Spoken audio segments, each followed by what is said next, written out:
Hello everyone, and welcome to the official Action RPG live stream. My name is Aaron, owner and operator of the YouTube channel Action RPG, and it's another action-packed day.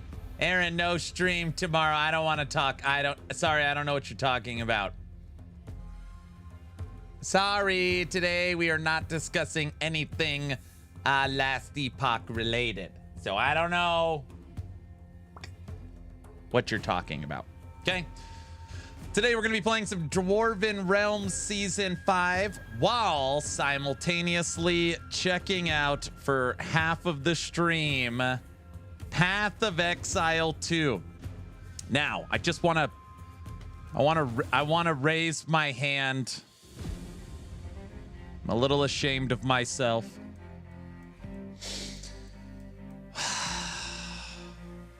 It's Guilty's fault.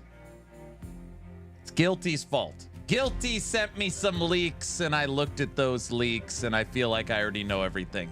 Gosh! It's not my fault. It's not my fault. Don't play possum. What? You monster. What a bad boy. Did you watch the leak? Guilty sent it to me. I didn't even know what it was. He goes, Aaron, look at this. And I was like, what is it? I was like, oh, ooh, leak. I didn't know. I didn't know. Guys, can Guilty do that for... I didn't know. I didn't know what I was watching. Guys. Leaks to what game? I know all the PoE 2 stuff. Sounds like... Exactly. Right. I'm not saying anything. I'm not saying anything. Oh, man. I'm not saying a word. I'm not spoiling anything. Don't worry. Trevor, what's up? Bamster, Main Hammer, what's up? Don't tell me, Bunny, you're gonna freak out. Listen to this. So we're getting the... Aaron cheats again. No, I'm not saying anything. Don't worry. No spoilers. It's me, guys. I wouldn't spoil anything. Spoil? No. I'm not listening. La, la, la, la, la. Wild, what's up? West, CK, Banana. Good morning, guys. VC, Plunderer, hello. No dev stream tomorrow. Is that confirmed? I Kurt, what up? Andres, yo. Battle Bunny, good morning. Shin, hello. Hello. Tekken. Hi. Neon Prime, hi. West, what's up? Stream streak. We're going streaking. He's boiling, guys. I'm not boiling. I'm fine. Goose, what's up? Did you watch the leak? No, it's Guilty's fault. Yeah, I know the... I know. I'm not saying anything. I'm not saying anything. Mark, what's up? Spoil, I'm not spoiling. Dragon Warrior, what's up? Slider, hi. Seb, what's up? I forced myself not to watch the leak. He's Guilty just sent a video clip and I hit play. It's his fault. I didn't look it up. It's his fault. Don't blink. Last Epoch question. How do you get red rings to drop? I don't have any red rings, gamer, so I don't know. But I know you don't need them. You know, what leak? Nothing. What's up, Nash? You know things have a delete button, right? Yes. I have heard that.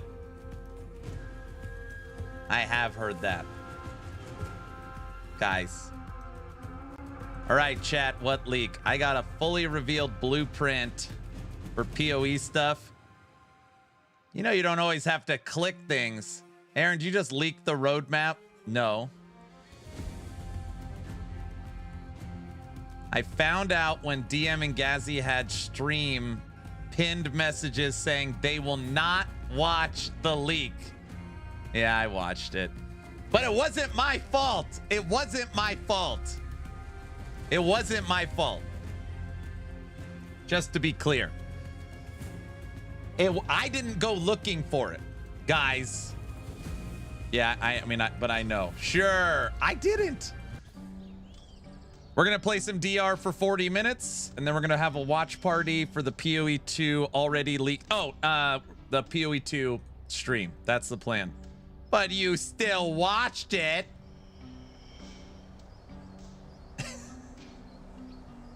You could have turned it off once you knew what it was.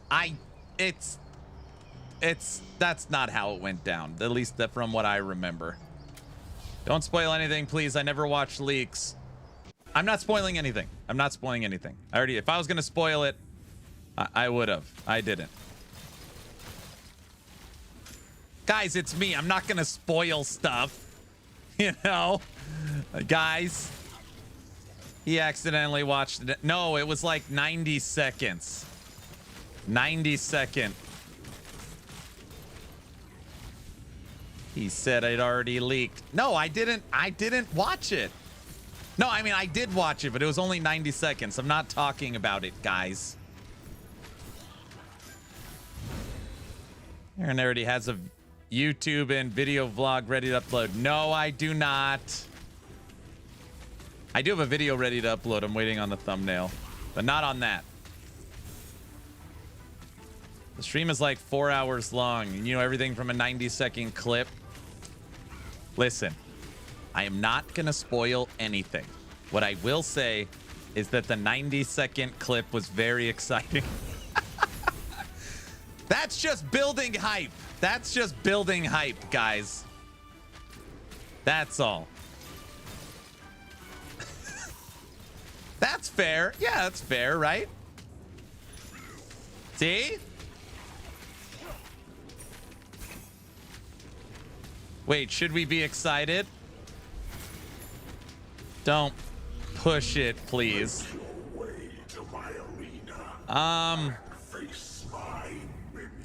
Okay. I'm not gonna leak anything because I want everybody to be surprised.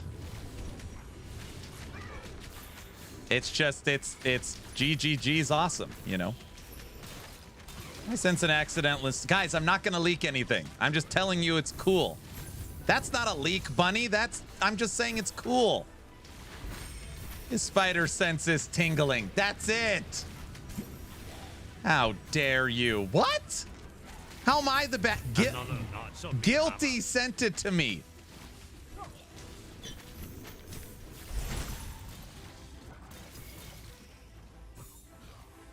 Don't let Brow hear you say that.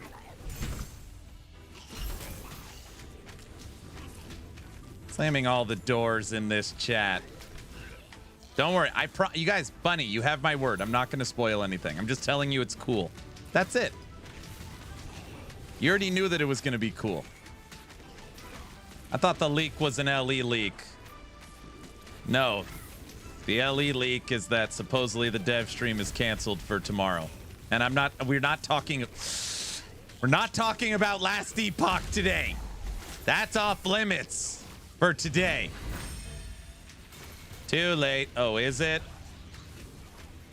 Guys, we're not talking about Last Epoch today.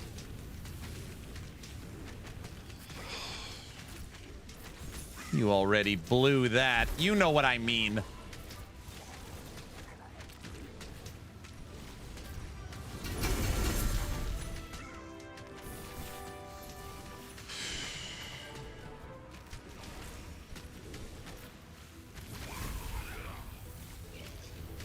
I had to ask in the Discord about teasers for tomorrow, and it went downhill from there.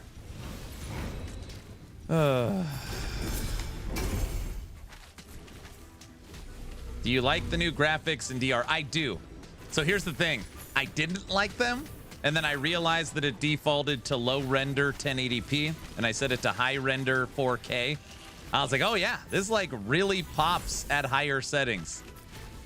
So I guess I should say, under the right conditions, I do like the visual change. I do like the visual change. I will need to check my settings. You do.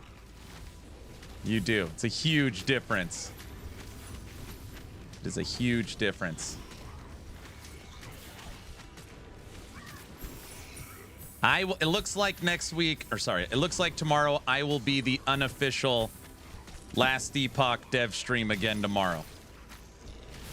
So it looks like we're doing that again. Where's my minion army? What, in this game? Which game? Aaron is just watching the video you put out on PoE 2. I didn't. Nice. Okay, there. You guys are trying to bait me. I did not put out a video on PoE 2. Oh, it didn't work. That bait didn't work. This game does have a necromancer class. I don't like it. I play magery. Technically, I'm playing lightning retaliation wolves. So I do have a wolf pack, if that counts.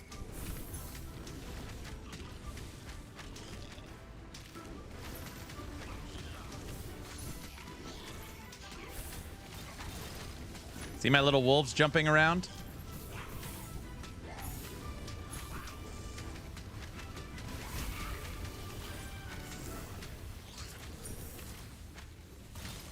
Some streamers know Blizzard is coming with some big announcement at the Game Awards, but they can't talk about it.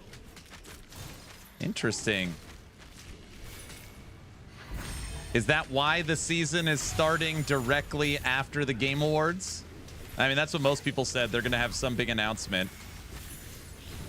Which, that logically makes sense. That's what they say, yes.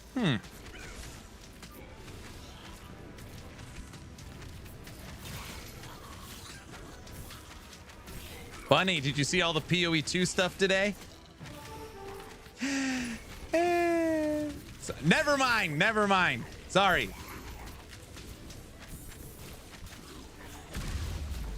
You're funny. Sorry, I'm joking. I'm just joking.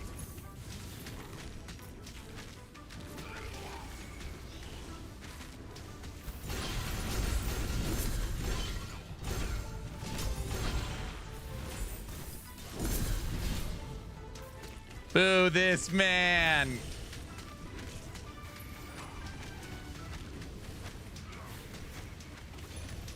I know Datmods is doing predictions like usual on the PoE 2 stream. Hey, you guys want to hear my predictions? I'll tell you my predictions. See if we get it right. I wasn't even sweating. Stop. I'm not. I already promised. I'm not spoiling anything. I already promised. Oh, brother. We already know. What?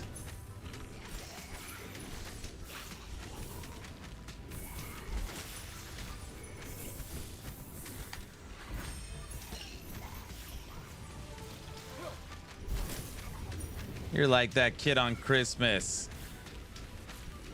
I'm not giving any hints. All I said is it's cool. That's it.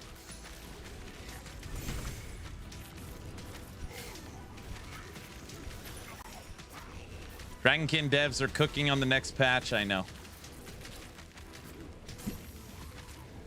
I know. All right, we better move. We got 2 minutes. Kitty cat, run!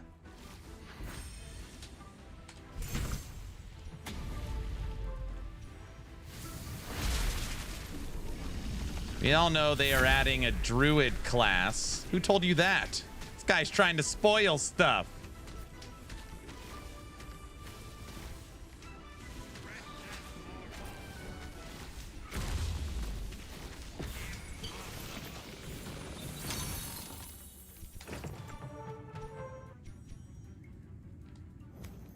You got any LE hints?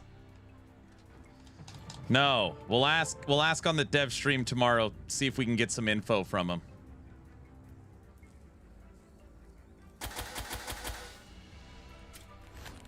Oh, brother. What?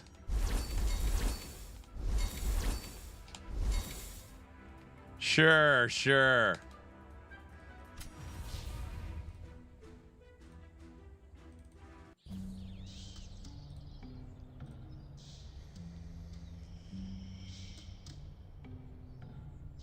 We're going to talk a lot about Ellie, especially since we have to see what they do with the stream.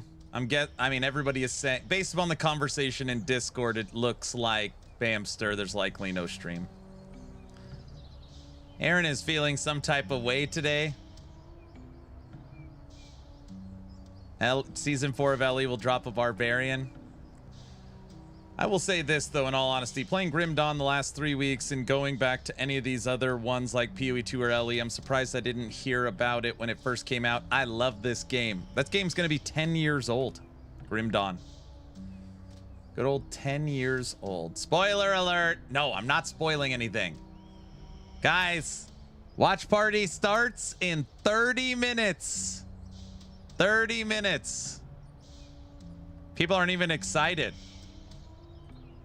Holy moly. Never mind, everyone's excited. 30 minutes.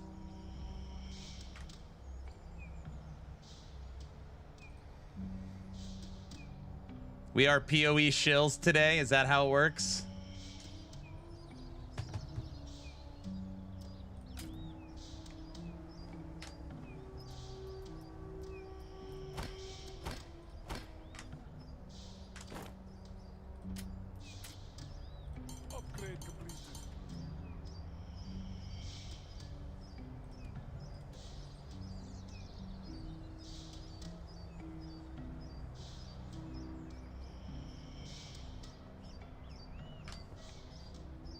Not really excited. Looking forward to the Dragonkin update.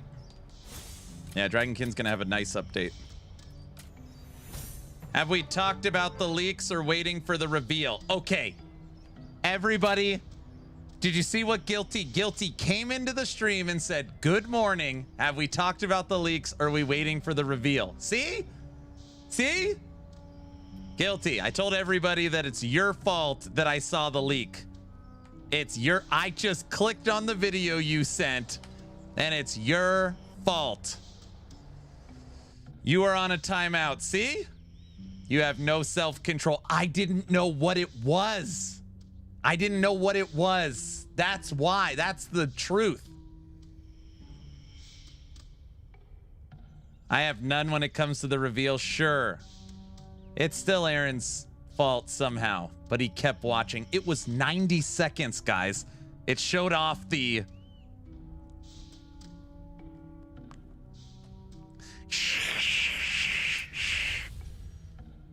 I'm called Guilty for a reason. You watched the full 90. Report him. He's leaking. Wait a sec. Oh, are the drops on right now?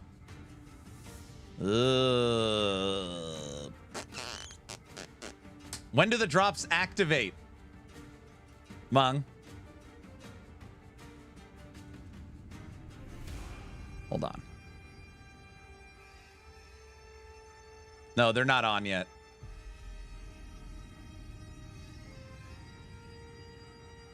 Soon, you late bloomer. No, I've got it ready. We got 30 minutes. I could sit here and we could just talk about the leaks, but I'd rather play DR. 30 minutes. I got it ready. I got it ready. See, guys, at least we can all agree it's Guilty's fault. That's fair.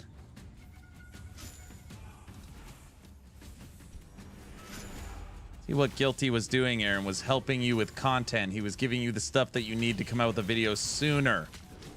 I made a different video, but I didn't even post that yet. Ugh. Guilty as charged. It's my fault. I'll accept that. See?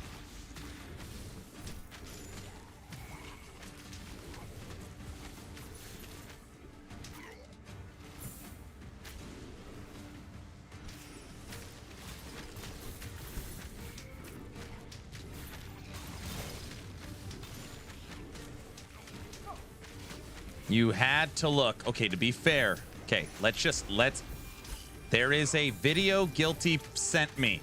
Said, have you seen this? All right. That's where we're at. I click on it and start watching it. It's 90 seconds long. Now, yes, when I saw the first 10 seconds, I could have easily clicked off of it. But since, it's sent from one of my channel leaders. I was like, okay, this must be something important. So I did watch the entire 90 seconds. That's it. I wasn't even sweating. 90 seconds of pure fun. I'm not spoiling anything. No spoilers. Shameful display. What?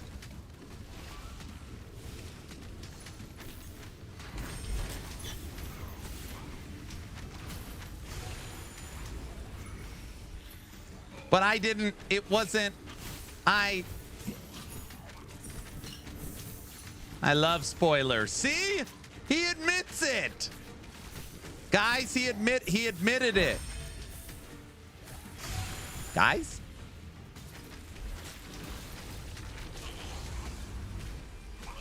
That's what you get when you start messing with red rings. Oh my gosh. It's still it's not my fault.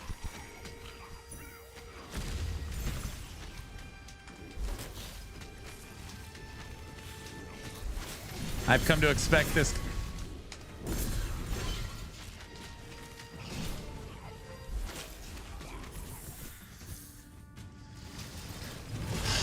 All right, who wants to know what was in it? I'm just kidding, just kidding. We're not doing any spoilers. I can't hear you. La la la la la. Everyone, no, no, no, no, no. No, no, no, no, no. Wait, wait, wait, wait, wait. Wait, wait, wait, wait, wait. No spoilers, please. I'm not spoiling it.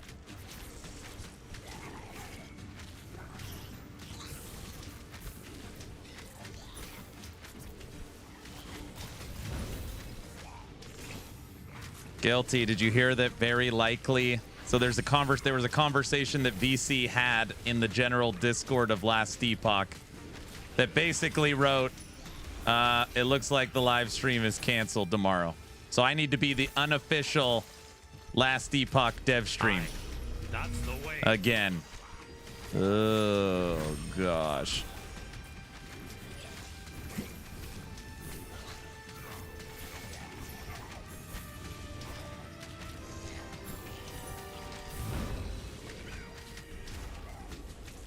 Sounds good. We can get more clips for the dev stream.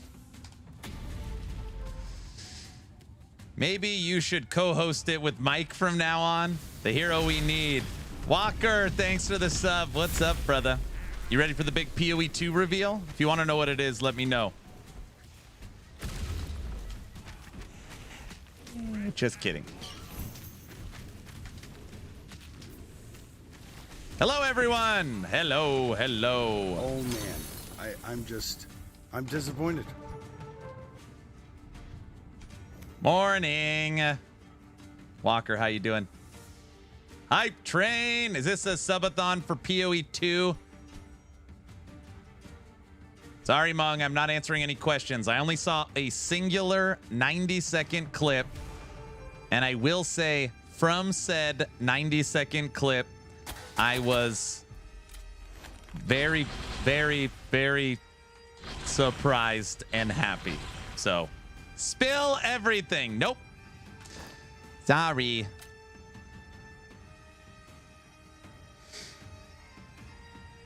VC, can you start advertising that Aaron is the dev stream? Yes. Good morning. Good morning. I'm not saying anything. I'm not going to be that guy that ruins it for everyone.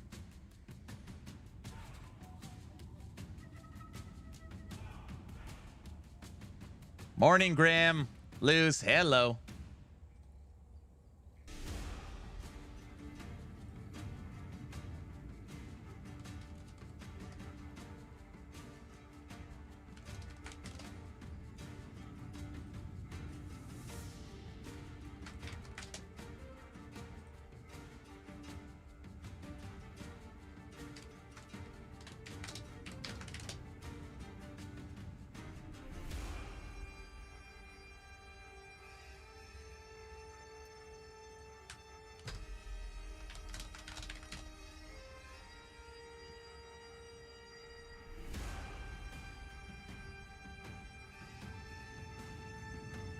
Doing well. I heard that your stream was now AI generated, so I wanted to come check it out.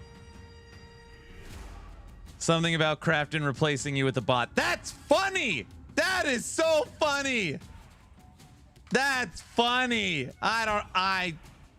That's funny, Walker. Monk, don't laugh at that. Don't do that.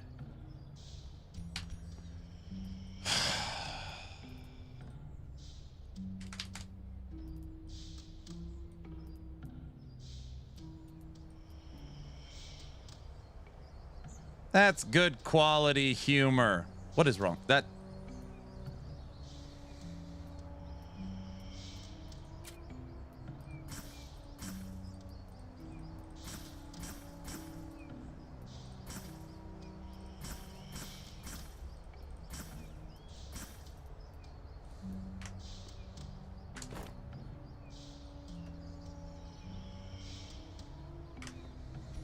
He is indeed AI. Crafton put up the roadmap a month after we find out about it. Guys, I'm...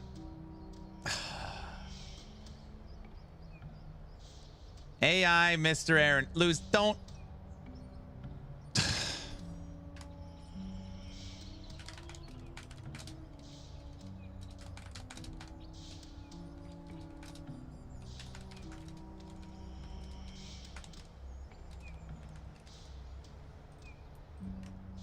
Morning, Polka. No, we're no longer listening to Polka. That part of our life is over. Everybody knows that.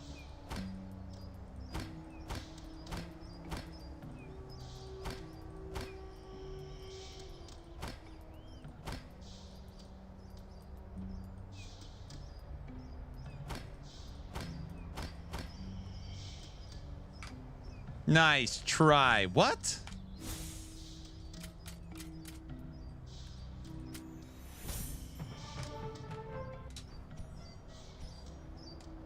All right, where are we at? 23 minutes. 23 minutes until the already the PoE 2 announcement of stuff.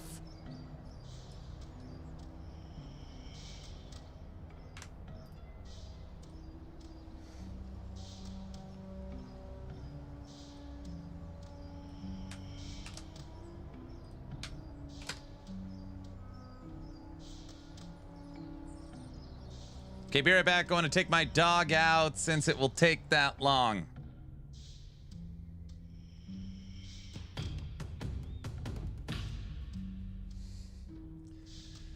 Aaron, did you know Titan Quest 2 dropped the Forge Mastery yesterday? Yes. Not only have I made a video on it, we watched the trailer yesterday, and I've been talking about it every day. And it's in my video for today that I'll post probably during the PoE live stream. Here at Action RPG, as long as there's a level 2 hype train, the polka must flow till the hype train is over. We will listen to some polka, and then I'll be flipping over to PoE 2.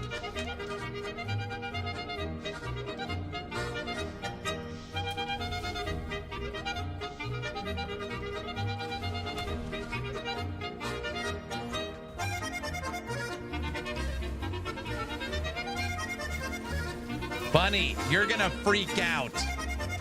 If you want me to just tell you, let me know.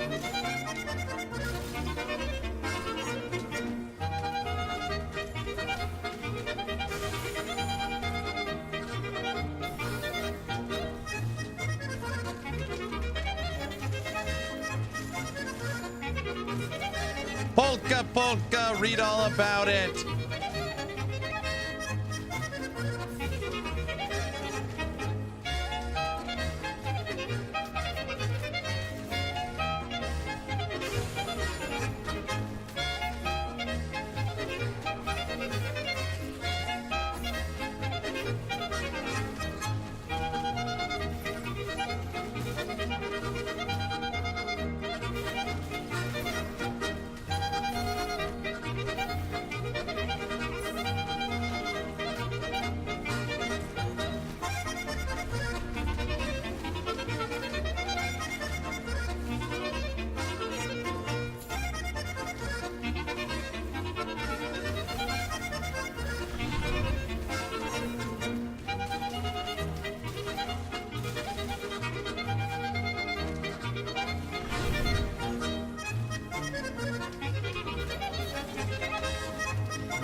You're missing the polka. It's going. Otter broke everything.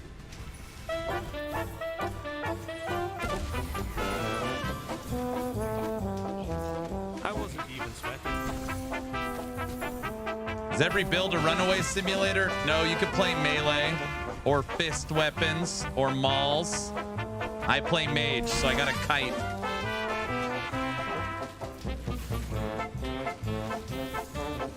And rupture greater than 95, yes.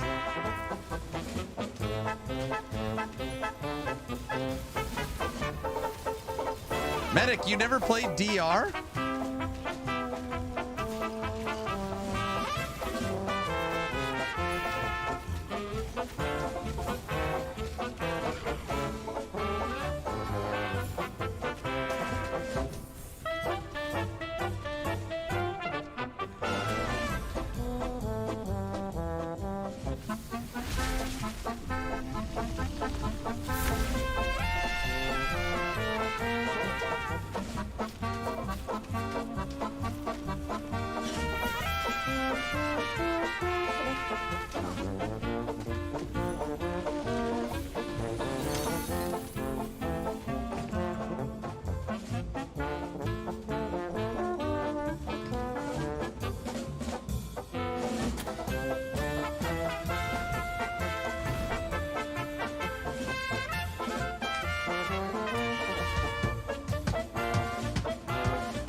I like morning polka.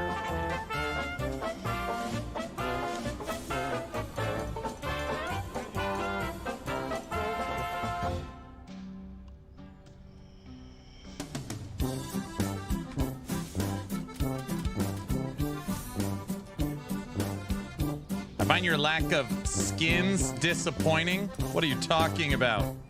How many do I need?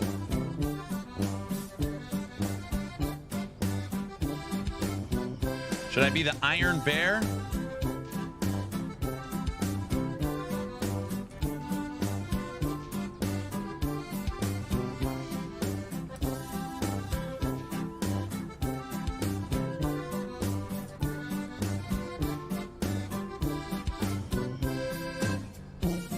I bet you don't have this, Stab. I bet you don't have this.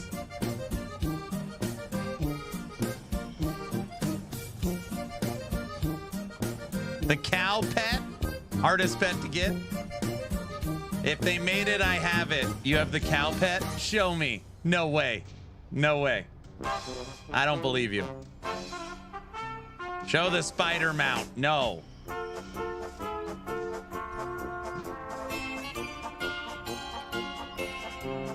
Void portal pet. No, we're not showing the spider. Okay.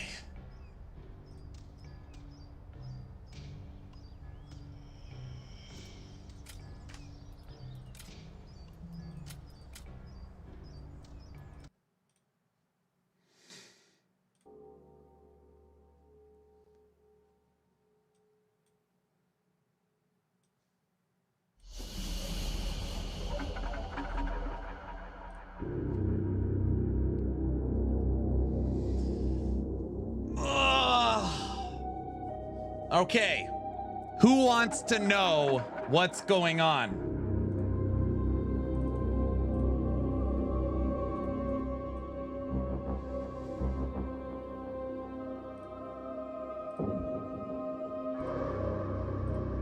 I do, yes, please. All the bots. Not me, no.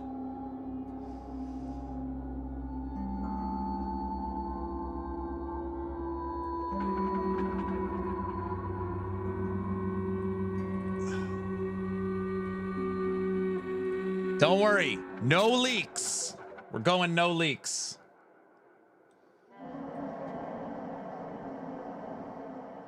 Leak Druid. I ain't leaking anything.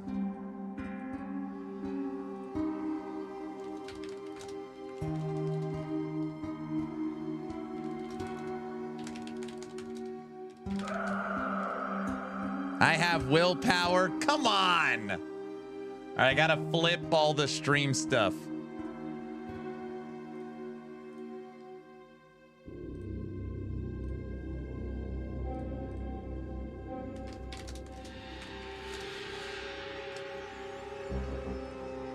Only 118,000 viewers on Twitch. Seriously, just, it is crazy.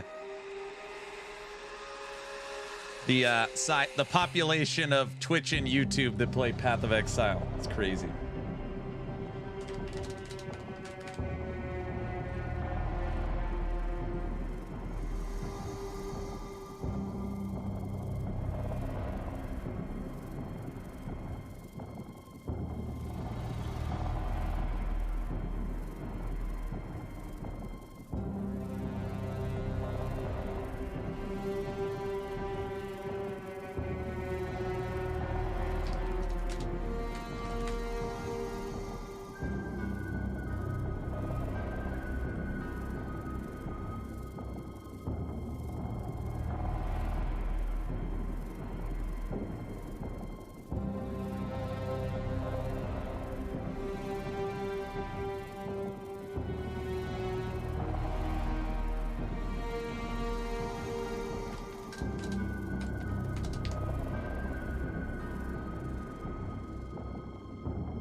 All right. Can you remove the man on the screen, please? Who, that good-looking gentleman? You better slap some Flex Seal on that. PoE 2, PoE 2. PoE 2 will actually have a Diablo boss, Druid powers. PoE is putting on presidential suit. They are ready to show why they are the boss. Did you make a bingo card? No. PoE. PoE. I thought we all don't like PoE 2. You guys remember Dawn of the Hunt? I thought this game's dead. What happened? Not dead anymore? It is dead. Oh, okay. Got it.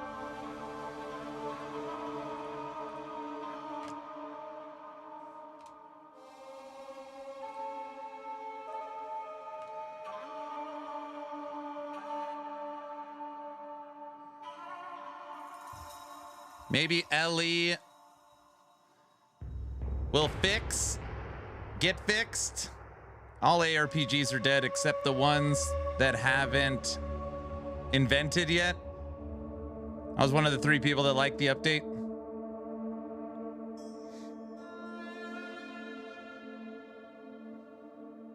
Well, luckily we're gonna get all the info on the dev stream tomorrow. So at least we'll get some info on likely, you know, where we're at. Yep, tomorrow. Yep. Oh, here we go. What's up, Diesel? I play druids and everything, and this is druid related. That's true. Dev stream was canceled. I don't know what you're talking about.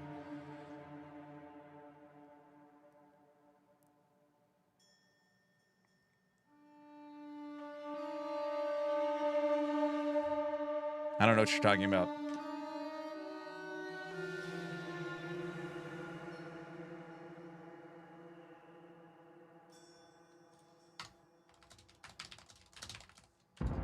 Ten minutes.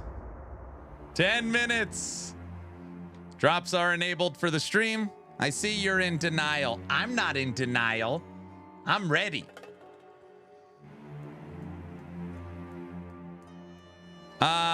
Sphere, yes. If you want to send it to me on Discord, that would be awesome.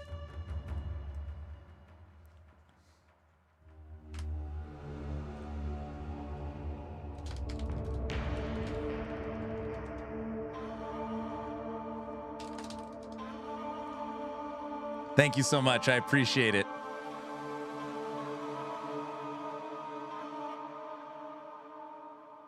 You do love the Twitch drop?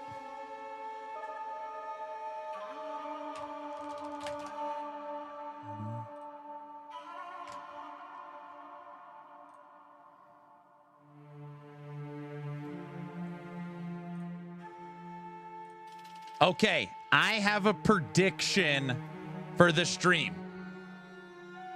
There's going to be info about Druid. That's my current prediction. That's my current prediction. We get Druid info. Nah, you don't think so? Prediction equals false since he knows the leak. Spoiler, unsubscribe. Come on. Maybe they are pranking us and Judd will be in the GGG chair to announce season 4.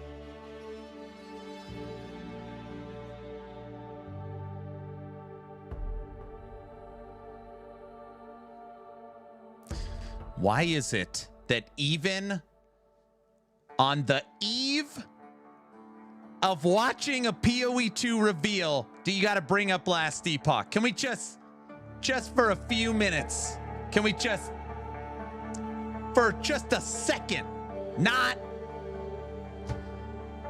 do the reported because we care? They're going to introduce the new game director of Mike.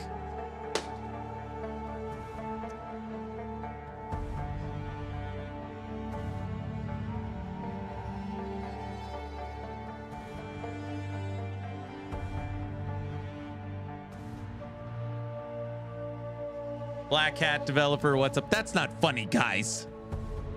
Send a song link to you in Discord. All right. New game director of LE is going to an AI chat GPT run by Tencent. Or no, we don't. Oh, I forgot. We don't talk about Tencent AI. They're the good guys now. Today's Twitch drops for PoE 2. Yes.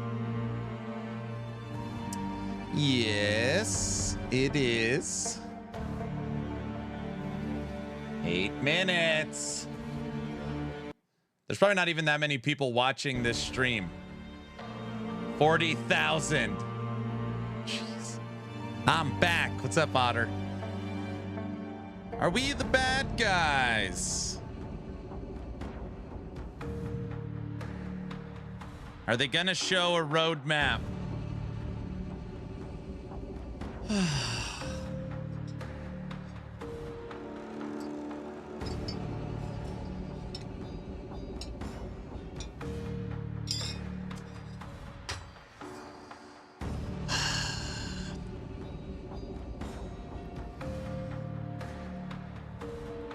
Roadmap's what you got, Mike.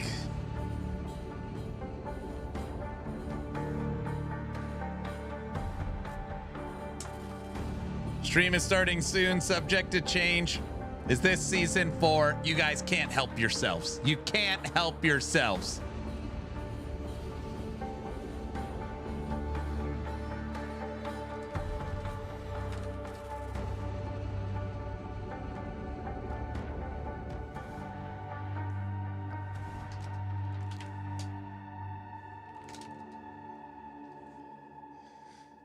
Can't wait to see the roadmap. Okay, fine. I'm putting in PTO for Druid. Can you imagine if they come and show a pretty detailed roadmap on launch?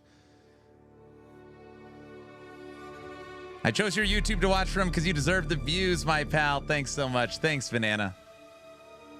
Thanks, Black Hat. Humble, what's up, brother? 6 minutes.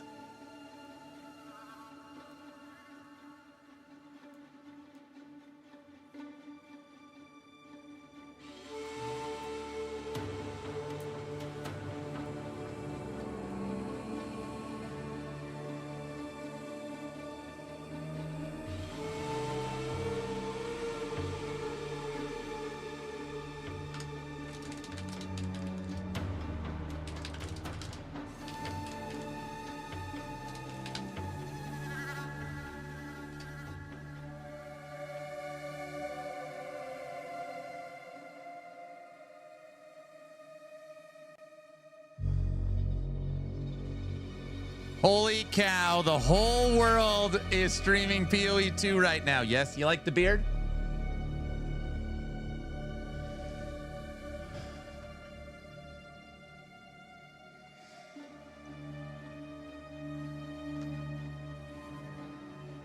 Yes, it is.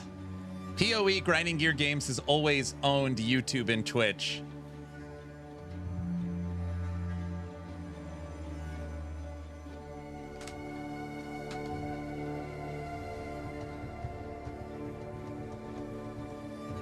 Here we go. 5-minute warning.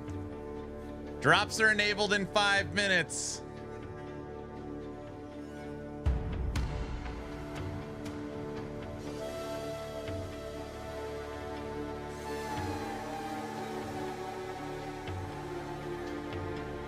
How long is this presentation?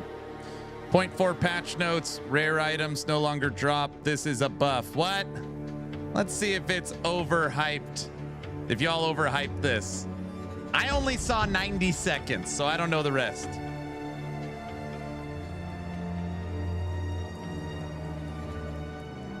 The nuke is coming. Soon you're going to be a PoE main. I doubt that. This will be the stream where they announce the entire GGG staff is leaving to help Chris with his game. You guys got to remember, every PoE 1 reveal and PoE 2 reveal is the biggest reveal in the history of gaming. So this will also be, as you know, the biggest reveal in the history of gaming. And then PoE 1s will be and then it's always the big. Watch. Mark my words, when this stream is over, there will be content creators that have wrote, this is the biggest, I think you know what I'm saying. The biggest reveal of all time. It's always the same. It's always the same. The biggest reveal. I am going to play PoE 2 after this for the first time, as I think it's in a place that could hold my attention. There you go. Everything has to be sensational. That's right.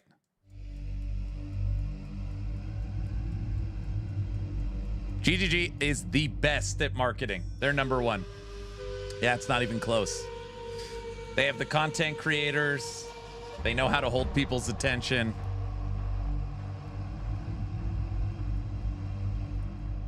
False. The biggest reveal in the history of gaming is the comparison photo between Diablo 4's Fireball and Last Epoch's Fireball. Epic. That's true. They know how to create suspense. No hybrid controller support. Sticking with Diablo 4. GGG created the hype train. False. The biggest. Oh, yeah. So what you're saying is the biggest reveal of all time. I only saw 90 seconds, but I liked what I saw. When's the LE reveal? I don't know. Drops enabled? Yes. Yes.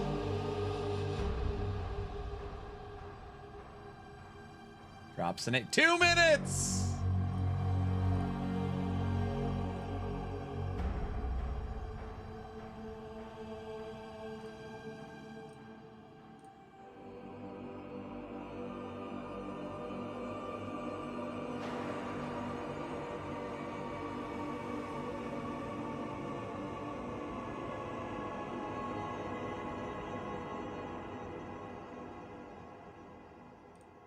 Yep, drops enabled. Dodge roll, the poison farting dodge roll. My body is ready. Are you ready, Aaron? I'm ready. I'm here for the cult stuff. Geez, even Frosty is streaming. I'm calling it PoE 2 bad. Leaks are looking crazy. I know.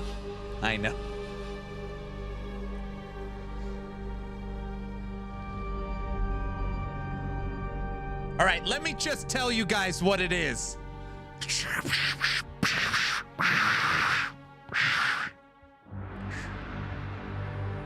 The beard has gotten whiter.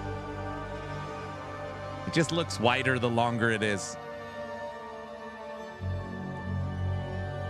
It's the Static League. Yes, Aaron. What? AI There's cut out nothing for I can say that doesn't sound weird.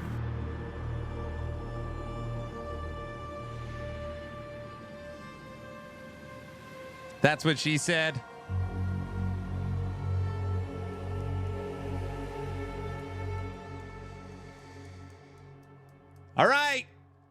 Game time.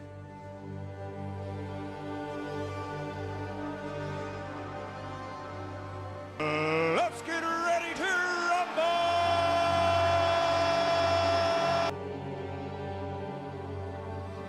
Hi, I'm Jonathan Rogers, Game Director on Path of Exile 2, and welcome to GGG Live. Today we're going to show you an exclusive reveal for what's coming next for Path of Exile 2. Twitch drops are enabled on today's livestream, so you'll be able to claim your Verdant Wilds dodge roll effect by following the instructions below. Now today, it's finally time to show off a new class that we know everyone in the community's been waiting for.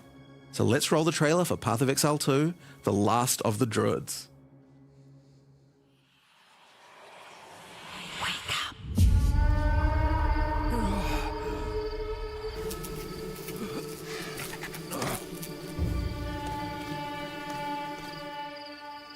Well, well. What have we got here then? You lost, fella? Hey, we're talking to you. I asked you a question.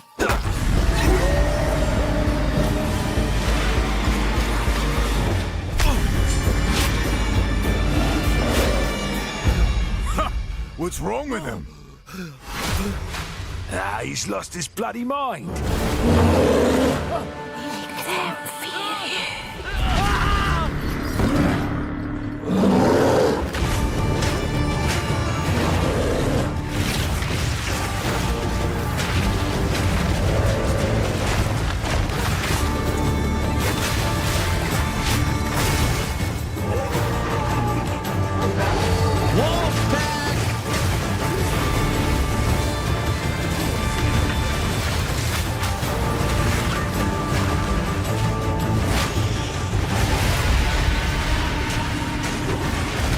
Dragon form.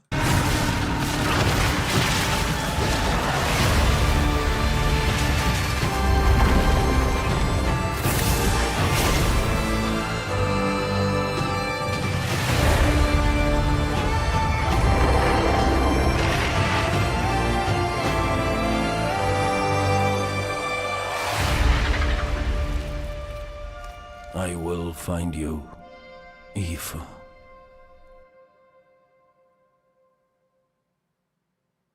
Now as you can see, the Druid is a shape-shifting elemental spellcaster.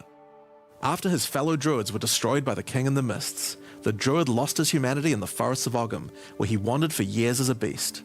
Now, finally reawakened, he's determined to find his lost wife and regain his humanity. The Druid has been one of the hardest classes for us to design.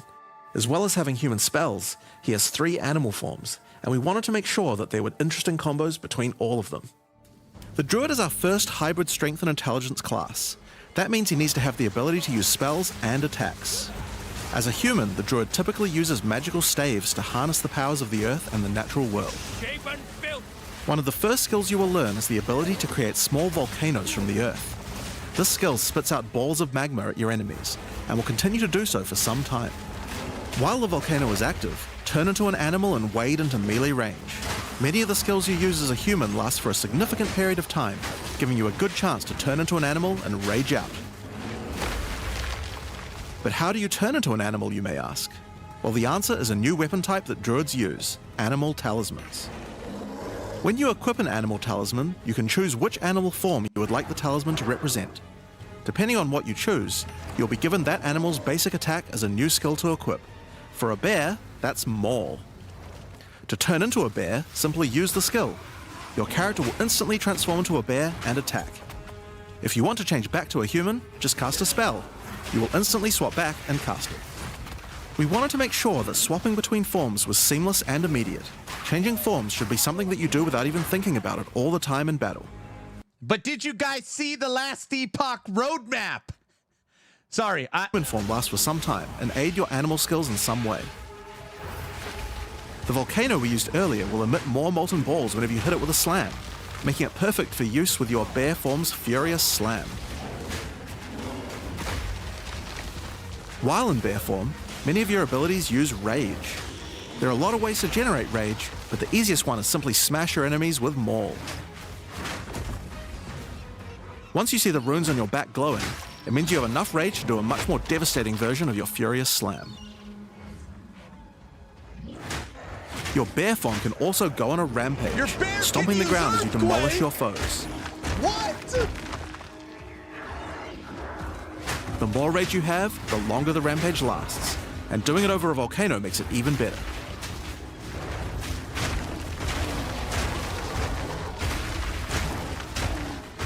As you consume rage, your bear form will generate endurance charges, and these can be used with skills like Ferocious Roar. Ferocious Roar is a war cry that empowers your subsequent attacks to break your opponent's armor. The more endurance charges you have when you use it, the more empowered attacks you will gain. But Ferocious Roar has another special feature too. It's a meta gem that allows you to socket any Warcry gem from another class into it, giving you the ability to use these skills as a bear. Use the Warrior's Infernal Cry skill to make your enemies explode.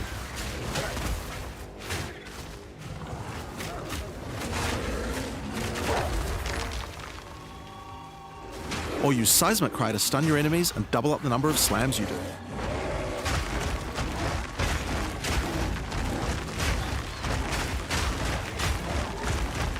You can even use it with Ancestral Call, a skill that turns you into the fire god Kaun.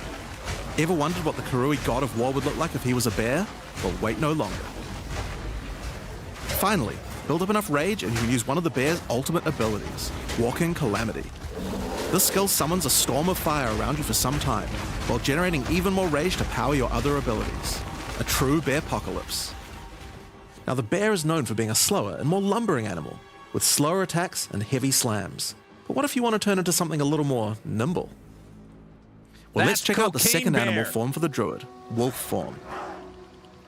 Wolf pack, baby. For the wolf form, we wanted to go fast and furious. Even just the wolf's basic attack will leap forward and rake his foes. After attacking, the wolf stands up on two legs, but after running for a short time, he goes back on all fours, allowing to move more quickly between packs of enemies. The wolf has a lot of cold attacks based on his association with the moon, and the first of these is Lunar Assault. It's great for freezing your enemies in place. After they're frozen, use your basic rake attack to knock shards of ice off your enemies, which land on the ground nearby and explode. If you want to get into battle quickly, you can use your pounce attack. This skill leaps at a target and applies a mark to them. I want to see Killing the marked minions. enemy will summon a wolfman into your side, allowing them to fight with you. Mark and kill as many enemies as you can to build up a sizable pack. While an enemy is marked, your wolves will prioritize that target and do more damage the more wolves you have, so make sure you keep your pack strong. Now, one problem you might run into is your wolf pack dying in boss fights. You often don't have any enemies that you can mark and kill in order to regenerate your pack. To deal with this problem, you can use Cross Slash. Cross Slash jumps backwards and does a vicious double slash. Any marks on your target explode and triggers their abilities. This allows you to pounce to mark an enemy and then summon a wolf even without killing it. Cross Slash also has another feature though. Remember those ice fragments from before? Well, Cross Slash will propel any ice shards on the ground towards its central target. First, freeze your enemies with Lunar Assault. Then rake them to create as many ice fragments as you can. Then follow up with Cross Slash to generate a field of icy explosions to obliterate your enemies. If they're still alive after that, your pack of wolves can finish them off.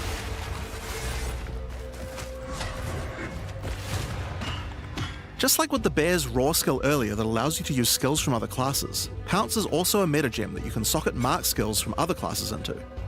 So for example, you might want to try adding Freezing Mark from the Monk to Pounce. After pouncing at an enemy, Cross Slash to explode the mark and gain extra cold damage for a time. The wolf has many other ways to go all in on cold though. Using the Arctic Howl Warcry will allow you to add cold damage and chilled ground to any slam, while buffing your pack of wolves as well. You can also use it to freeze enemies that are close to being frozen, making it much faster to use your other combos. Finally, the wolf also has the ability to call down the power of the moon to transform into an Arctic werewolf with Lunar Blessing. In this form, you move and attack more quickly and deal extra cold damage. Consuming Rage will extend the duration of your Arctic wolf form. I feel like the bear looks better. Utilize the skill to its full effect.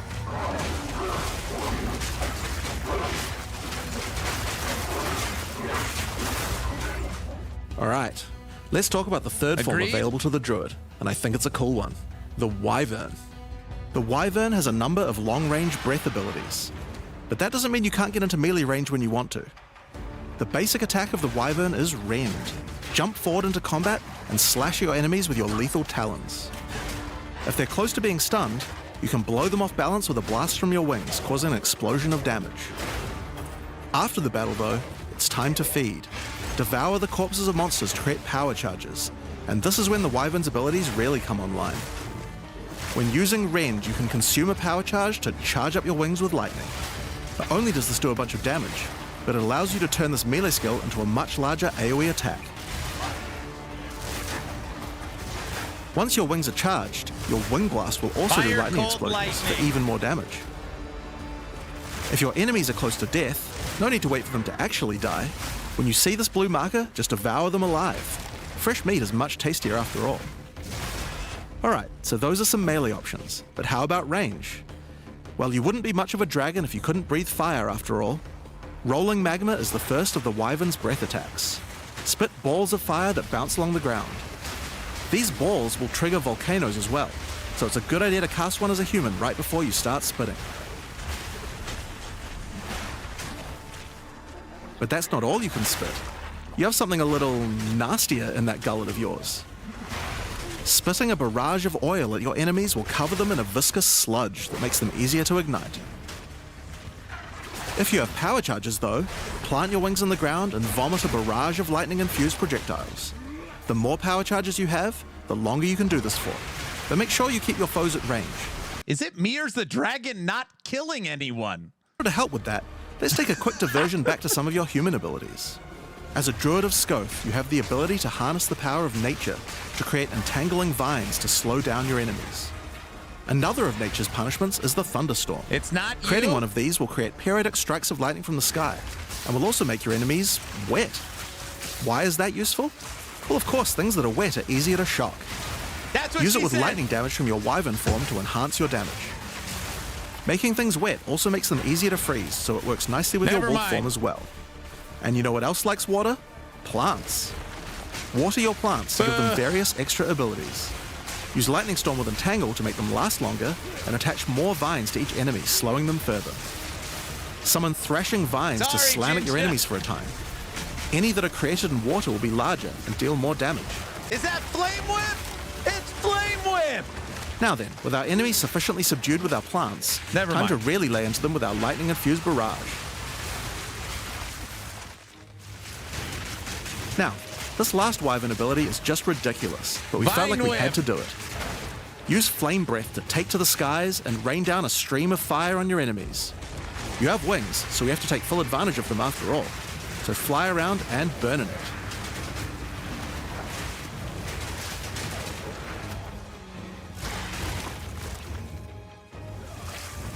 Now there are a few other skills we didn't cover, but there's one in particular that I think will open up a lot of builds. Spell Totems. Spell Totems are meta gems that let you create a totem that will automatically cast any spell in the game for a time. In order to create one, you will need to spend 3 endurance or 3 power charges. You could use them to throw fireballs, summon comets, or shower the area in lightning. Totems! Really, the options are kind of endless. Your bear form can easily generate endurance charges by consuming rage, and your wyvern form can easily create power charges by eating corpses. So it's pretty easy for the druid to get the charges needed, but they're also available from quite a few other places as well. I'm sure we'll be seeing a lot of different spellcaster classes thinking about how best to take advantage of these. Now, of course, along with a new class comes a bunch of new support gems. We've added over 30 new supports throughout the game, but I'll show you a few of the cooler ones here. Fan the Flames can be added to any wind skill to spread fire from one ignited enemy to the other enemies behind them. It's great for the Wyvern's Wing Blast, but you can also use it on many other classes with wind skills, like the Twisters on the Huntress, or the Monk's Staggering Palm Projectiles. Accelerated Growth causes extra explosive plants to erupt from the ground whenever you grow plants with rain. And Advancing Storm changes storm skills like your Thunderstorm or Tornado to move across the battlefield. It's great for watering plants en masse, or to turn tornadoes into a real disaster by sucking up multiple ground effects as they travel along. And the Sorceress might like to use it with Firestorm as well. Echoing Cry causes your Warcry skills to echo. They will repeat a couple more times with a delay after you use them, giving you more empowered attacks. Use it for the druid's animal form war cries, or on the warrior for a nice power boost. Grounding Shocks causes monsters you shock to turn into living Tesla coils, arcing lightning to nearby enemies. You could use it with your empowered wings for an extra damage boost, but it's also great with any other shocking skill. Try it out with Lightning Spear. It obviously needed more AoE clear. There's a whole pile more, but we'll leave those for you to discover. It comes out on 12/12. Now with a new class comes new Ascendancy classes. The Druid will have two options for now, with a third being released later. The first class is the Shaman. The Shaman channels nature's elemental fury and can harness rage as a spellcaster, unifying his animalistic and magical tendencies. By allocating Druidic Champion, you gain spell damage the angrier you are, and with Furious Wellspring, you generate rage continuously and can spend it to empower your spells. With the knowledge of the Asmerian Magi, the Shaman can harness untapped power from runes and idols. After allocating Wisdom of the Magi, you will notice that all runes and idols have extra mods only available to the Shaman. These new mods unlock countless new possibilities for enhancing your build. You can also allocate Bringer of the Apocalypse, allowing you to become a walking natural disaster. After dealing enough elemental damage, storms of all elements rain around you, destroying all who would face nature's fury. There are other abilities for the Shaman, but I'll just show a few from each class for now. The other Druid Ascendancy is the Oracle. The Oracle perfected the power of foresight and utilizes this in combat to gain massive advantage. When taking Fateful Vision, you will see visions of your future self using specific skills. If you decide to follow this path by using the skill yourself, it will do significantly more damage.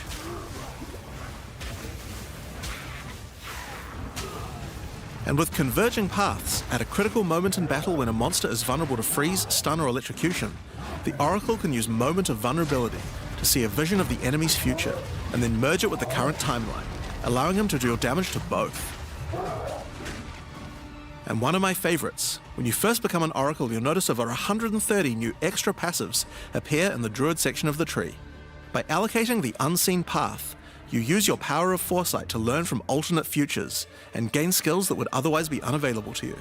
Oh boy. For example, self-sacrificing allows you to be able to summon more minions by reducing the spirit costs, with the trade-off of making your reservation skills cost more spirit.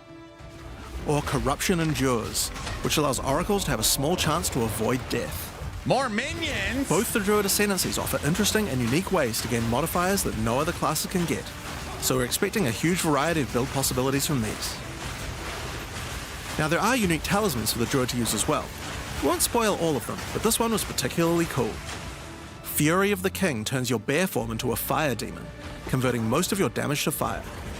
As a demon, you can also use Molten Crash, a jumping slam attack that leaves fissures around you. This unique also continuously grants glory, allowing you to use your ultimate abilities more easily. Now of course the Druid isn't the only thing we're adding to 040. We still have a bunch more to show. With every new release we create a new league, with new mechanics, new pinnacle bosses, and with a new story to tell. And this time is no exception. So let's roll the trailer for the Fate of the Vaal. The palace of Queen Atziri. It is a ruin, but in the dark, machines still churn.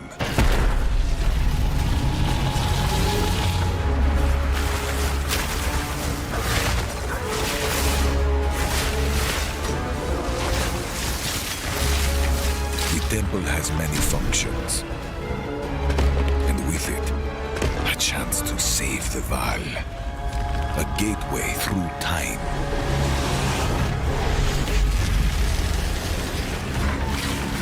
Travel into the past, again and again. Alter the temple, uncover its secrets. You will be rewarded for your sacrifice. And somewhere in the deepest chamber, my queen awaits. I beg of you, hear me. The beast cannot give you what you desire. You may have studied it, Doriani, but you do not know it like I do. Oh It boy! adores me. Come now, give unto me your desire. At last, fulfill my soul.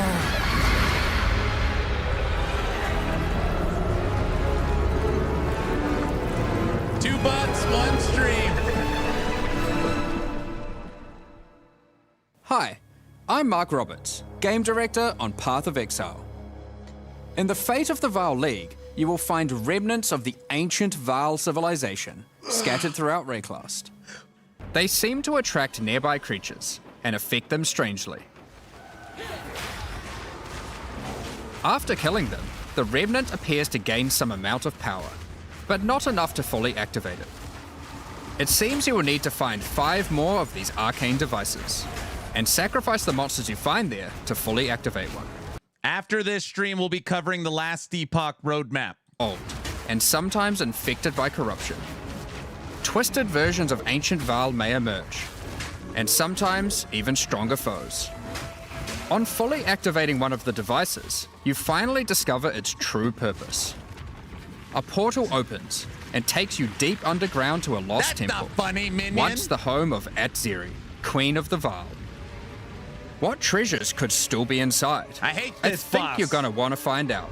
The reflect boss. In front of the entrance is a console of some kind, and on activating it, you can see a map of the temple. Atziri's personal chambers are on the far side, but how could anyone get there? There are disconnected rooms, and the layout doesn't seem to make sense.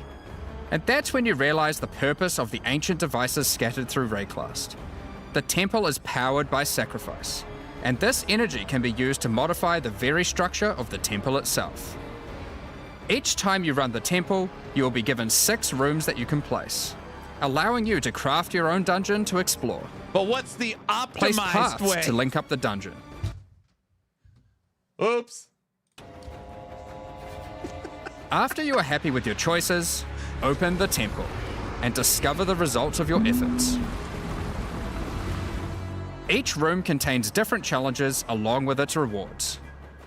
On entering a room, the doors will slam shut behind you and you will need to face the encounter within. But choose wisely. It's important where you place the rooms to get maximum returns. For example, when placing a commander, you could just place it anywhere along an existing path, but a much better strategy is to place it next to a garrison of troops for him to command. With better leadership, the garrison will level up, making the monsters harder, but also more rewarding. Different rooms have different requirements for leveling up. For example, if you want to fully level up a smithy, you will need to supply it with golems from an adjacent golem works. Golems? And hook up a generator to the power network to supply it with power. After doing so, the golems will be powered up, making them much more dangerous. You don't need to memorize what interacts with what. When selecting a room, you will be shown the locations that will make other rooms level up, and exactly what effect it will have on the temple.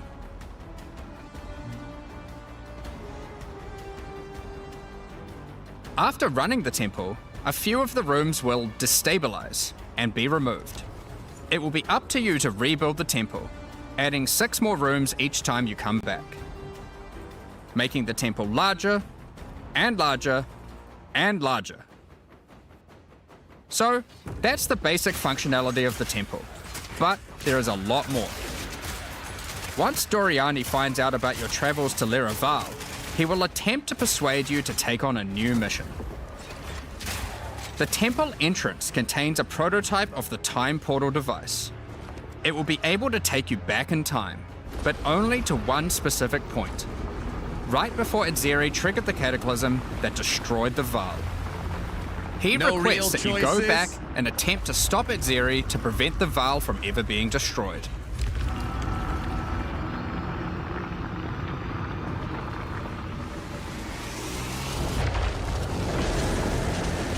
Atziri is on the far side of the temple, so you will need to expand the temple significantly to get to her. And even worse, her chambers can only be unlocked by a room that isn't currently accessible to you. In order to deal with that, you are going to need to visit the architect of the temple. To get to him, you will need to place path rooms, but while doing so, you will probably want to exploit some of the Vaal technology only available in the past. Once you can travel into the past, a whole new set of rooms are available to you, and they have some pretty insane rewards. At level 1, the corruption chamber can be used to corrupt a single item. But placing it next to a thaumaturge to run the place, and a sacrificial chamber to provide soul energy, you'll be able to level it up. And it's worth it. Because I'm once you already get the room to level confused. 3, there are some very nice rewards to be had. In a level 3 corruption chamber, you will find this mysterious device. It has a slot to place an item, and it only accepts items that are already corrupted. What will happen to them? Well, normally once an item is corrupted, you can't modify it any further.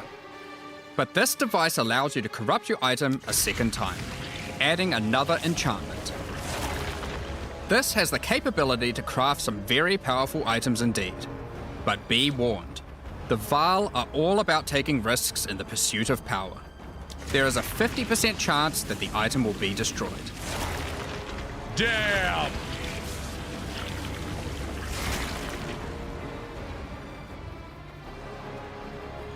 Each room has its own interesting mechanics and rewards when it levels up. Many of them contain bosses to fight, special drops, and in many cases, new crafting opportunities. For example, a level 3 alchemy lab has a nasty Vaal construct to fight, but if you can defeat it, you can find new corrupted soul cores. Like Guatalitzi's Thesis, which on boots allows you to sacrifice your life to run faster. Or Sitaqualotl's Thesis, which on gloves will revive one of your minions whenever an offering expires. Ooh, I like Get that a sacrificial one. chamber to level 3, and you will need to face a highborn priest of sacrifice. Defeat him to be able to further corrupt a Vaal unique, modifying it in unpredictable ways. One of the mods of this unique will be removed and replaced with another random mod.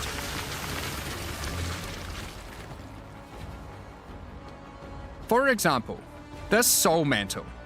It gives you an additional totem, but lowers your totem's life and curses you when they die.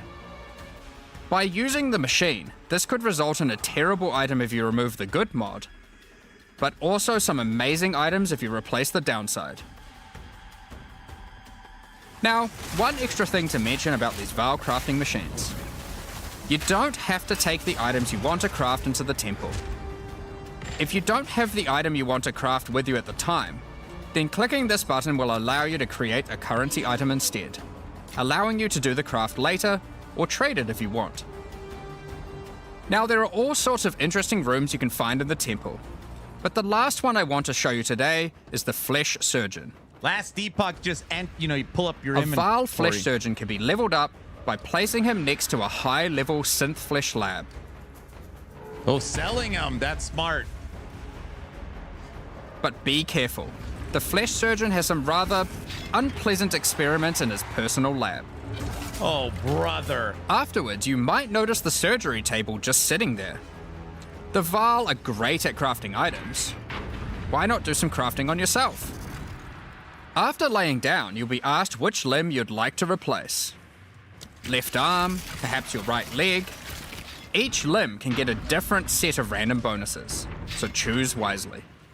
After getting up from the table, try out your new limb. It seems to work fine, and even perform better than your normal one. What? Now, there is just one thing with replacing body parts.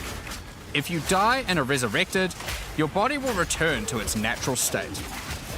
You might need to return to the Vaal Surgeons if you want another robot arm, and maybe get a better one next time. Some rooms, like the Commander, can give you a new type of reward. Medallions that can be used to manipulate the temple in other ways. Using a Quipa Lartl's medallion will allow you to artificially boost a room even if it doesn't meet the normal requirements to level up. And a Huatalotli's medallion will stop rooms from destabilizing when you complete a temple, allowing you to guarantee getting a reward a second time. Great if you want to stock up on double corrupts. Now, with all that aside, time to face the Architect, and you will be in for a fight. Once defeated, you will find another console that can be used to modify the temple. But this one is special. It allows you to place new types of rooms with specific rewards. There are rooms with specific uniques, special runes, and currency. My brain hurts. But also a few other, more niche crafting experiments. Like this one, that can extract the soccer balls back out of an item, at the cost of destroying it. Now, something really important is every league we release a significant amount of content for the endgame. In order to make sure that the Fate of the Val works well for late game players, we've added many mechanics to make sure that you can scale the difficulty and rewards to match. Getting some rooms to level 3 adds extra mods to the entire dungeon, and these stack with each other. So in endgame, when you can get some really big temples, you can generate a challenge that can even match the strongest of characters. We also start to introduce ways to store up energy for the temple, allowing you to save up many runs so you can do them later at your leisure, and not interrupt your mapping too often. Now in each league, it's important that we have a new pinnacle boss to test your character's might. In the Fate of the Val, you will get to face Adzeri while she was at the peak of her power. Reflect. One of the rewards you will gain by defeating the Architect is the ability to place the Royal Access Chamber. Once connected to your temple, you can visit it to finally reach the Queen of the Val herself. This fight takes place at a critical moment in history, right as Adzeri communes with the beast's power and takes her true corrupted form. Oh, brother! Now, we are not going to show you the whole fight, but we will tempt you with one of the rewards. How many boobs and butts in this video? This is Adzeri's rule. This staff gives additional levels to all of your corrupted gems and lets you trade life for extra damage. But in addition to that, while using the staff, mirrors of refraction will constantly appear on the battlefield. Any projectile you fire at these will split into a nova, and they can chain from one to the other. So, that's the Fate of the Val League. But we are also bringing the previous league, Rise of the Abyssal, into the core game, along with a few changes. Now, for those of you who haven't seen what happens when a league is over, it's important to understand that you will not be seeing abysses in every area anymore.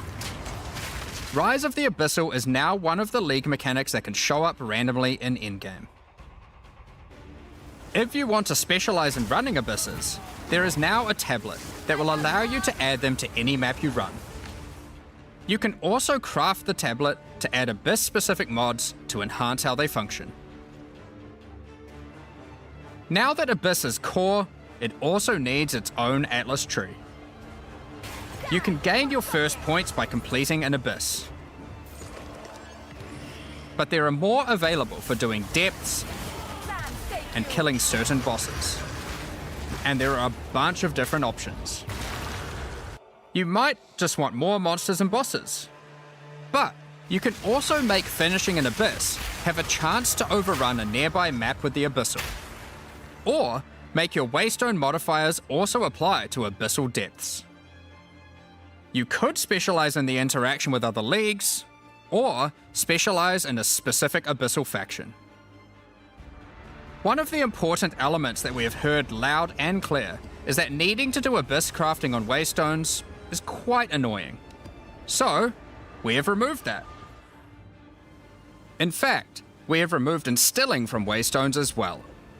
This mechanic felt mandatory on maps because it boosted the value of all other content, but it was both annoying to do and resulted in a lot of visual clutter. Instead, we are bringing back some of that power on tablets, which you don't need to craft nearly as often, since they last for 10 maps each.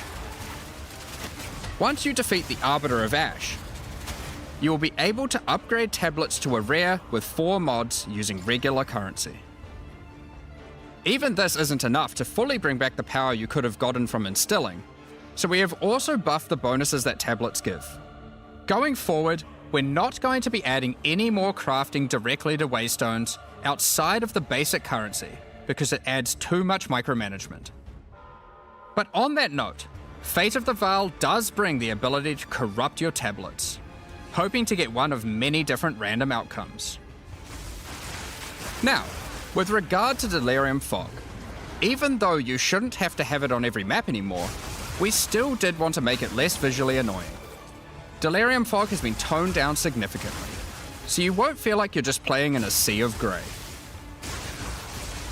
Another big source of problems in the endgame is the feeling of getting overwhelmed with monsters. In 031, we reduced the number of monsters in early endgame in order to help with this, but still scaled up the number of monsters to previous levels by the time you got to tier 15. Well, after letting this simmer for a while, we are still getting this kind of feedback. So we are no longer going to scale up the number of monsters you go as you get deeper into the endgame. Instead, we are scaling up the difficulty and rewards by the same amount.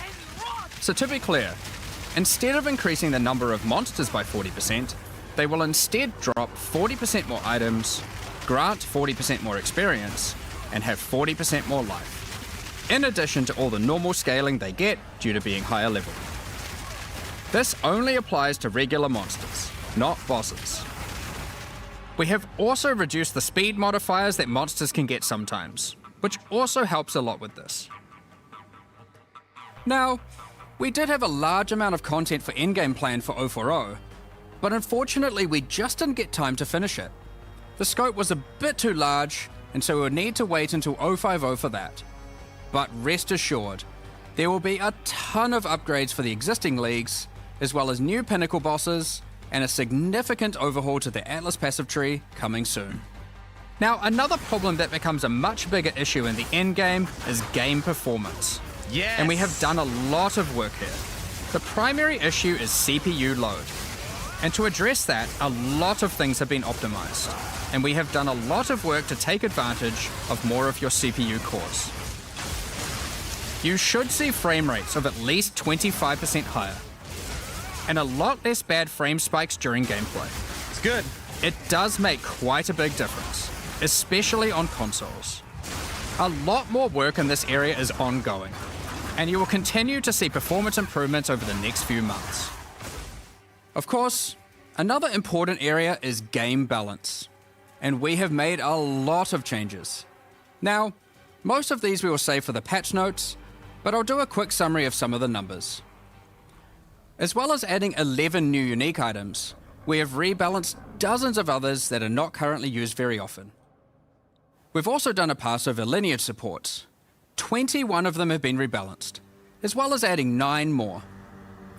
Alongside the 2 new Druid ascendancies, we have made balance changes to almost all the others, with some of them getting a grander rebalance, such as the Smith of Katava. Alongside the 20 plus new Druid skills, we've also rebalanced 90 other active skills across all the different classes. And to top it all off, there are also over 250 new passive skills added to the passive tree. These changes should go a long way to increase the viability of many more skills, uniques, and overall build variety that can tackle our most challenging content. Next up, we're going to be talking about our new supporter packs. Today, we're launching 2 new series of supporter packs, the Precursor and Kalgurin packs. Each tier contains the pack's full face value in points, alongside several exclusive microtransactions. As always, the All right, let's microtransactions compare in these these packs to are last purely epoch. cosmetic and do not affect your character's power or progression in any way. The Precursor series of supporter packs contains 6 exclusive microtransactions. First up, the Marble Statue character effect. Once you finally stay still for a moment, a podium rises up out of the ground to immortalize you, turning your skin to marble. It's a tanuki! When you next move, the stone crumbles around you. It's a tanuki. The precursors had mastery over gravity manipulation. Never mind. So too can you, now with the Gravity Well portal.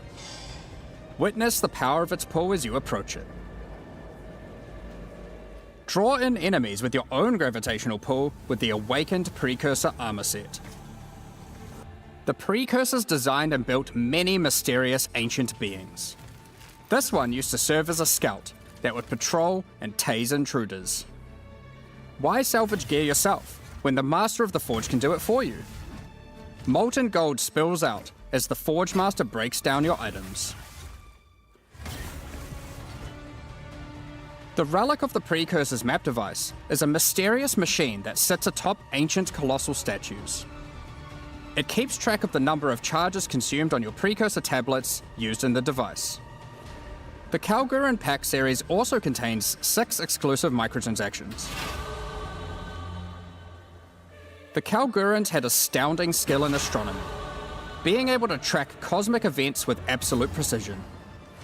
Harnessing that skill, with the Astronomer's Level Up effect equipped, you too can now see exactly how long it took you to level up as it outputs the time in chat. The time taken to reach your last 3 levels is also displayed on the item, so you can link it when you have a time you're proud of. Crush unique enemies by unleashing the wrath of the lost Kalguran fleet, led formerly by Captain Heartland himself. A Kalguran seafarer needs armor fit for the treacherous seas of Rayclast. This set has you covered with the classic tricorn and, of course, a peg leg.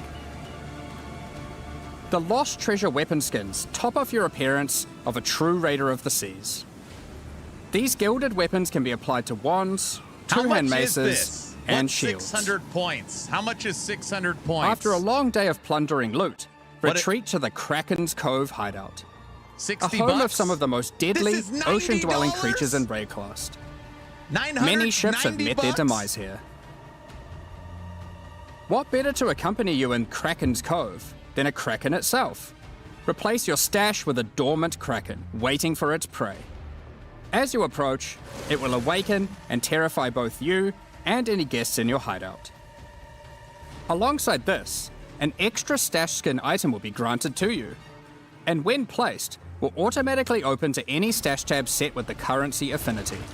To help, if you buy the highest pack, do you get all the ones under it? Additionally, any microtransactions from the supporter packs will be made available for use in Path of Exile 1. Yes? Okay.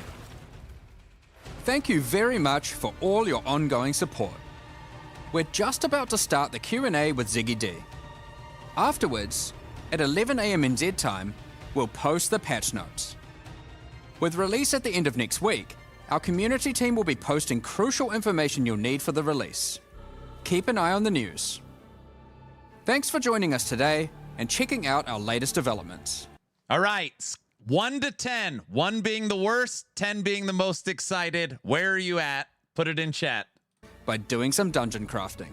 10. We'll begin the Q&A shortly, 9, so please 10, 4, get your 1, questions 8, ready. 9, 5, 12, 5, 3, 0, 1. There's a lot of low scores in here. Negative 12, 1, 6.9, 1, 5, 8, 8, 9,000. 2. It's Welcome just back, more Exiles, recycled to the content. Q&A portion. I am your host, Ziggy D, and today we're going to be touching on the design of the Druid and the Fate of the Vile League while we gather some community questions. Then we'll deep dive into endgame, balance, and other game design topics. I am, of course, joined 6 by was hoping for more game directors weapons. Jonathan Rogers and Mark Roberts. How you guys going today? Oh, very 6, good. 7. I mean, you know, it's been a great one to work on this one. Like, I've really enjoyed it. So yeah, it's definitely great to see you again. Druid And it feels like was it's only meh, been like no armor, no time at all no since last time you were weapons, here. no with end everyone game, no really. campaign. It feels like only several weeks, and that's pretty accurate. yeah. We get to see you twice as often now, so that's fun. Yeah, I'm around every 2 months or so now, roughly. It's great. I love it. Let's keep going. So I do have to open with this, though. Is like, Druid looked a little bit weak, I think, in the demonstration video today. Yeah, I think one of the issues that we have is like we're so concentrating on like just demonstrating how the mechanics work that we sort of forget to be like, okay, let's actually make sure the damage numbers that we're doing on this like test character we're filming here are actually like in line with what people actually normally expect. So yeah, there's just a few things there that we probably should have caught and made a little stronger there. But yeah, when you actually play it, it's certainly from the alpha feedback incredibly powerful. Like Yes. you know, the like, you know, we were seeing some people say, oh, you know, the wolf looks weak or whatever. Well, I can assure you that on alpha there's a bunch of people saying the wolf is super OP. So you know, it just comes down to the things you go through in order to demonstrate I stuff. think we are probably going to be worthwhile. We make some videos showing a bit more of the less Did they bring swords? Did we get a new weapon? People were saying swords coming. Did we get a weapon? Like when I first watched it as well, the draft, I was thinking, No. it's like, I don't really get a feel for what it Not feels like yet. to actually play it. Like there's good demonstration here of the mechanics, but yeah, I can understand how from your perspective, Talisman. it'd be pretty easy to be like, oh, we want to communicate how this cool thing works and this cool thing works. There's a fine line there for sure. Where if you get too hectic, people are like, I don't even know what's going on. They're just looking at a ruckus. And then, in this case, I'd say we went on a little too far on the other side of the line, was just a bit too slow. And as a result, yes, it can look a bit weak. But yeah, I think we'll try and get some like raw druid gameplay out to people to understand it. I think particularly for this class, because of the shape-shifting stuff, it's so hard for us to, normally we can look at something and be like, oh, that's just a demonstration. We kind of know what it would look like at endgame. But I think with the Druid, it's just so unusual. It's so different that it's actually hard to judge what it would feel like to even play it. And I'm happy for my hands-on to say that like it's almost immediately like very smooth, the shape shifting of it, the movement of it, especially because like in your demonstrations, you're not really using dodge, roll, sprint, that sort of thing as well, which makes a big difference. I suppose one of the things we didn't really dwell on in the video as well is that we do actually have dodge roll. I mean, they're not actually rolls for the animals, but all the animals can like hop around and that kind of stuff. And that was honestly one of those things that was like kind of funny because initially we actually had it so when you dodge roll, you would transform back into a human. And the reason we did that is because it's really hard to make animations for animals that like actually work correctly. Like we actually thought it was impossible. But then when we actually put it on alpha, there was the kind of visceral reaction of I want to still be a bear, like, you know, while I'm hopping around. So we ended up having to like work out like how can we make this possible? How can we make it so that you can actually do the dodge rolling as an animal? And that sort of ended up being pretty good, I would say. And this was like clearly the hardest class to design so far, and it took a bit longer. Like I think you were originally hoping to bring it out in a previous expansion. Yeah, quite a while ago. But the thing is with it is that it's kind of like designing 4 classes in one, because not only do you have the situation where like obviously we want to have synergy between skills and stuff like that, and we can like look at that in a normal class and work out what those might be. But with this class, people want to be able to play just as a bear or just as a wolf, as well as people who want to play like dual with a human and a wolf, or people who just want to be a wolf and a bear, and like all the different combinations. So we had to kind of come up with a way for like each line needs to be self-sufficient and that it's got all the tools that you need. But at the same time, you have to not have it so it feels like there's just duplication between them. We're like, oh, like this is just the same thing as what a bear has, but you know, you are a wolf instead. So we kind of have to like, it's like you need all the tools and yet you also need to have them feel different. And that just made it really, really tricky to get all of the things right with it. And then it didn't also help that, since the last time we were working on the Druid, way back when we showed it off in Gamescom 2023, we had WSD, and that is a whole other complication because, you know, like how... That's when I played it. I played Druid, Gamescom 2023. I played it. All the time, making it so that you could do the ranged attacks because you need to be able to walk while you're doing it. The wyvern's sitting there with its arms like planted on the ground, you know, like being able to walk while also spinning it. Yeah, it's like we went through so many iterations of that. So yeah, it was just a very tricky class overall, like just crazy. I remember seeing some very goofy looking like wyvern like months and months ago. Yeah, you were like trying to, this is not working. Right. Like, well, I also remember like for a long time the wolf was just like a dancing dog. It was just like it looked really silly. And like man, the wolf as well. I mean, it was really hard to get right, and because one of the things we really wanted to avoid was I didn't want that too much of that whole like man in a wolf suit vibe. Like I wanted to actually get the feeling of like this is an actually different animal, which I think with the bear and the wyvern's way easier. With the wolf, it's like it's really hard not to just go back into that. So we had a lot of questions about like what even the locomotion was. How does it walk? Are we going to walk on 2 legs? Or are we going to walk on 4? We ended up splitting the difference. You can do both, right? Like you get that when you're attacking and you can be upright walking on 2 legs. When you're walking, you run on 4, and you actually do get a speed boost while you're on 4 legs. Like as a wolf, just so after like 1 second of walking, you go down on 4 legs. You start moving a bit faster. So yeah, it's actually pretty cool. An interesting thing there. I don't think is each form technically has a kind of passive benefit. Right. So obviously you've got the running fast as a wolf.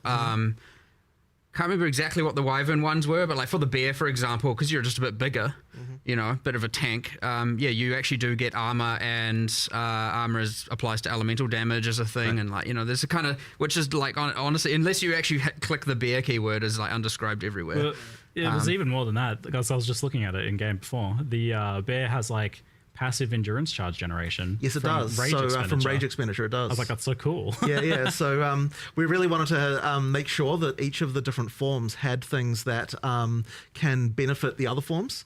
So like, it was really tricky to think, like, what are resources that a bear can generate? What are the resources that wolf can generate? What are the ones the wyvern can generate that the other ones can then use in order to kind of get that cross synergy? So that's kind of like one of the reasons why we had to kind of come up with all that stuff. And part of the. For me, it's wolf pack or we don't play druid. I watched the whole thing. I don't know. I guess I got to get more info. That was the only thing that was like, all right. When I watched that presentation, the actual like human nature druid looked the best, just from the presentation. You absolutely can. So the thing with this is that you want to present a fantasy to someone as far as like what the UI is pushing you towards and all that sort of stuff. Like, there are going to be a lot of people who are like, I want to be a bear, and they just pick bear stuff and they go all bear, right? But at the same time, we're unconstrained in the sense that you can pick all the other stuff, you can use it at the same time. So one talisman, like effectively when you pick on a talisman from like wolf, bear, or wyvern, what that's giving you is the default attack, right? That's what you're actually picking, and that's all it is, right? And that often will guide you, like what skills you're picking and so on, but you can just use with that same talisman as many different animal skills as you would like. Bear shaman? That just means that you've got that sort of free-flowing, like, you know, trying out different stuff, sort of combo gameplay that we like to try and get. So obviously there will just be a lot of people who just pick one thing, right? Like, I absolutely expect that, there's a lot of experimentation to do there if you want to do it. Yeah, so you've tried to hit like making it so like people who just want like a simple straightforwards, like I just want to run out as bear and slam the ground, like that's certainly very possible there. But also you with this whole class, you had the problem of how do we make like a spellcaster and a melee attacker that's shapeshifter as well. I mean, this class has got a bit of everything. For sure. How did you make all that kind of like work together and solve that build problem of like, how do you actually scale these things together in a way that just one thing isn't way better than everything else? Right. Well, I mean, it's always tricky, and Mark's obviously the one who handles a lot of the balance stuff. But I can see, even just from a design perspective, so I just throw over the fence all my horrible stuff, and then you're like, how the hell am I going to balance this? Effectively, like, so even with the spellcaster side, so one of the things we initially wanted with the spellcasting is a lot of it's like over time type effects that, so for example, with the volcano being the really obvious one, right? Like, you can create this thing, and then you can turn into an animal and do other stuff at the same time. So we needed on the human side a lot of things that last for a long time. But the problem you then run into when you actually go to balance the thing is like, okay, well, if you've just got like 5 damage over time style spells, why not just cast all of them, and then you don't have to ever do anything else, right? Like, so it's like that kind of stuff makes it really hard. So then you have to start thinking, okay, we want to make it so that you cast a long-term thing as a human, but then being an animal is going to augment that so that it improves it. So for example, with the tornado, it's got a similar mechanic to the little twisters that the hunters have, where ground effects can empower it with extra elemental stuff. And so then we're like, okay, well, if the animal forms are the ones that can create the ground effects, then that means that you're kind of like, you're going to want to do, like, to mix that with the tornado, you now have to have both the animal forms and the spellcaster stuff if you want to get all of that together. So it's just a lot of that thinking about how can an animal form aid a spell, how can a spell aid an animal form, like all the way through. And then, as I said, we throw it over the fence, and then Mark tries to work out what kind of numbers can actually make it it's a web of infinite difficulty, right? Because like, we're talking about the 4 forms within the class, but each of these skills also synergizes with every other class and every other skill in the game, and it's becoming growingly more complicated. But that's also what's fun about the game, and what all the things you can unlock and the crazy builds you can do. But I mean, like, this week's focus has been like, okay, we had all the, like, during our alpha testing and internal testing, we had like, there was the I want to be all forms going between, there was the I just want. I'm gonna say something maybe a little controversial, go figure. Obviously, last epoch, last place when it comes in communication. D4, people were a little disappointed, and what I'm reading, people are a little disappointed on this. And obviously, PoE2 being the best. But out of the 3 marketing pitches, last epoch, D4, and PoE2, none of them were a home run. None of them were a home run. I don't know what you guys think. Almost everything with this class, I'd actually say we're a little bit more prepared than normal. We've had a lot of testing. Despite, I mean, partly because Crimson, it's been in the works for so long. I think so. But yeah, it's, I don't know, like ultimately pretty fun. I'd say there's still obviously there's still more to do. There's obviously always more to do. But yeah, there's a lot going on, a lot of enjoyment. Oh, this was definitely the I best. saw yesterday, I was just sure. like walking past someone's Definitely. computer and, you know, someone was mentioning like, yeah, it's just fun placing 6 volcanoes and then just slamming on them. I was like, all right, sweet, you do you. Like, that's fine. I was definitely enjoying obliterating bosses in bear form, like with dropping tornadoes, and there's the totem which you can I summon in expected a animal little form. more. Yep. And then you're putting fishes down and they're exploding, and you're putting extra things on the ground Titan and they're Quest 2 exploding. better. There was definitely some boss deletion going on there. So- Even just walking past the just many entangles going out, and then there's that plant support gem. I'm like, all right, it's putting the new. I see chat being like, no, Ziggy, don't get it nerfed. I do have to admit that I did already get one thing, let's say fixed. Okay. D4 is rudderless, Ellie is absent, PoE2 is over engineering. I don't know.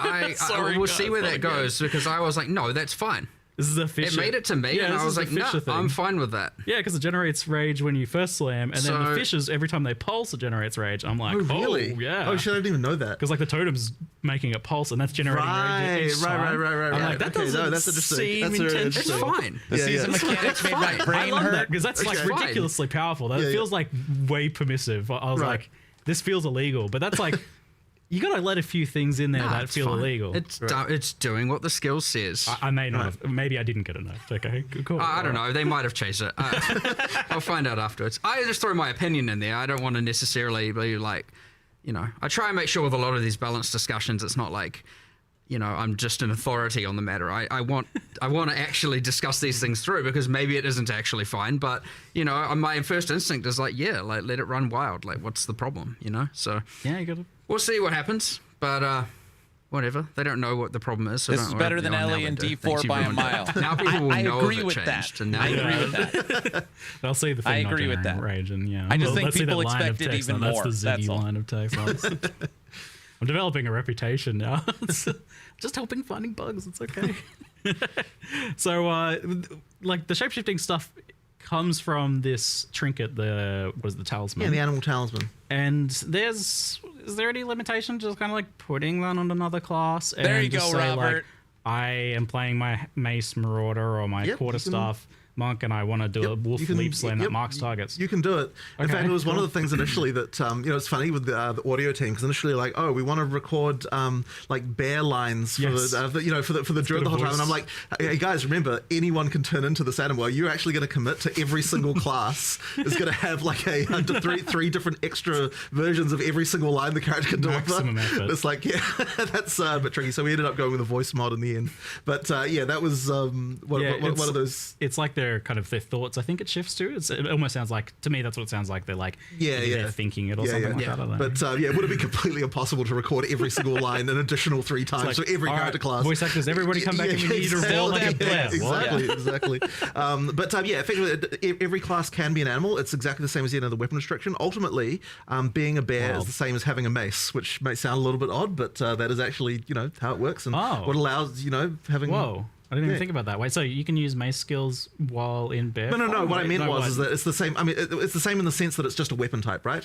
Like, Yeah, right, like, okay. yeah. Damn it, now we have to make that possible. Well, I mean, you can turn into Calm as a bear. That's unique but, item territory for the future.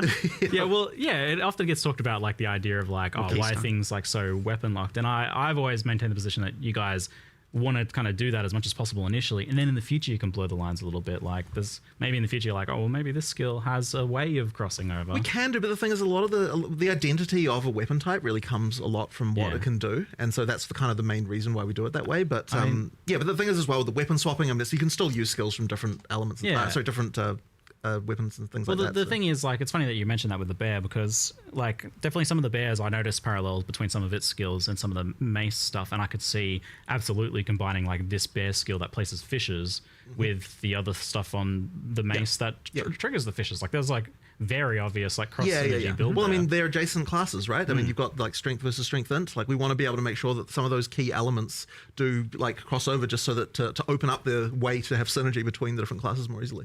Yeah. Well, as you get more classes and more skills, you obviously get an overlap of the kind of mechanics and keywords and stuff, iterating, and thus they will always cross-synergize. And where there still will be new things a class offers, yes, there's always going to be a bunch of stuff that they use that will then interact with all the other skills. So. Yeah, and now you added plants and plants that grow from rain, and there's a plant keyword that has overgrown as a keyword. It's interesting actually, those ones, because they're on completely opposite sides of the tree. You've got Dex versus Strengthened, and that's been a little bit hard to kind of like get the where the mechanic should go on one side versus the other.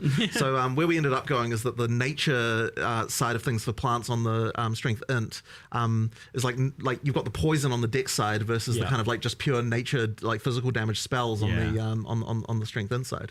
But that's been fun though, because now it's actually been really fun designing the supports, because Hey, Aaron, don't know if I missed it, but when do we light Reddit on fire for GGG going back on their promise about updating Endgame? Never. Did they promise on updating Endgame? We don't do that. We don't fight fire with fire. We just observe. We're the good guys. Yes, they did. We're the good guys. Rangers plants is like a thing. They all have ways that works. I mean, that definitely opens up interesting party options in the future as well. Like, I do like the idea of being like a rainy druid watering mate. It's easy. It's not even hard to do as well. Right. It's kind of just like, thanks, druid, you buffed poison rangers. Yeah. That's kind of just what happened. Yeah. All right, good, yes. And the rain buffing lightning skills as well, by increasing shock chance and stuff. It's pretty wild how much stuff you've just jammed into one class here.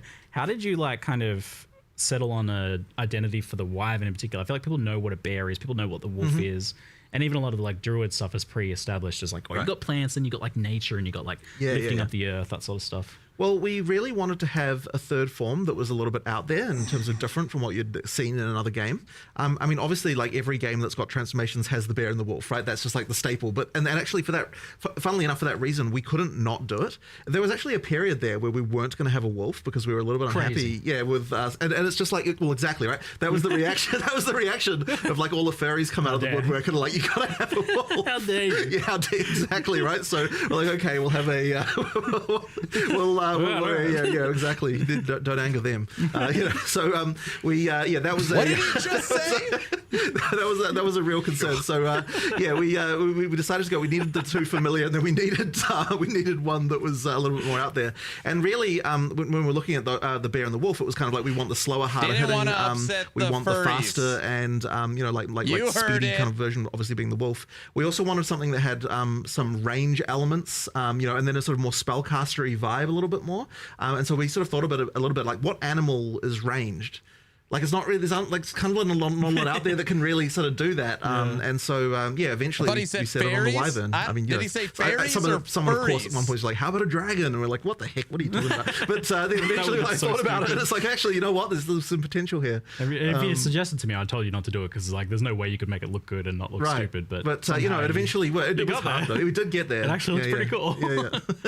But it's kind of a spell blade almost. Like, it's got a bit of range stuff, but it's got a bit of like spell kind of melee things going on. I mean, as it should be for Strengthened. Yeah, and you were asking what the passive buffs were. I was looking at it before. It's like it's got buffs to freeze, shock, and energy regeneration actually, as well, like energy recharge, I think. My spell. It's a shame you knew. The reason I was actually being vague is I knew what they were. I just wanted to change them. Okay, I mean that's fine. Do something. Sorry cool. for my slight disingenuousness. Cool. I kind of feel like they shouldn't. I didn't want them to be offensive benefits. Yeah, they're supposed to be defensive. It forces you into certain build types. Whereas, like, if they're utility or defensive, that way they will work across all board. That's my general philosophy. So I was like, I feel like I want to have a go at trying to design the energy shield thing. I don't mind. I wanted to have a go at designing stuff that's more utility or defensive only, and that way you don't feel like, oh, I should have to play lightning or fire because it gets the passive benefits. That way, if you wanted to do a kind of weird out there thing, it doesn't feel so bad, but we'll see what I come up with. Do you have an idea, or are you still figuring it out? Nah, I got no clue. I don't know. You could play on the fact it's got, like, wings to, something defensive for block, or something for, hard carapace maybe, or... I don't know, the fact it has wings, something to do with the so wings, much dragon right? lore to pull from. I got like a book that my daughter really likes to read that's like full of dragon lore. I'll send you some ideas. All right, sweet, yeah. Dragon, they hoard gold, right? Gold find? Yeah, that sounds like it. Eat piles of gold for buffs or something. There's gold over there. Quick, shapeshift, pick it up, shapeshift back. No, I'm obviously joking, please. I'm not doing that. Gold find, no, please don't. Mandatory dragon gold find build. I know it's kind of funny though. It's distinctly PoE. You're not talking about the last Epoch dev stream tomorrow. No. The armor energy shield stuff. But that's still the case here, as that's the strength int base. But I feel like the energy shield stuff is not as iconic to Druid. How have you incorporated that What stream? and made it feel like something that makes sense? Or like in what ways have you incorporated that to the Druid? I feel like it's not obvious. Yeah, look, is a little bit off in terms of the feel there, but at the end of the day, we kind of don't really have many options as far as what we can do. I mean, like that, it is important for it to be that it has that, you know, like armor and energy shield approach. There's a few sort of interesting, what do you call them, spirit reservation gems. I don't know I can never remember what the official name of that is. That sort of interact with that stuff in a dual way. So there's like that bark skin thing that effectively allows you to take advantage of energy shield to generate armor. Like, so when you lose energy shield, you get armor instead, and like it like creates little bits of bark on your skin. Cool. There's like things like that we've added. But yeah, it's a little bit of a thematically weird thing. I think probably the weirdest part about that is like, yeah, you're gonna have energy shield as a bear. It's a bit strange. Like, you know, getting hit as a bear and then there's a little energy shield pop. But I mean, yeah, it is what it is. Kind of has to be that way. Well, you don't have to. Well, I suppose, sure. You can get full armor if you want, but well, yeah. I feel like because there's like such a range of identities within that one class as well, that you've got the bear maybe that doesn't really align as much with that. There's definitely more armor stuff going on. So you could build more tomorrow. strength. I'm the unofficial last Epoch dev stream. Whereas like the we all know Wyvern that potentially has more of that kind of magical aspect to it. Where it's and like again, I mean, and that's why the Wyvern itself does get the benefits to energy shield, and the bear does get the benefits to armor in order to kind of make it so you are Banana. Like, we're depending on what learning animal form about you're going, the there's a dragon. bit of alignment in the defenses there. I mean, really, it's the Wake tree up. that inspires and motivates this, right? Like, a sorceress could be on the bottom side of the tree and still have the same skill set, and you know, Aaron's gonna obviously need the some damage armor. nodes are a bit Yeah, weird, go but figure. It could work. There's nothing saying. I mean, that's part of the beauty of the game as well. Oh, yeah, I mean, I had that experience where I was like, because it wasn't as clear, I was almost inventing my own lore there a little bit, where I was specking the regen from the Druid and then the Zealot's Oath right there. I'm like, oh, this actually like, you're converting your natural kind of like life regen into energy shield. Like, I was like, oh, this is kind of the Druid's thing. I should like, tell EHG I mean, that to is a hire way me for the sure. Like, stream. keystones certainly are pretty powerful, and we have a bunch of. I think there's an extra. I can't remember what it's doing. There's a new one There's one there. that says "Do not translate" on it, so it's in, wasn't sure what it it's does in yet. progress. But yeah, we were playing around with trying to have some armor, energy shield, more hybrid stuff going on with the keystones there. It was based on what's it called? PoE one's is it Divine Shield? Is that the name of the keystone? I can't remember. Too many names. But you know, it's based on that, but not exactly the same. Like a derivative of that we're trying to get going. But yeah, it's just because I was like, we need more keystones that I feel more druidy, and I know there's a rage one there that is embracing the animal ferocity, where it like what does it do? It's like doubles your maximum rage, but makes you don't get inherent There's two bonuses from rage. So it's like, bananas. if you really want to do the skills that are rage consumers, like rampage, and you just want to rampage for as much time as possible, you obviously go for that keystone. You lose the benefits of rage, but you get to rampage around for twice as long. You know, so a few things like that we're trying to add that are thematic as well. And I think that's another one of the really cool parts about adding a class is 1/6 of our tree was just filled with just placeholder garbage. Like, actually, like there's a giant link thing there. There's no links in the game, really. You know, it's like, what are we doing with that? You know, it's like, and so I was like, well, that looked like a vine. Just make that a plant thing. And, and so now it's a plant thing that talks about overgrown plants. And but we filled in that whole bit of the tree. And guess what? Now witches and sorceresses have more energy shield stuff on that kind of direction around towards the druid, and warrior has more. And you know, and I don't just mean energy shield, I mean everything, all the mechanics, right? All the int mechanics are kind of there, the strength mechanics, everything. So it is nice we finally have a class in every different part of the tree, so like we don't have any just like weird open stuff anymore. Yeah, that area of the tree was a little strange. I mean, it's such a massive tree already, and you're adding more to it, and then like I have to wonder, like, you added this Oracle class. Like, I saw the Shaman one, I was like, yes, this is exactly what I expected. But then I saw the Oracle, and you guys had like 130 extra passives. So far. Like, why do you do this to yourself? Like, that seems ridiculous. It's fun. Because it's cool. Because it's cool. That's really the best reason you could ask for, right? Yeah. I was like, I really went through, I mean, I know we showed 2 examples, but I was like, really want to make sure there's like cool off-spec stuff here. I want to make sure that if you want to be able to get more of a certain thing, this is a way to do it. I mean, at the end of the day, it still costs passive points to allocate, right? So it's more about, you know, maybe you want some stuff that normally you'd have to go to the deck section for and get, you know, maybe some projectile related stuff, and now you can get it up there because it allows for some kind of weird off class, and it was all themed around, you know, if you got to live your life again, Oracle. What would you change? Like, what different paths would you take? And so it's this interesting, like, It's an existential crisis as a node. That fits period. Initially, I always do write my little blurbs about them to you know, get them. Aaron, you really need to ask CHG what is going on with them. Why are they so radio silent, and why do they keep seemingly making the wrong decisions? Something is going on, but the non-communication is only making it worse. Oracle will have skill sigils. As designers, to see that kind of thing and go, we have a million things to do. Like, is that really, like, that's too much time, too much work, right? And I'm just like, sad, isn't it? If we say that about everything, you get nothing cool. Yeah. And so it's that, and I mean, even the shamans, like runes revealing hidden powers, like, we're setting ourselves up for a large amount of cumulative time over a while, right? Any rune we add, anything, like, we have to add and consider the shaman stats, and we have, that's another whole axis of things. We have to meta balance every league, and same with the Oracle passives, and every time we change the tree, and like when we eventually add the Templar, we're going to have to relocate all those nodes because that tree's going to get a giant, now we've got 2.5 classes in one section. But it's worth it. It is actually worth it. You add so many builds, so many cool things, and if you don't want to deal with it, just pick another class. It's fine. You know, you don't have to. Or pick other nodes on the same class, you know, you don't have to take that node. So I think this like very clearly communicates that you're also okay with this idea of there being Dude, I thought he was going to say, you don't like it? Play a different game. I don't know why I thought he was going to say that. on the character selection screen and know what the passives are going to be that are hidden behind the Oracle ascendancy, right? So it's like, yeah, that's cool. That's fine. Yeah, I mean, you just I love I mean, look, there's always going to be community tools, and they're going to come up with a way to make that. Wait, Justin, Reddit is mad in PoE2 land? So Reddit is burning in D4, LE, and PoE2 land? All 3?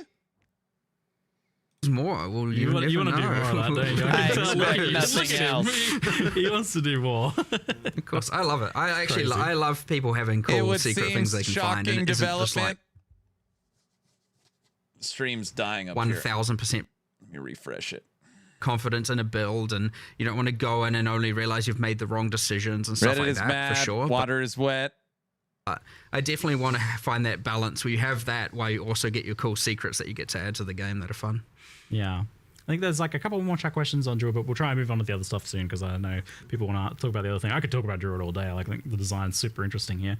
But some of the questions were that I think people are a bit confused about like the talismans and the forms and how that stuff works. So the talismans are effectively just like another weapon. Yeah, exactly. And things like attack speed, movement speed on gear and everything will affect you in your movement. Absolutely. And with Right. forms. It's Absolutely. not like... I think because a lot of other games do it where when you change form, like all of a sudden, oh, your weapon's not affecting you, or this thing's not affecting Right. you. Well, I mean, effectively, so we're doing the changing form That's their by utilizing stream. weapon swap. So you've got 2 weapon sets inherently, and the talisman effectively serves as your weapon. Yeah, like if you're playing a druid, you are going to have to learn how to use weapon specialization passives and stuff like that if you want to have the spellcaster and melee thing. Now, a lot of the passive tree nodes, like in the druid section of the tree, all have like attack and spell damage and that kind of stuff. So like certainly for most of the start of the class, you won't have to worry about it. But as you get deeper in, and if you want to do hybrid spell attack, you are going to have to think about like, okay, what are my attack passives, what are my spell passives, and do that. I was actually surprised at how simple and straightforward it was to do. So like the weapon specialization tree thing, you still do need to think about and understand how that works. But the basics of like using the actual skills just happens automatically. Like Yeah, I yeah, never have to exactly. actually go in and No, tag a you skill don't as have to a worry about certain that thing. part. Just because of the fact that, because this has always been the rule, but it's really apparent here. Like, Yeah. if it'll swap to the weapon set that can use the ability, so Yeah. therefore you don't have to actually tweak. You just put it in and it kind of works. Yeah, like if I tried to use my spell, it would shift to human Yeah, automatically exactly, and use exactly. the staff. Yeah, And yeah. so like that Yeah, was yeah. all automated, and I didn't have Lots to like of program. let's see like that. copium. Like I have on some other builds, I guess, Right. where it's a But bit. yeah, more mostly that's just because unclear. you get into a situation with those where because it's usable on both, Yeah. now you have to start going in there and tweaking that stuff. But here, because it makes it much simpler when you don't have to worry about that. Yeah, so there's a decent onboarding there, given the potential complexity of that. All right, so we'll move on now to the Fate of the Val expansion, and there's definitely more of a like clear divide between the two things, and you even actually made two separate trailers this time around. Well, it would have been super weird to have these like two completely clashing themes in the trailer. So yeah, in the end we were like, that's like normally of course we'd make one trailer with everything, but we're kind of like, man, it's really hard to unify these two things in a kind of reasonable way. So yeah, in the end we decided to go with two trailers and just like show the content completely separately. they're not connected. Like they No, don't, not they at don't all, have to right? be, right? Yeah, Like, Yeah, they're exactly. not. Aside from both of them having a buttocks in it, they're not connected. yeah, that just happened. Yeah, that was total accident, by the way. It was just like two totally unrelated. Yes, sure. I was praising the equality of it. Like, Right. so yeah, I was great. There's buttocks for everyone here in this trailer. Excellent. Thank you.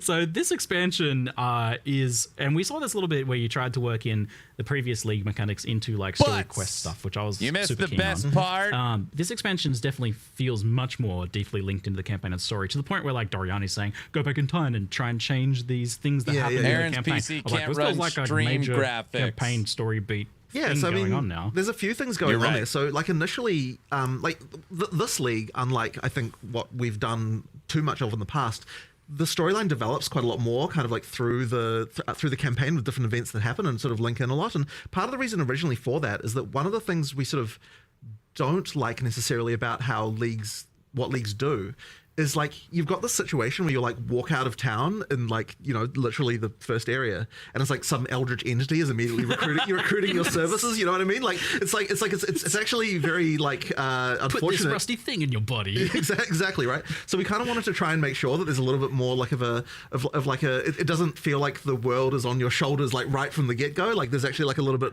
a growth of epicness throughout the league. So like if we'd have had it so it's like you're time traveling into the past, like the moment you walk out the gate, it's like okay, it's just not quite right. So we decided what we'll do is we'll make so that, you know, there is the temple. We've got a kind of like almost a baby version of the mechanic where you've got a lesser number of rooms, like it's kind of a bit simpler, like to start out with.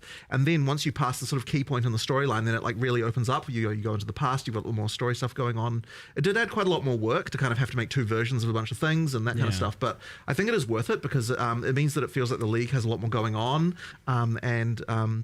it just doesn't kind of you don't break immediately the feeling of the world, which has been a problem in the past. I have very strong opinions Is it bad? on this I one. still It's want to like play D4 dark horror, more gothic, than PoE2. secondary 3 No, dimensions play deep. what you want. You know, like Yeah. I'm in the past or in some sort of demon realm now. I don't know what's going on here. And I mean, it's fine as you go, but this is actually one of the challenges I think we're going to have just designing leagues generally, is that they're going to require a bit more work to make them feel right. I mean, even just something as simple as like the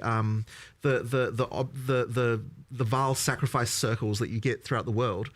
Normally what we would have done is like make one thing and call it a day. Here what we've done is we've got like 10 or more. It's a ton of variations of those where for like each act we're like, in like for each area we're thinking like, okay, which like we need more of these so that we can use them so they feel natural in the place where they are, like do a bit of material reskin, stuff like that. Like that's kind of the stuff that we now need to do to sort of make it feel like you're not breaking like the world stuff. the PoE 1 style, you know, betrayal basement.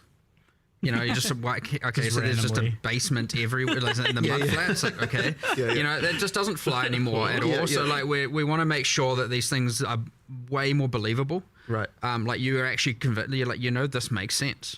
You know, I'm not just in a basement in the mud flat in a swamp. You know what I mean? Yeah, the Val is a very distinct thing, and it's very like tied to Act 3 as well. So I was a bit worried about like the tone of Act 1 with the Val stuff, but then like it fits in reasonably well. Like you've definitely taken good care to make sure that it doesn't Well, I mean, yeah, it's Sausage a matter of vagina. making it feel like there's some ancient ruin that then later someone came along, like some Ezomites went there and they built some stones around it because they're like, well, what is this thing? And like, we just thought a little bit about like how would the culture here have reacted to the fact that there was this ancient ruin from long ago in this location and that kind of thing. I'm watching the okay, secret interesting. LE And, you mentioned to me stream. that Perfect. this is the bar for what you want to be doing. This is the quality level for what you want to be doing. Yeah. So I'd say that, like, it does sort of. I would say here, like the level of polish and the stuff that we're doing, like the amount of content that a league needs to actually be good. Like, obviously, when we did 020, the league was a little bit like, it was just the Asmerian spirits, and like, I mean, it was a league, but it wasn't really.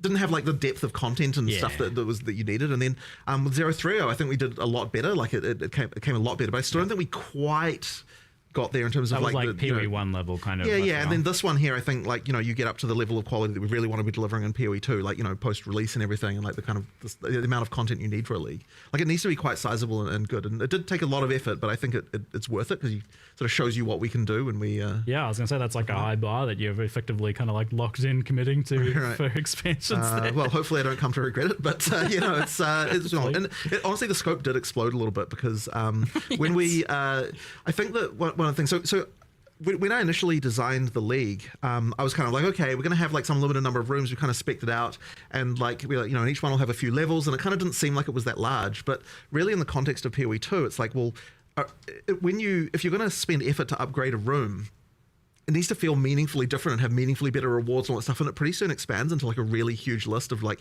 different combat encounter mechanics and different like crafting mechanics and different rewards and everything. Like, there are so many new rewards and things in just in the temple. It's crazy.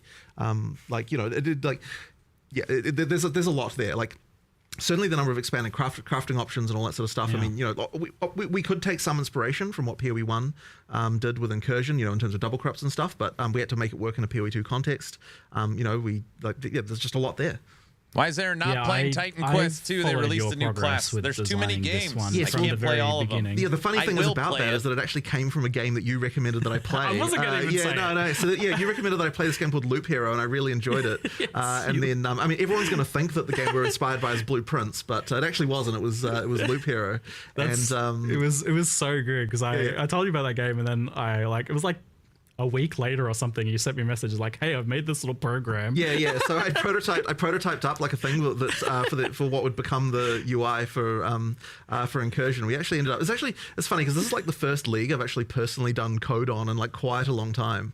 You really got into it. Yeah. Because I mean, it was a real fun, just like evening thing to like go and just like work on this design. And one of the great things about doing that is that I got to make so many design changes just in the course of like of writing it, like which I don't think necessarily would have gone exactly the same way if I was getting other people to do it. So yeah, that was really fun. And just make and then effectively the back of it is like the code that I wrote, but obviously the UI of it is like a whole thing that a bunch of other people worked on.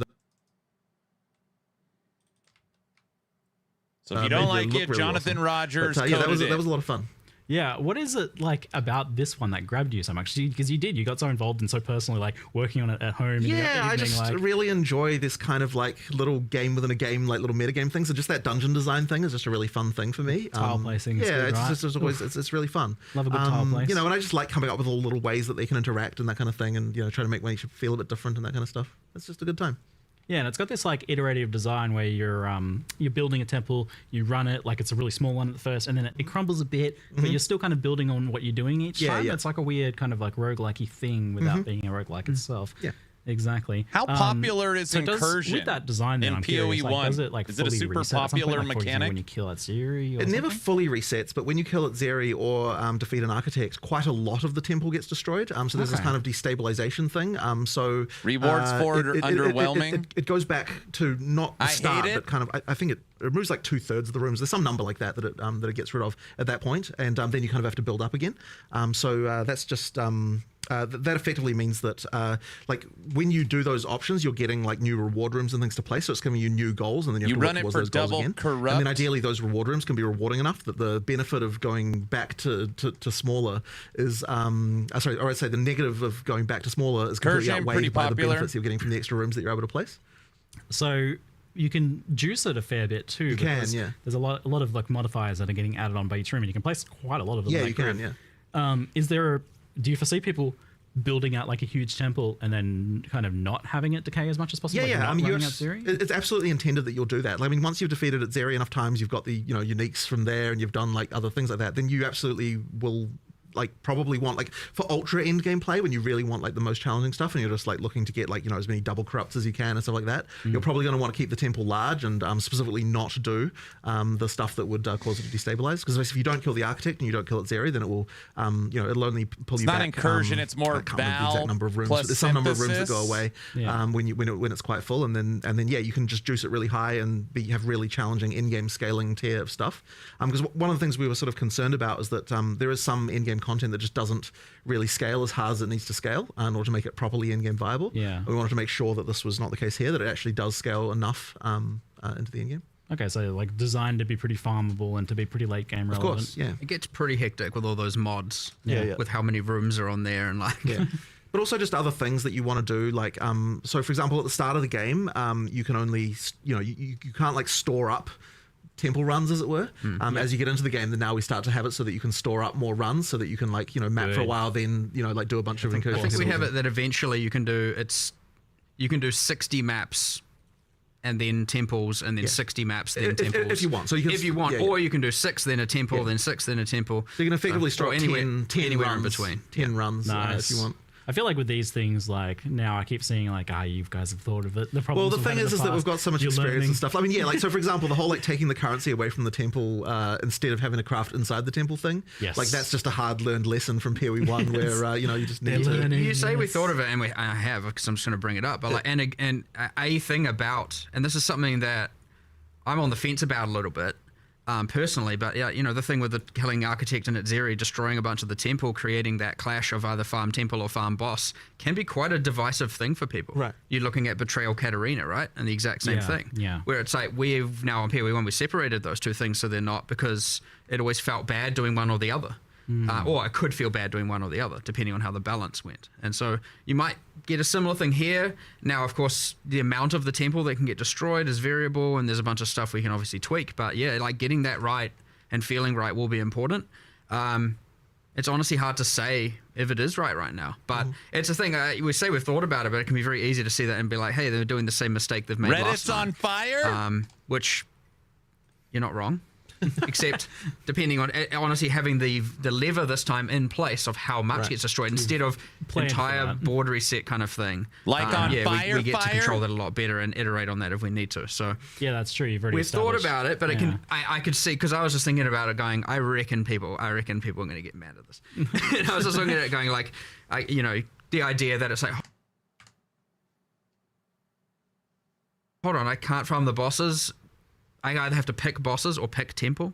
Right. It can be quite bad. Well, so yeah, that's clear then that you've kind of already got your hand hovering over the lever waiting to like adjust it as needed. Yeah, and it's honestly kind of hard to know with, I mean, even if you, again, it's the thing with this sort of stuff specifically is you're talking about that's the type of gameplay that is hard to test internally. Yeah. Because how can you do just like you can't really test like what is weeks of grinding gonna feel like, it's yeah. Mm-hmm. So I expect us to maybe we hit the sweet spot. Who knows? Hopefully, but I could imagine that this is a thing that gets adjusted for sure. Yeah, so you've made the like the ability to sell like the corruptions, the double corruptions as an itemizable thing you can just take away and sell. Is there any reason to like itemize the temple like we did in PoE 1? Nah, so that was really more of a band-aid solution in PoE 1 because we didn't have an easy way to change that. Like I'd prefer that the temple is your temple and that you don't sell them, but just that all the rewards are the things you can trade. Like that, like trading the rewards was the reason why we I did our temple itemization in the first place. Yeah, just if this time I feel we're just making sure to design the stuff in a way that can be take back that you can take with you. No need for the band-aid in the first place. Yeah, exactly. there's some really basic crafts that like your classic exalted orbs and stuff like that. Mostly honestly in the campaign. Yeah. And this is so when you're doing the temple, you're getting not just the opportunity, like because obviously some of that double corrupt stuff, you're not going to do that at like level 8. I mean, Val orbs aren't even in the game at that point. Yeah. So you have this thing where it's like, well, you don't get a lot of the crafting. Now, there are still rewards. There is, of course, all of that, but there's also just basic crafts like exalts and regals and stuff you can just throw on your gear. Now, you can't take those, and that is an intentional decision so that you feel like you're actually wanting to use it on your gear in the campaign and as you're progressing. And you're not, because if you can take it, most of the time you're just going to hoard it for in-game. Right. So it's those things yeah. to make the early game have more crafting stuff that you want to just use right there. Yeah, that's the problem. Like, what stops you from just like keeping your results until end game? Yeah, You want to use those so patches then. you'll see those and go, I want to take that home, but just use it. Yeah. I hear There's a an substantial buff to achievement. campaign That crafting I'm- from my experience of messing with it so I'm far. paying It's like attention. They're you can talking basically go about in and there's like 6 crafting rooms and like just got a little crafting. I'm crafting spree of listening. like upgrading a gear. Or, like, Yeah, I mean the He's temple. playing It's games. funny because there's I'm always the question whenever we listening. make a league of like, well, what if people always say, oh, there's no reason to do this during the campaign, and it's like we really have to incentivize that to make it so that no, Yeah. there's actually worth doing. Like you're going to get a substantial power boost if you decide to. He engage never with it. Yeah, you could- listens. it seems like you can kind of like hold off as well. Like you can be like, oh, very maybe this one's okay, now I'm interesting. gonna It's do very- that we're later. learning You about- always want it to be both feeling rewarding and it's give you good. obviously an advantage, and also not feel so mandatory that you're like, ugh, what Yeah, the it felt like kind of a bit optional in the sense that like, oh, I really need some gear upgrades now. Let's go into the temple and You're supposed to be setting a up all good my gear. example. Nice. That's what we want. Yeah, cool. And it is interesting that you've got this like raiding the broken down version of the temple in the beginning, and then it basically changes into this whole other thing halfway through the campaign. That story beat there. The other thing about the campaign thing is the same thing we learnt from Abyss, where we did the area-specific rewards throughout the campaign. We have also dropping here from the in-world encounters. Yeah. So even if you're not doing the temples, doing the in-world encounters can give you that extra drop per area. It seems like on the back end, maybe you've kind of taken what Abyss was doing and almost shifted it over. Yeah. There's pretty some much. modifications, but yeah, it's the same kind of thing. We've effectively got our, allocated amount guy's of still rewards and talking, crafting yeah, and they're stuff talking about for Abyss. what a league is allowed to do and should do, and we're just trying to make sure that Ellie stream tomorrow. Yep. it fulfills that. Yep. It fills that budget. Dev so to stream speak, tomorrow. of- Yeah, like you're you're getting a lesser jewels or been Keth or something like that, like kind of similar to before, which is good. But yeah, I was definitely, that was a huge thing with Abyss. I thought that was like a really good improvement to campaigns. So Aaron it's is good to see you playing out continuing with that then. It DR. felt pretty successful as a design decision. Nice. I'm really glad double corruption is back. I feel like that's a great thing from PoE1 to be returning. One thing we've changed here is that because double corrupt existed in PoE1, you never Varlorb gear. Well, I don't want to say never. Obviously, there are still cases, but generally speaking, why single corrupt it when you could double corrupt it? So we've made sure here that the double corrupt has to occur on top of a corrupted item. That's cool. Right. So yeah, you have to Varlorb land it, and then you have to land the double corrupt on top of that. Oh man, it almost feels like you're in some cases risking something even more because like you've got that really high end unique with like a really good corruption already, and now you're risking that. You're not just risking a blank item on a double corruption. So like it's a heftier risk now in some cases. I like it. That's the Val spirit right there. Like, oh man, this thing's already worth many divines at this point. Triple corrupt. Some good streamer moments. So. So you actually have to though, like it has to be crafted. Yep, so you craft first and then you can apply the double craft. Okay, cool. It keeps the usefulness of the Varlords there as well. Tech, I ran the dragon I upgrade didn't want the Varlords to just 7 times. Yeah, you that still on use my them on last lightweight one. stones or whatever, but I didn't want them to just be like never used on gear anymore because you'd rather just double corrupt it. And so it was a suggestion a developer made a while back, and I was like, that's immediately a win, and I almost want to change that in PoE1 as well, but then I just forgot about it, to be honest. So, I'm not sure if I do want to do that just before everyone maybe goes like, what the hell? No. But, Consider it. I like the idea, and I think it is an overall improvement, Yeah, it sounds like a great idea. we're learning. And then you've got this whole other system now, which you had a little bit of it in PoE1 recently where you can corrupt uniques and it replaces a random modifier on them. Yes. So this is limited to specifically Adziri. No, what Not is it? Adziri, Val uniques. Yeah, so uniques. I really wanted to make it so you could just replace arbitrary mods on any unique. But Crazy. the problem is, it was just a Unhinged. can of worms that like was just not even possible to contain. Basically what we were like, okay, is there still a way to do this that's like not going to be quite so crazy? And then we were like, okay, if we can pick a subset of uniques, and we ended up going with Val uniques, for obviously thematic reasons, then we can sort of make sure that like while it's still crazy, like there's still sort of insane interactions, we can kind of at least have somewhat of an understanding of what happens. But it does truly work where like it picks a random mod that's on the item and then replaces it with another random mod. So you can create some. You can use it on non-Val. It works differently. Huh? I don't know. What? This is news to me. I didn't actually know that. What is that? Excuse me? I think it's similar to Ancient Orb in PoE1, so it like re-rolls it. The idea here is like it's meant to work on these Val items because they've been like incompatible item error. infused with royal bloodline blood. Okay. And so it's like the way it works on Val uniques is different to just random uniques where it's like, hold on, it works a bit more chaotically here and, you know, just changes the item entirely to something else on non-Val. So, and I only say that because obviously it's pretty bad to be like, I have to have a Val unique in order to use this. Now, no, you can take the currency home, so that's never the end of the world. But I want it to be like, you know, just go grab some random unique and re-roll it. Yeah, using it on the Val uniques is like quite cool. Right now, I'm trying to make sure, you know, a process that we've been doing is that we're not just replacing it with kind of just some random basic stuff. Like, that will happen. That is a part of the pull, but we're trying to go through, because we have a more limited set of uniques we have to actually do the mod replacement on. I want to make sure we're actually thinking about, for example, the Zerfi's body armor that has like Soul Leader, and it's like a level 39 base type. Yep. And I'm thinking like, this is a tool we could use to make that more in-game viable. And so you can do things like heavily increase the defenses, because obviously level 39 versus a level 75 base type or whatever is going to have very different defenses. But then you could also be like, what about if I was like, what other weaknesses does this item have? Well, you can't generate Soul Leader stacks on a boss. Maybe this can turn that on, you know? And so all of a sudden you can replace, I don't know, the life regeneration rate with a Soul Leader now generates once per second while a boss is in your presence or something like that, you know? Now, these are kind of examples, but that was a specific one that I really wanted to do. So, but then I was like, I don't know, what if you did plus 25 Soul Leader stacks and stuff? But it's like very specific outcomes, very specific to that unique. Yeah. And I wanted to do a bit of that to use it as an opportunity to be able to save low-level uniques, if you know what I mean, to make them more in-game viable. And I thought that was a cool way. And obviously that's restricted to the Val pool for now, but like, if it works and works successfully, there's no reason that like some other mechanic can't do it for Ezomite uniques and other, you know. Now, So, you know, we'll see how it goes, but I'm hoping now, obviously, because I don't know how far through we'll get with all of these specific, because it's like a lot of stuff. Once you start doing specific things for specific uniques, there's so many it's things. a lot of stuff to implement.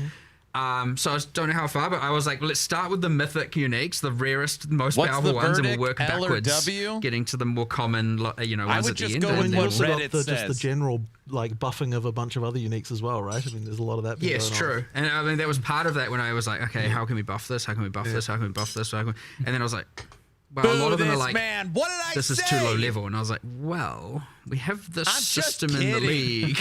So yeah, I mean, I'm just we'll see how it goes, hopefully. And it's the kind of thing where even if we don't, obviously these leagues end up often going core in some various means. So if we don't hit the mark entirely with all the uniques, I'd like to eventually get there where we'd have a good, cool, really thought out set for literally every Val unique. So hopefully that's fun. And then you do the cool things where you just get these really, really... I assume you're going to get some that have these. You replace the exact two bad Still sides with early the exact access, two. I give it a W. You can replace more There you than go. one sometimes. Oh.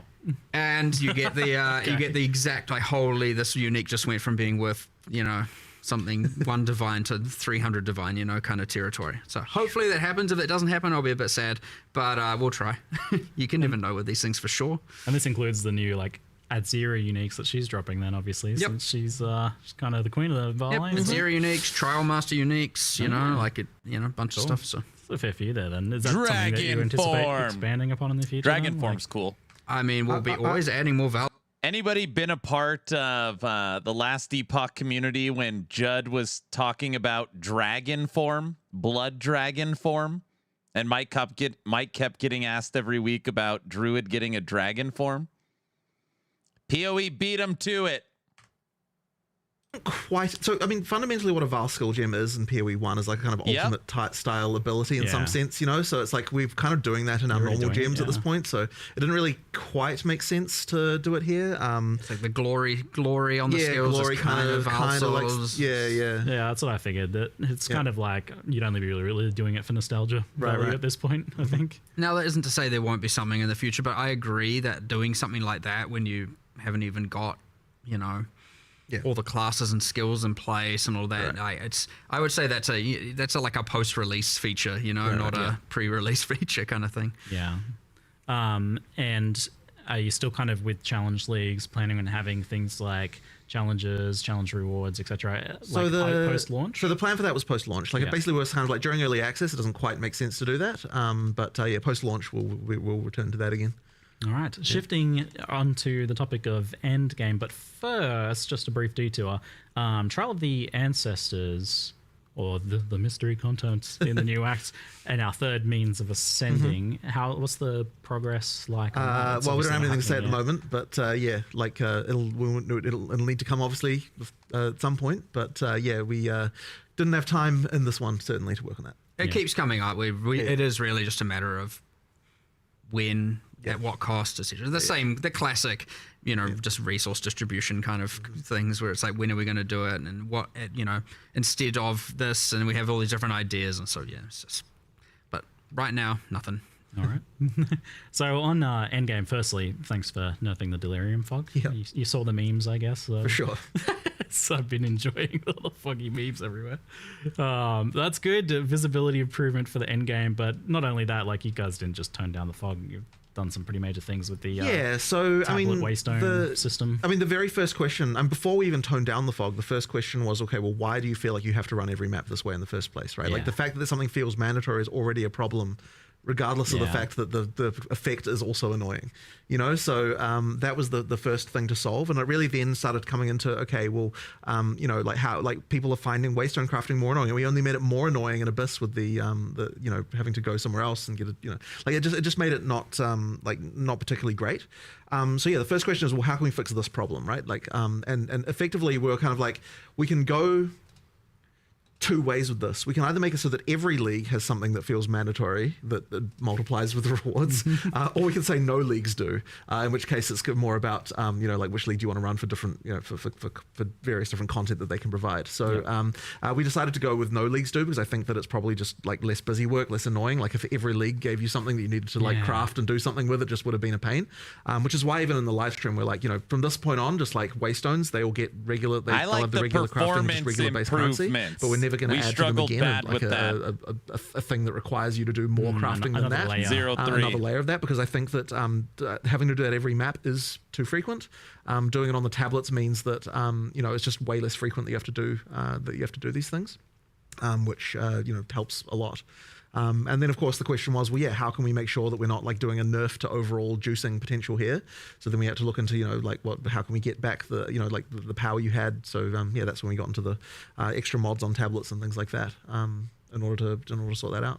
Now, obviously, you were hoping to do more endgame for this expansion. So here we go.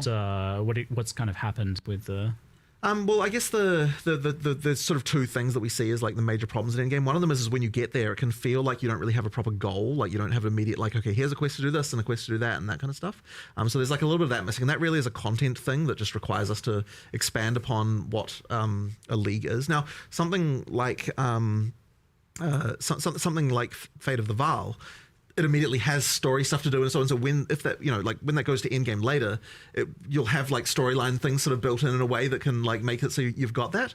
But the other leagues don't have that as much, so we need to really make sure we're expanding on those. But the other thing as well is the Atlas tree just needs a lot more love and attention and like the way that it works and all that sort of stuff. So we just need to do a lot more there. I opened that tree yesterday and I was like, oh, this sucks. It's a little tragic. It sucks. Like, so, but the thing is that in order to make it good, you have to spend a lot of time and attention making new notables that are cool, that require like actually modify things in cool ways and like actually really meaningfully do something.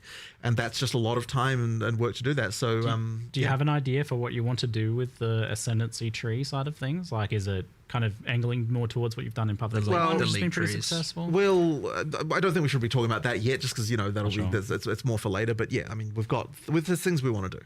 Yeah, there's stuff we want to do. We're trying not to spoil anything here. We obviously are spoiling the fact we are doing something. And I'll tell you, it's not even. It's not the same. It's not similar. It's like it's in a whole different universe. So it's kind of like, which makes it a little bit hard because obviously we're in this state where we want feedback about the end game. Yeah, it's and so I tricky. do want to put, like, people should keep giving feedback, because I don't want people to think, they're reworking it in game anyway, so I'm not going to say anything.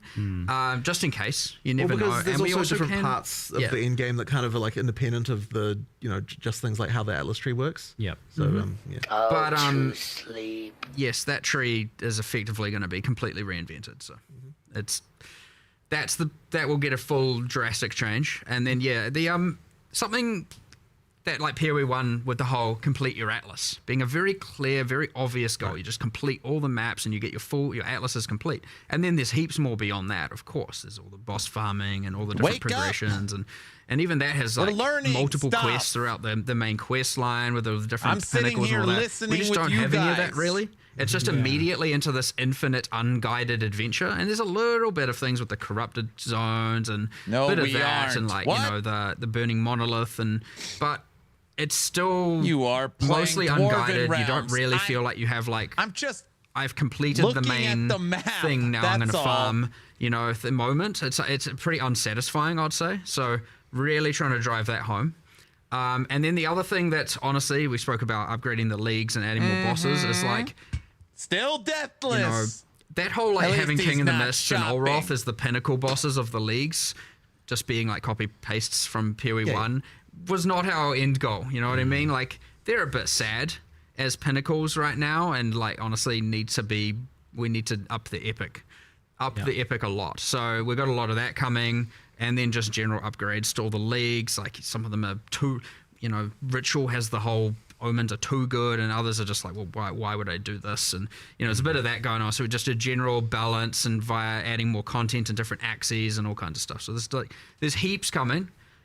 But based on all that, to answer the original, is that's how you can see how it didn't make the cut, because it is a ton of work. It turned out to be way more than we had anticipated, and it was just like, oh, damn, we kind of talked about wanting to do an in-game upgrade, a big revamp in 040, and now we've got too much work, and we still believe it's the right thing to do, so we're going to commit. And normally we often get faced with the option: do we cut it down to make it fit, or do we commit to it all and do it? And I don't think in this case we could have cut anything without kind of just honestly making it look half-assed, to be honest. So we were like, no, we need to do it all, which means, unfortunately, yes, it's not going to make 040. But then we were like, well, we can't just now do nothing. So what can we do? Well, obviously, we're not just going to be like, because we're doing an 050, we'll just leave the fog alone. Yeah.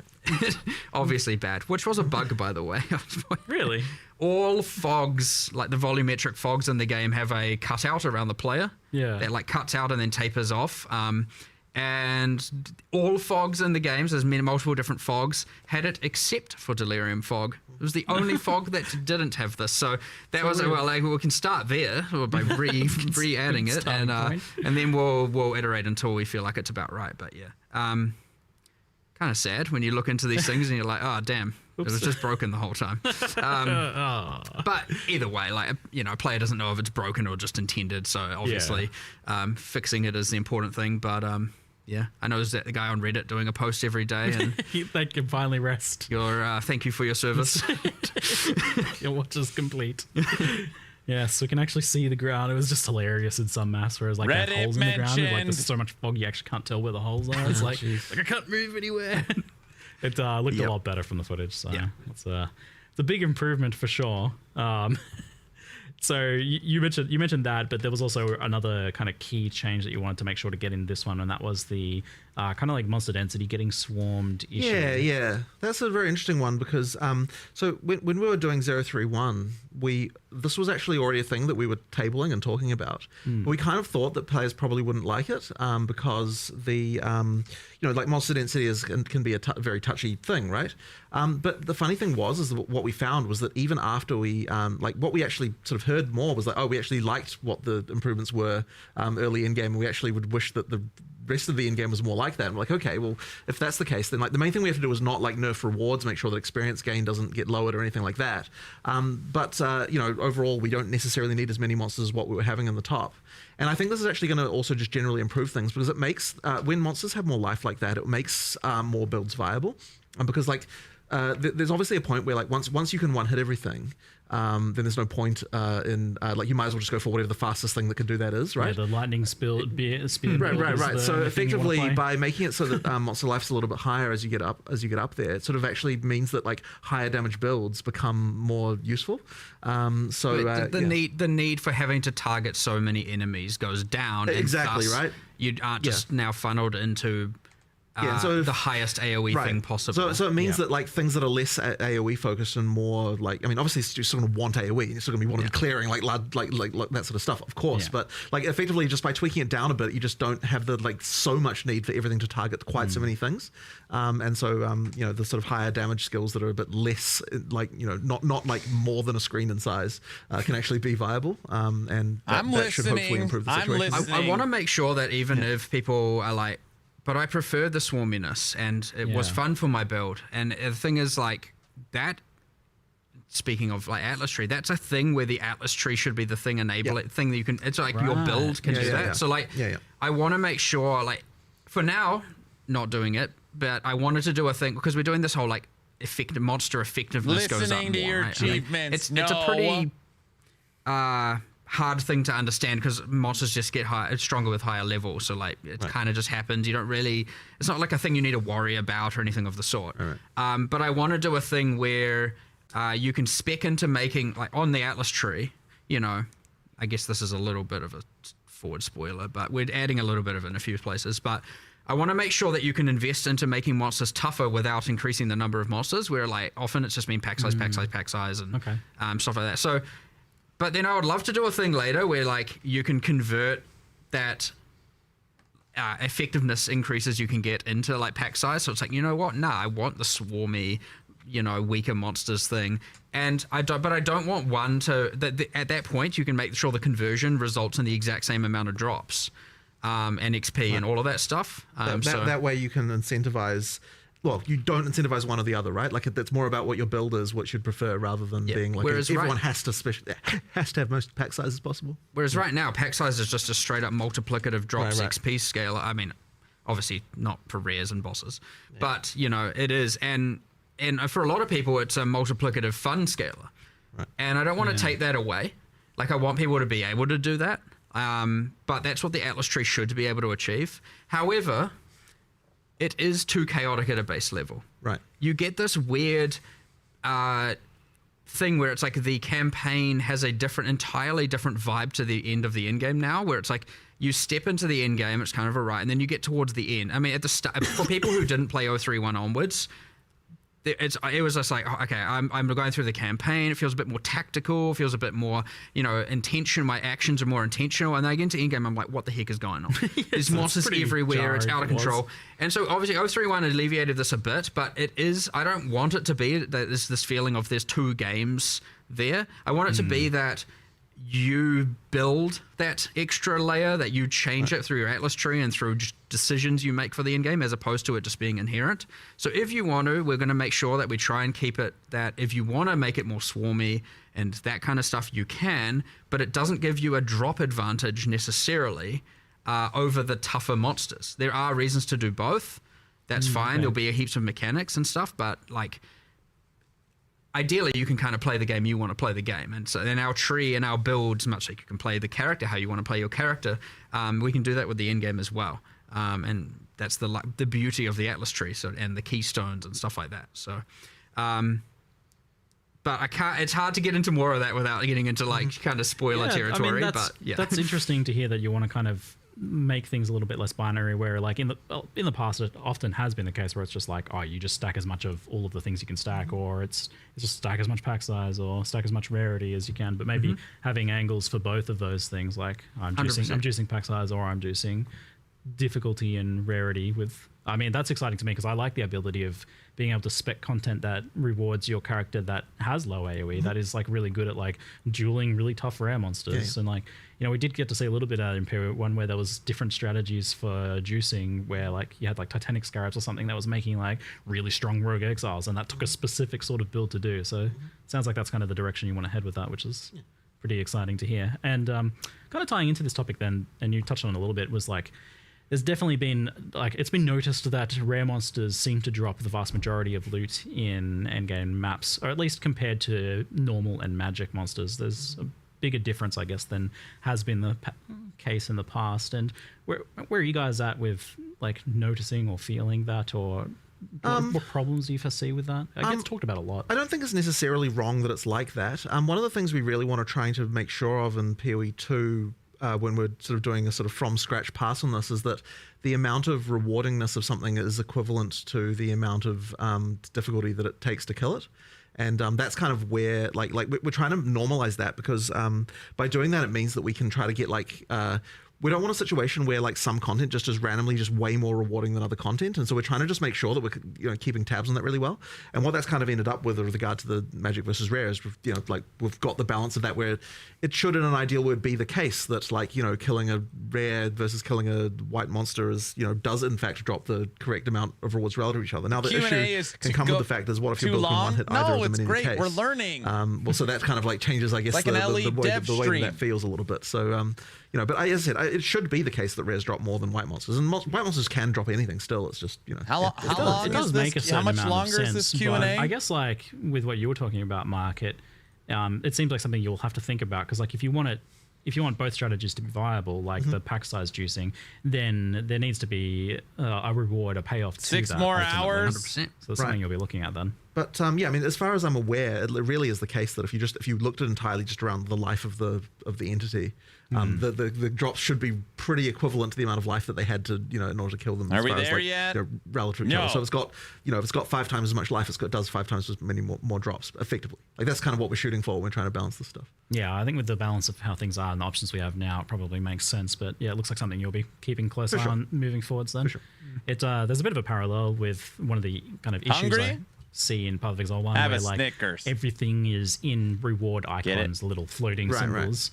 And that seems like something you're trying to avoid moving forward. We haven't really been doing that for a little while now. There was certainly a period there in PoE 1 design where it was every single league was just those reward icon type things, and it ended up really beiging the rewards a lot, because you just had this thing of every league drops, every other league's drops, and it kind of didn't really it wasn't really that great. Which transform looked the most interesting it's going to be a little to me. while since we've done that stuff in PoE 1 even, and in PoE 2 we kind of steer away from it to make sure I thought human druid looked drops the coolest with all the storm effects. It appears in some regards. For example, if I was going to play a transform, I'd play Fate of the Vow, you have a unique item room. Minions. Sure. But it's not just a floating symbol above the monster. Right. Yeah. Which also, immersively, I don't know what the heck that is, but what is it? It's just nothing. It's a clear and just obvious game mechanic. I see some floating, glowing cash money dollar bills above your head. Guy's loaded. Whoa. Don't kill me. You can't have my loot. But I just remembered, you spoke about rare monsters, and I was like, hold on, I don't think we deployed or spoke about this change, but I know that taking away all the rare minimap icons was a bit anger-inducing. Because honestly, we knew it. We knew it was going to be. Yeah. Now, they aren't a requirement of the map, but as you're saying, they kind of drop a lot of the loot, and people were just doing the whole coasting between minimap icons. The middle ground we've come to here, which I think is quite cool, is once you've activated all the checkpoints in the map, which sometimes is 4 too, the things for fast traveling and respawning, then all of the things appear on the minimap. The funny thing is I thought we already deployed that. I don't think we have. Okay, right. That's what I was just remembering. We intended to deploy that back when people were complaining about it, and I feel like maybe we just kind of forgot. But so that was implemented a while ago. Play your map. You generally find the checkpoints. If you're in a straight line map, there's one at the start, one at the end. Is that in the game right you missing now? Rares? Anyway, I don't know, but it can happen. But it doesn't just reveal the rares; it reveals everything. Not every icon. So strongboxes you missed, rogue exiles you missed. Okay. Just so basically you can find if there's any content that you still wanted to grab. Now some people might argue, hold on, I'm just going to run around the entire map activating them all and then go clear. And I was like, well, okay, if you want to waste time. Right. But you're going to clear the map while you're doing that, right? So you probably clear the whole map anyway. Yeah, so it's kind of meant to be look, you've explored at least, if there's, generally speaking, if you've got a big square or circle map, you're going to have 4 checkpoints. You activate all 4. You've at least explored probably 75% of the map, right? Yeah, it's about getting those last things, and and then it's like, okay, look, you're now allowed to see if you missed anything. But then you can also use the checkpoints to get to the closest place where the stuff you missed was, which is kind of nice. So yeah, it kind of helps with that. So we did finally find a solution. I'm hoping this is a good middle ground. Because so then at least you've done 75% of the map probably without just doing blind mini-map gameplay. And then from that point on, it's like, look, I get it. You probably missed something. You know where it is now. It should actually maybe overall be even more helpful because it's not just revealing the rares. It's going to reveal even more. So you'll know about everything else you missed. So are they smoking crack? You don't like that idea? But I understand you got to get all 4 checkpoints. You don't like that? For a lot of people. But that's a perfect example of, again, it's it's why I don't want people to not give feedback. Because this kind of stuff still should be fixed pretty imminently, and so it's a good case study. Because I'm honestly surprised that you did do that, because this seemed like I loved the rare icons, but I was definitely a victim of the I'm only looking at the minimap now, so it kind of seemed like a change for our own good situation. But what you're doing I think here, this is a good middle ground. It seems like it's saving the players that feel like that they're FOMOing because I know I missed a league mechanic in the map somewhere after this, that is really bumming me out, and then they have to go and crawl back through everything and waste a bunch of time. So that's just kind of saving them that. Sounds like a good compromise change. A nice little extra bonus reveal there. Good stuff. Good. Yeah, you just said rare monsters, and I just had this random good. Wait, what more words can I say? Probably should have put that in the live stream if we hadn't deployed it yet. But everyone forgot. It's in the Q&A.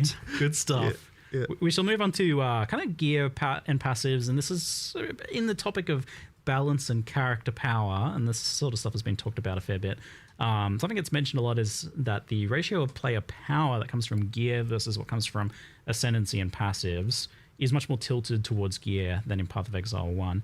And so kind of roughly for an example, the average PoE 2 passive is 10%, whereas the PoE 1 passive is 16%, whereas the amounts on gears are pretty similar. So the 100% increased fire damage on a wand is consistent as tier 1 Are they going to talk about when Last Epoch Season 4 is coming out? Power is That's kind funny. of being shifted away from that's the tree, the next thing topic. that you get by default, to gear. So this seems like a conscious decision to make gear more powerful. Is there something you've thought about or made specific strides towards? Probably the main thing that we wanted to do in PoE 2 was make it so that the tree is more we're trying to be more stringent about how the tree is multiplicative of what your gear does. That does make gear more important. I wouldn't say there's necessarily been a thing of necessarily wanting to the amount of power overall that you get from one and the other is more unbalanced, but it's just making sure that when you are using the tree, that it's specializing your character more towards what the bonuses that your gear is giving you to kind of make the two things together. Be sort of important to be thinking about both. So that was kind of our primary goal, but I don't know if you've got a different feeling about any of that. It certainly wasn't the passive tree being weaker. I guess we didn't really even think about it in the point of comparison. We just kind of went back then. We went really back to the basics and evaluating a lot of our base balance, and so it wasn't let's nerf it compared to PoE 1. It was more just what do we want gear to do? What do we want the passive tree to do? What do we want? And all of that at the end of the day is just relative to then how do we want the monsters to scale and which they're all different, right? The way that the monsters scale per level isn't the same. The way that the tree and thus the tree benefits are different. The gear is different, and everything. So again, not really. It was conscious decisions, but not conscious decisions to nerf from PoE 1 or anything of that sort. That being said, yes, couple other things. We made, for example, the decision that we wanted the class starts on the tree to be weaker than the exterior. So generally the nodes are meant to go up a little bit in power as you get further away, so you don't just get the class hopping kind of thing that historically occurred in PoE 1 quite a bit. The class starts were stronger than you get stuff, the M on the top and stuff like that. And so that was a decision we made. But yeah, I guess we did kind of have we want gear to be more important, especially base gear. I think we maybe overcooked it a little bit right now, but just a little bit with more the ease of it, the ease of getting it. But that's a whole crafting discussion, I guess. Talk about that too. More of an in-game problem. But yeah, I would say, I'm personally pretty happy, honestly, with how it is.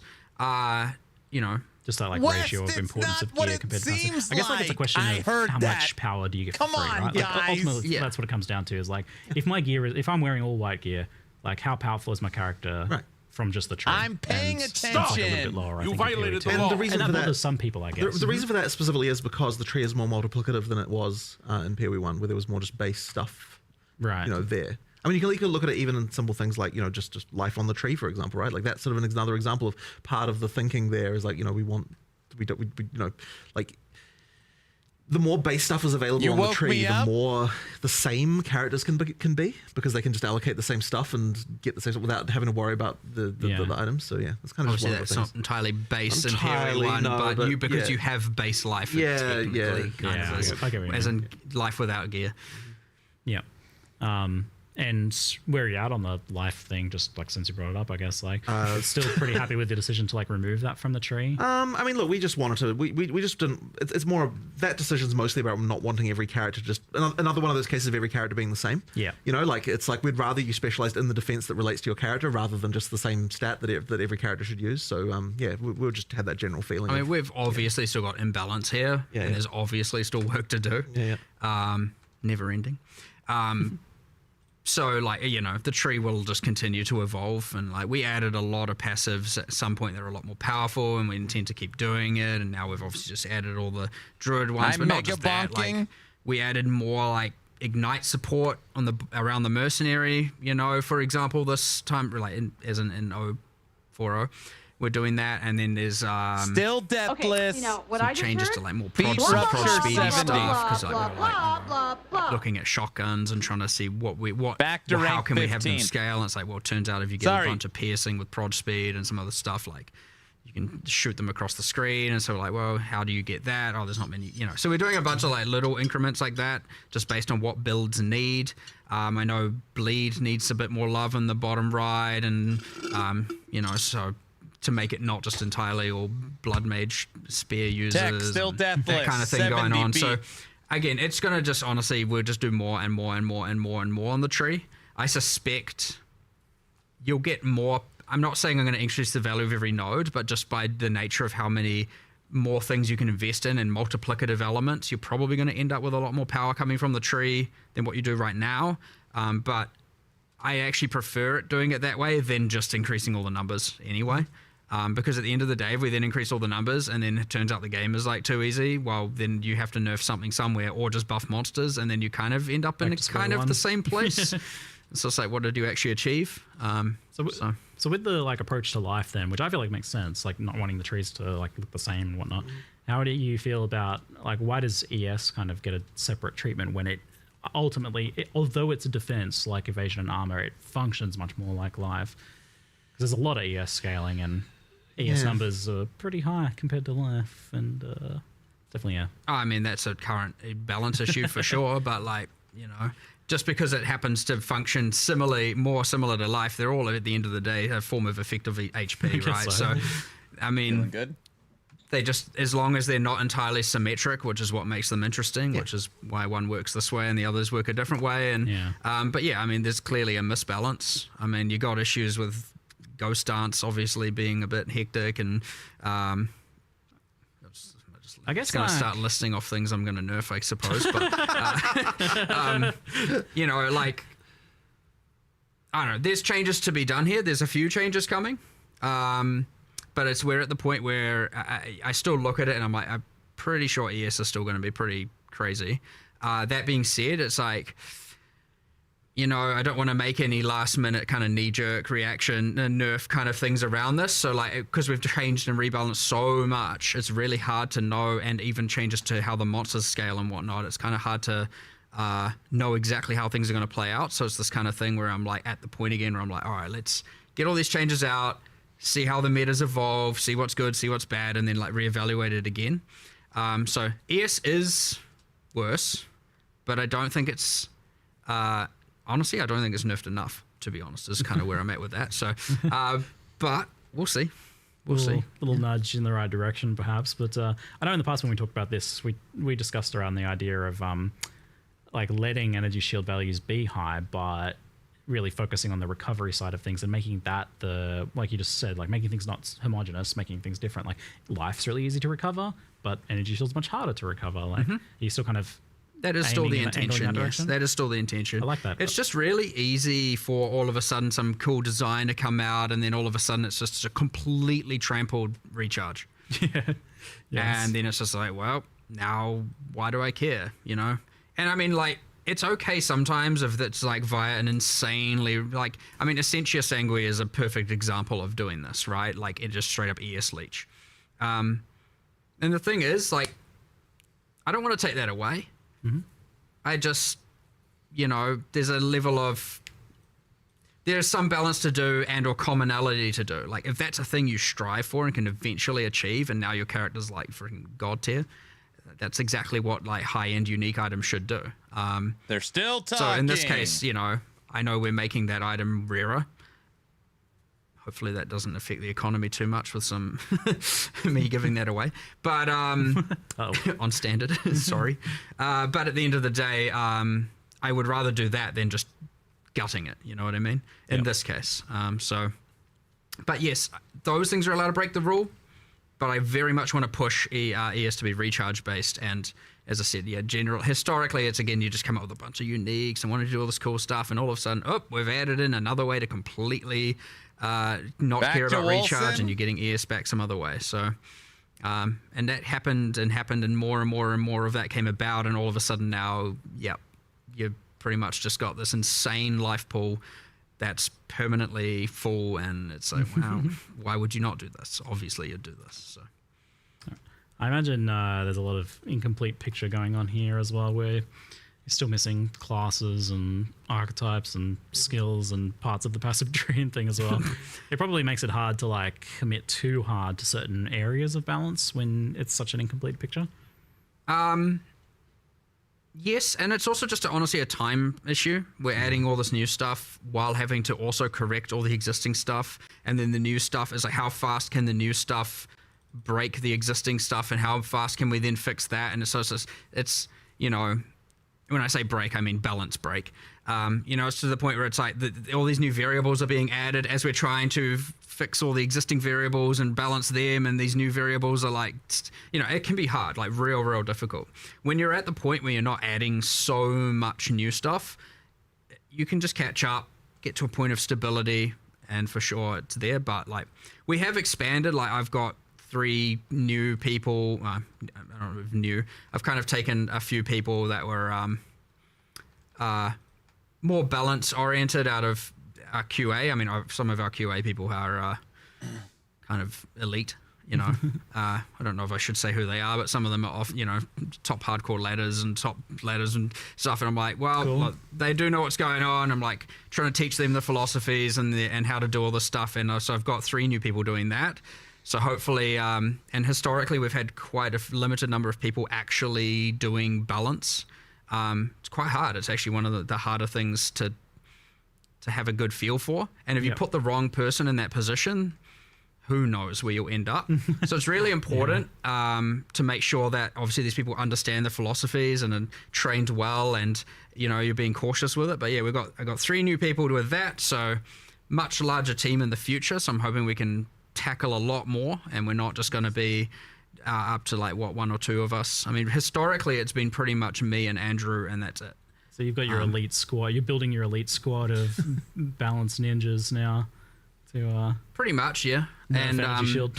I mean, if we end up with like 5 of us, it's a very, very. Considering I also have to do the leagues and the end game and the monsters and the bosses and oversee all of that. It's pretty hard to also be able to find a lot of time to sit there with the spreadsheets and with the game and going, what does this build do? What can it do? So getting more people there is going to be a game changer for the future in terms of, you know, what we're able to actually balance, and we probably will be able to do a new class and keep the game up to date in a much better way and keep iterating on this, because we've got a lot more work to do. Like, I don't want people to ever think that we're just like going to stop with this. I wonder how close they actually are to 1.0. It sounds like they're, you know what, maybe halfway, another year. Bring them in. Not, you know, whatever. You want to make good things bad, quotable time. Yeah, I was like, maybe not that. But it's been a pretty tight resource the whole time, and having more of that is going to honestly be a game changer. So I'm very keen to see how that's going to play out, especially over the next few expansions, and see where that goes and what it allows us to do, and have less of that picking our battles, and let's fight more battles, that's fine, which should be cool. Cool. On the gear power level side of things, plus to all skills has been talked about a lot. And even you guys have mentioned in the past, like it exacerbated things like mana issues that people were having. It's obviously very powerful and available in very high quantities. And I think it exacerbates other issues like uniques being less viable because they don't have them, for example. And it does seem to be of a power level that's like overriding other aspects of gearing. Like it becomes kind of a make or break stat in many cases. Where are you guys at with feeling on the plus skills issue? Well, the original theory behind it was that we wanted to make sure, like for fizz weapons, you always had this like IPD, increased physical damage that was always kind of effectively mandatory stat on those weapons, and it was something where like you would you sort of had this baseline of some kind of multiplicative way to make the weapon better, and effectively plus skills on staves and wands was supposed to kind of fill that sort of same multiplicative approach where like that was a thing that to make the difference between a bad spellcast weapon and a good one. That was kind of the idea, to kind of try and get that to so the items mattered more for spellcast weapons. But I think maybe like there's just kind of like we probably need to have to look at it. But I'm sure Mark, you've got more theories about it. We need to change something. Right. 100%. I know this we obviously have the illegal mod, the old Essence of Sorcery, giving that extra +1 to focus, the +3 to focus foci, and the old homogenizing for getting the +3s on amulets. By the way, they're gone. Goodbye homogenizing. I was ready for that one. They were illegal for other reasons. Don't know how people are going to feel about that. I'm not sure if I should look at the chat over there and see if it's a W or an L, but whatever, they're gone. It was adding an insane amount of complexity to crafting. But anyway, I particularly was... I particularly was like... I actually don't like crafting mechanics that cause you to have to think about mods in the exact way that they needed you to think about them. They keep teasing nerfs. Well, it's a bit tricky. It's like a whole other conversation, probably. Yeah. But like they I don't think that that they were quite right for PoE 2. But anyway, that's kind of off the point. I just randomly just started talking about stuff. We'll talk more on the It's real easy to just pivot to start listing nerfs and things you're removing for some reason. Calm down. Sorry, but there is an issue. I understand it. I understand the whole. I have this perfect wand. But I've got triple T1 prefixes, but I don't have the gem level, so throw it on the floor, right? I mean, that's kind of generally it. It's like if it's missing that mod, it's trash, right? That's the bad feel. It's like I did everything right except for that, and it's terrible. And we were trying to create a thing where it was like similar to, how do you itemize as a attacker? Right. And it was like, how can we have it be not just identical on a caster, but kind of have the same level of complexity of how to get and in particular that still have the same level of an item actually matters, right? Because traditionally in PoE 1 you had this thing where if you didn't want to have to worry about itemization very much, then like spellcaster was the thing you could do. Patch notes, and we kind of did want to still minutes. try to have it so that items do matter on spellcasters as well. So why then does it seem like for a lot of people it doesn't work? Because IPD doesn't seem to attract ire. I don't fully understand that. I think the mana cost thing might be part of it for sure. The increase in the mana cost. But I suspect at the end of the day it's because there are multiple ways to create an attack weapon that are good. Right. Even it's more than one way. A fizz weapon is not the only way. Right. Whereas a caster weapon doesn't really have that. Right. That might be it. And that's it. It's just if you don't have that mod, bad. If you do have that mod, it's fine. And that's it. It doesn't matter what the rest is necessarily doing. There's not really much other choice. Right. And so that honestly can be enough where it's like you instead of reducing the plus gems, you could create many different options, and maybe it's still fine. Like plus gems is one way, or there's this way, or there's this way, and that way it's like, sure, there's more opportunities. But right now it's just either good or bad, very binary. And it is quite hard to think of more multiplicative ways to improve spell damage, though. Like that was a real challenge when we were even looking into that. If I recall, it's weird to me that added damage on a caster gear isn't doing that more.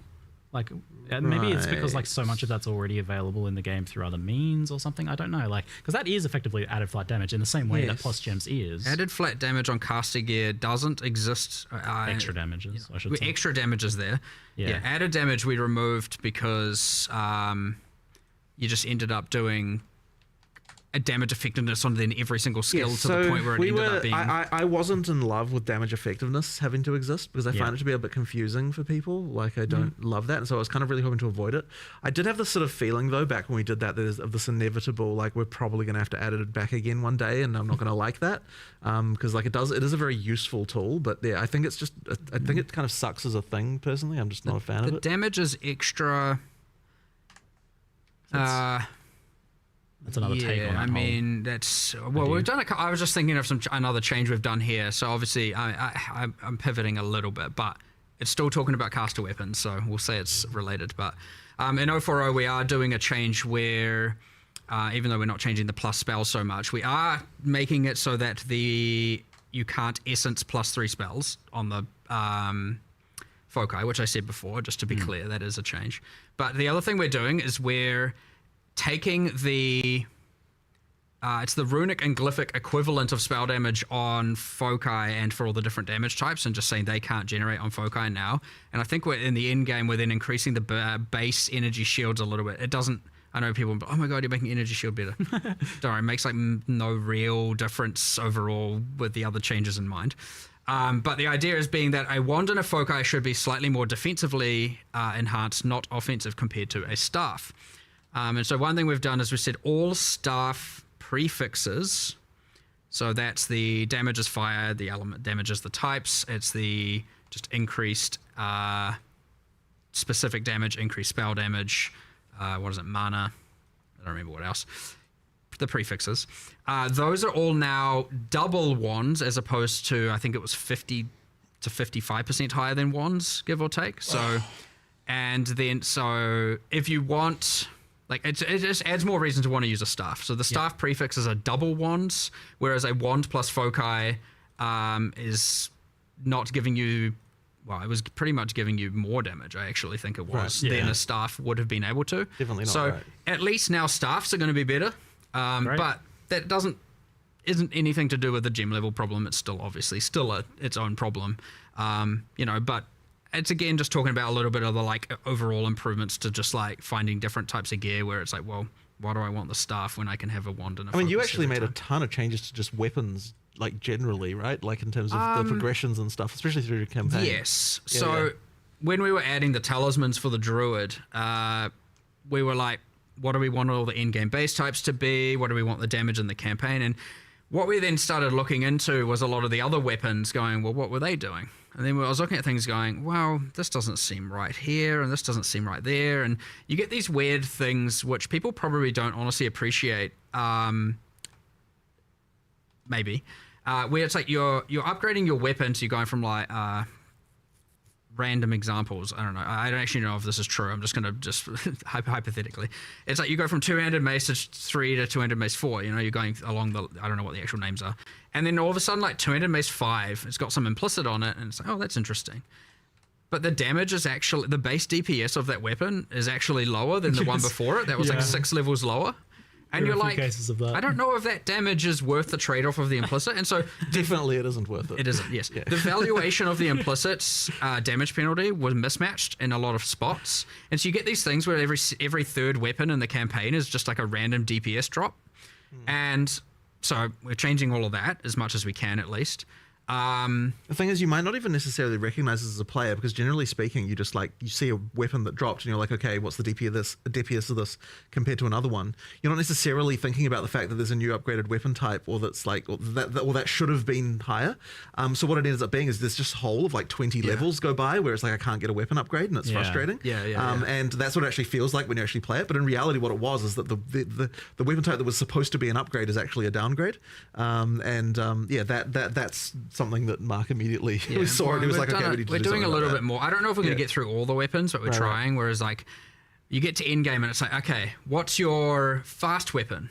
what's your crit weapon, what's your just standard good weapon, and then here's implicit A, implicit B, implicit C, you know, and then it's like, which one's your bonk weapon? Like, which one am I just going to bonk things with the slow, heavy hitter? And trying to just do a lot more of that and make sure there's all the in-game choices for all of these weapons, bunch of different cool implicits, changing some of them around, just reevaluating the damage of them all, just the base deep. So generally speaking, pretty much all of them going up across the board in little ways. Like, they're not nothing make or break, but like, it's enough of a thing that as you're going through the campaign, you're not just like, where the heck are my upgrades? And also at the end game, just increasing a bit of the choices of different base weapons you could use for different builds and whatnot. So yeah, it's kind of one of those things that, you know, it's easy to go a little bit underappreciated, but, you know, it matters, like in changing the staffs and all of that stuff. It does, you know, contribute to the overall picture of just things feeling good. And, you know, it's another one of these things where it's like, yeah, we just in the process of adding the druid weapons, we're like, well, let's go do the rest of this right as well while we're at it. So yeah, we've still got a bit more to do there, but I don't know if that will come in this, you know, week to come or I also heard that to afterwards or something like that. But we're just going to try and do as much as we can. So even if not all the weapon types are in the patch notes, it isn't to say we aren't going to do the rest of them before the end of next week, because it doesn't take too long to do them. But you know, at the same time, you don't want to rush it and mess it up. So yeah, I don't know. Just a random thing. Yeah, I think beat people 70. are increasingly I souring beat 70. on I'm still deathless, especially now that it no affects deaths. currency drops, and which makes it feel very mandatory, right? Because like, what do we play for? Currency, obviously. Well, don't you worry. We've had our you know, every 3 months discussion of talking about rarity and what we're going to do with it. Well, I think we nerfed it again, didn't we? We did a little bit. We cut off some of the top tier mods, so just the overall amount of it is lower. It's a stopgap. I don't quite know. We haven't come to an exact decision, but like, it is true that it feels like every change we're making at this point is getting slightly closer to just it despawning. Keep having those meetings then. I will get rid of it eventually. It's just that we need to find we need to find the mods that can replace it in the mod pools that, like, in order to make it work. And it's like, this is the annoying thing. Is it's like if we just removed it right now, there just wouldn't be enough of a mod, like the mod pools wouldn't work. There is an interesting thing we see where and I don't like, for sure it is understandable, but we see a lot of videos being made with just absolute 1000% misunderstandings of how it all works. And yes, I'm which probably awake. Isn't helping its cause in any way, because it has all these hidden DR things and just a bunch of hidden mechanics in it. But yeah, there's certainly a mass amount of misunderstanding as to how it works, and people going, look, it does exactly this change, and it's like, it's not even doing 1/10 of what you're saying it's doing.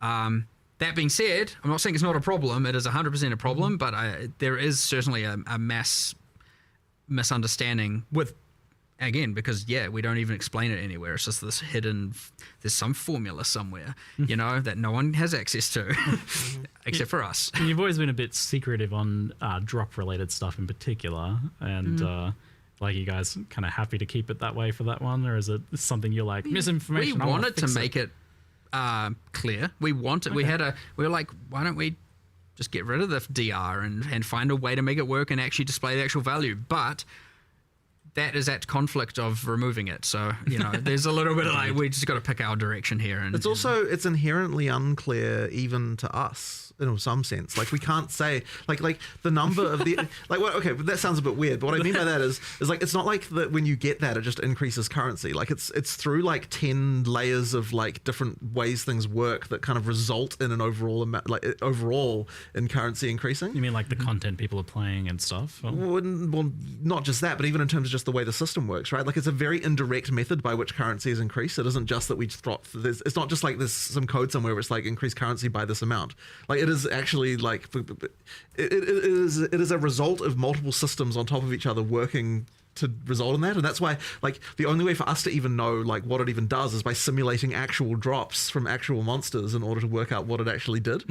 So yeah, it's like sort of, yeah, I understand that might seem strange, but it's because like the drops are complicated, and there's like so many things we've done over the years to kind of like massage them in various ways, and it's like it becomes quite unclear at some point even like what the relationship between one number and another can even be. I think the takeaway is Jonathan said said he's removing it. I want to get rid of it. We just need to find a thing to replace it within the mod pool. Like, That's very, very it's okay. difficult. I don't need to understand it. It's exactly the same conversation if we bring up what Dex gives as a it's like it's 100% the same type of problem. So what should give? What should Dex Jesus, give? What if we make Dex give rarity? Yeah, exactly. Exactly. Dex scales currency draws. Yeah, exactly. But through several layers of abstraction. And gold find if you're a wyvern. Only if you're a wyvern. Yeah, just for dragons. Makes sense. Oh, no. Okay. On the topic of balance for damage types and damage scaling, lightning damage seems like a clear-cut winner at the moment overall. In terms of doing more raw damage, having access to shock, and even having its own kind of version of stun through electrocute, and I guess separate problems with, like, for example, fire and ignite.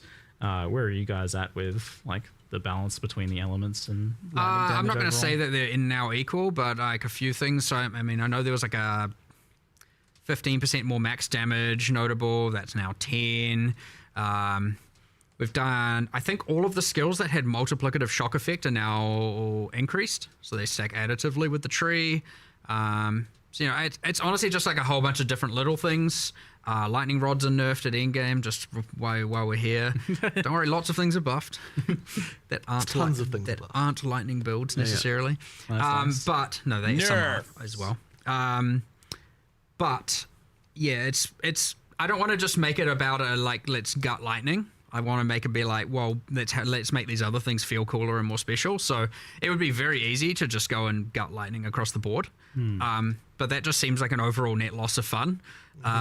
I'd much rather, you know, find ways to incentivize the others as opposed to just take away the thing that currently is, you know, kind of enjoyable. So again, it's more important to not just nerf. Oh, now they're equal. So yeah, I won't say we're there yet, but the problem is obvious, so at least it's not. And you don't really want things to be like the same power level ultimately. Like, it seems like, you know, one of them should be more damage, and one of them has like more utility, like cold with freeze and chill. Well, for sure. Like cold is But ultimately, ultimately, people aren't going to accept if one element has more clear speed than another. So, like, while it may not be damaged directly, it is in some indirect way it needs to translate to damage on some level. I mean, because, you need to, it needs to, or rather, it needs to indirectly translate into clear speed in some manner, right? So, you know, that's unless you're making the monsters 40% stronger. Well, and but they that's are what I mean, right? sticking Because around and then you're freezing them. Yeah, but I mean, because we're doing that, it means that it ultimately means that, you know, the higher damage, smaller AOE, like not having to actually rely on arcing all the time to be able to get the massive AOE can kind of like make a difference. So even just that change alone can shift the meta like a little bit. Yeah. Okay. So it sounds like fair amount of changes to like the passive tree scaling for lightning and stuff like that. yeah, as well as shock. some I mean, specific shock is change. pretty hectic. Yep. Kind of, you have this thing where it's like, okay, well, let's say even cold. Obviously, you can freeze more often, but then often the boss is sitting or the monsters are sitting in there. Then poise timer before they can be CC'd again. You don't have any real control over that. And chill, well, chill has a maximum magnitude of 50, so you can't really scale. So like already alone, you can 5x the power of a shock, because I think the cap is 100, and in some cases, you know, Stormweaver even go further than that.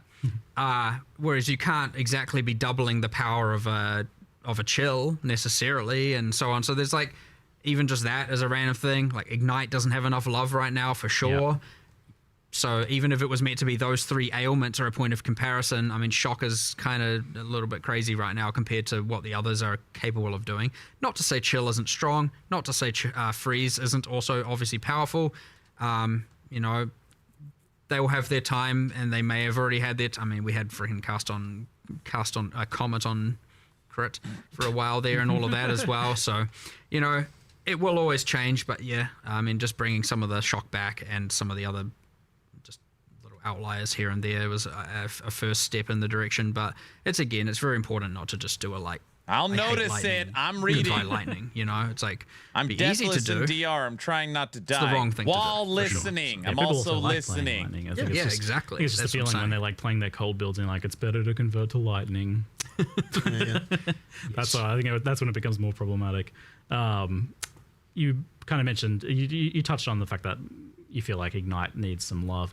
I feel like with damaging elements, there's a fundamental thing maybe that's causing problems where it's scaling want me to with play like Wolfson? hit damage and crit so directly, I guess, in this case, differently to how it's been done in the past, where it leads to maybe, in addition to it being a bit weaker, feeling like just kind of an add-on, like Ignite's not really a thing. I don't really have a pure Ignite build. Ignite's just like a bonus added kind of damage on top. Yeah, Like it's a bit flat, honestly.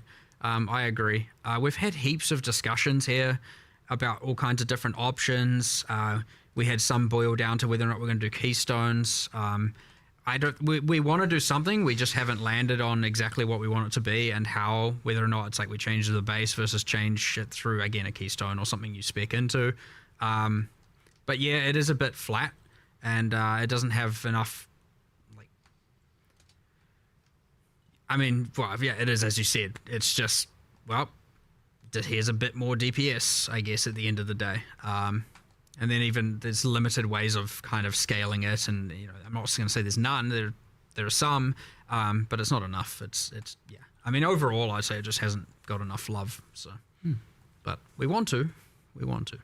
Backtracking a little bit on the gearing, we touched on crafting a little bit, and so I love 0-3 crafting. Like, it was such a huge change from like a game that some would joke didn't have crafting into some of the most powerful and interesting crafting we've had ever in Path of Exile. I think like it's right up there. 0-3 crafting was amazing. Like the combination of the core currency changes, the changes to essences was really good, and how these things interplay with some of the omens and the abyss crafting even. So like definitely felt like some things were a bit illegal, and just the overall like how good it was. Like, I don't know, like, oh no, I feel like this is illegal. So what of that was illegal or is illegal or is being? Well, you said essences. So we talked about essence of sorcery. It's not like we're gutting anything like that, right? There's just a few illegal things. It's a few. Are you pretty like you like overall like where it ended up? I think it's way better than it was before. Yeah, 100%. Great. Yeah. PoE has crafting. What I found playing, and obviously and collating a little bit of data, but it's the kind of thing where I don't have enough data to go and or enough feedback to go and make some sweeping change. Is that people find that getting the it's too easy now to get to the absolute upper echelons of gear.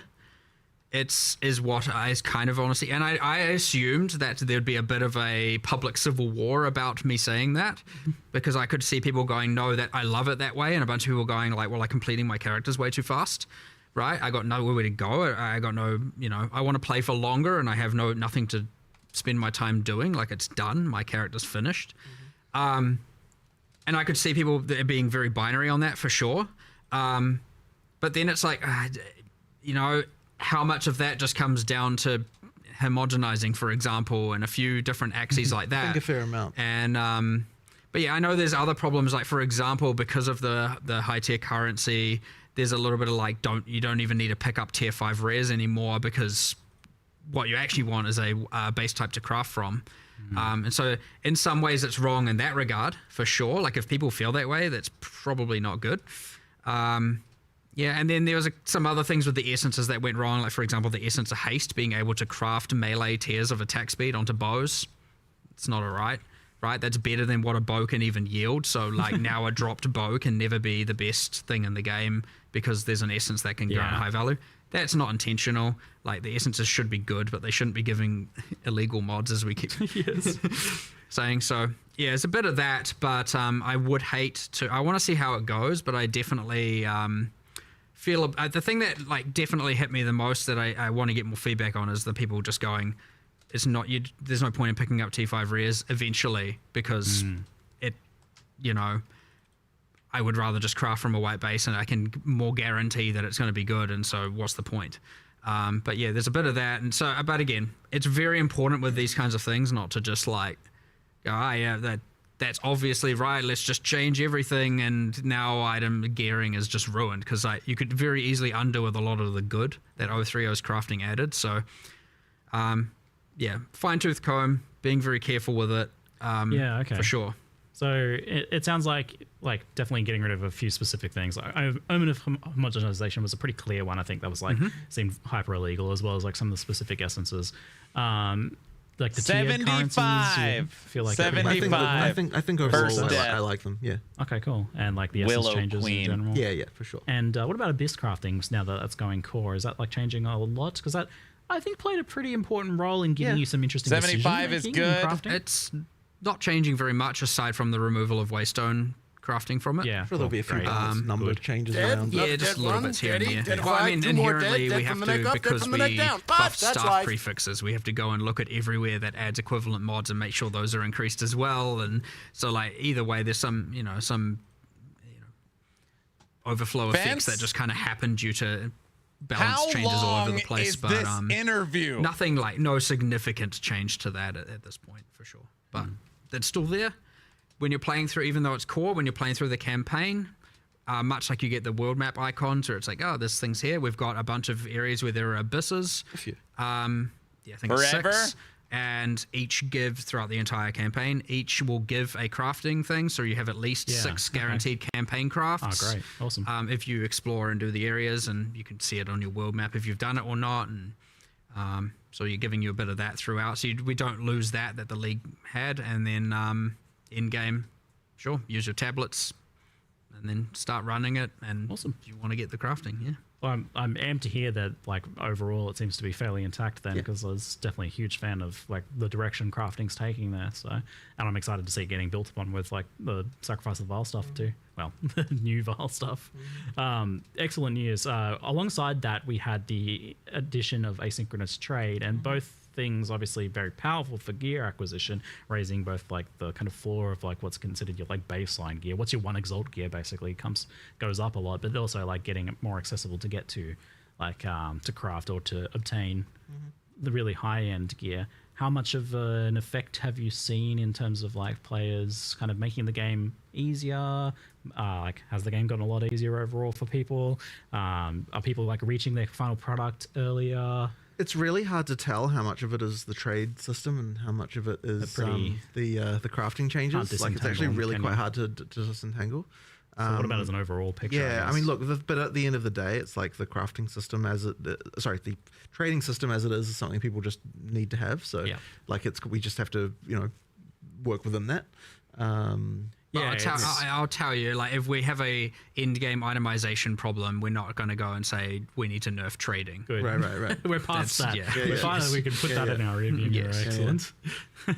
Yeah, so the question is, like, I guess now more just adapting over to that. I'm just curious, like, as to how extreme it has been, because it seems like it would be absolutely massive, like crazy. But it's honestly quite hard to tell, as I said, due to the other changes. I guess it's like a longer period thing to analyze. But then at the end of the day as well, you could say that if this is a feature we need to have, then it doesn't necessarily matter. Like, we just need to work with it and just deal with it. So, I know in the past there was a fear, and this kind of touches on crafting a lot, where if people could craft like really good gear super easily, that they would stop playing. Like, the player retention would go down.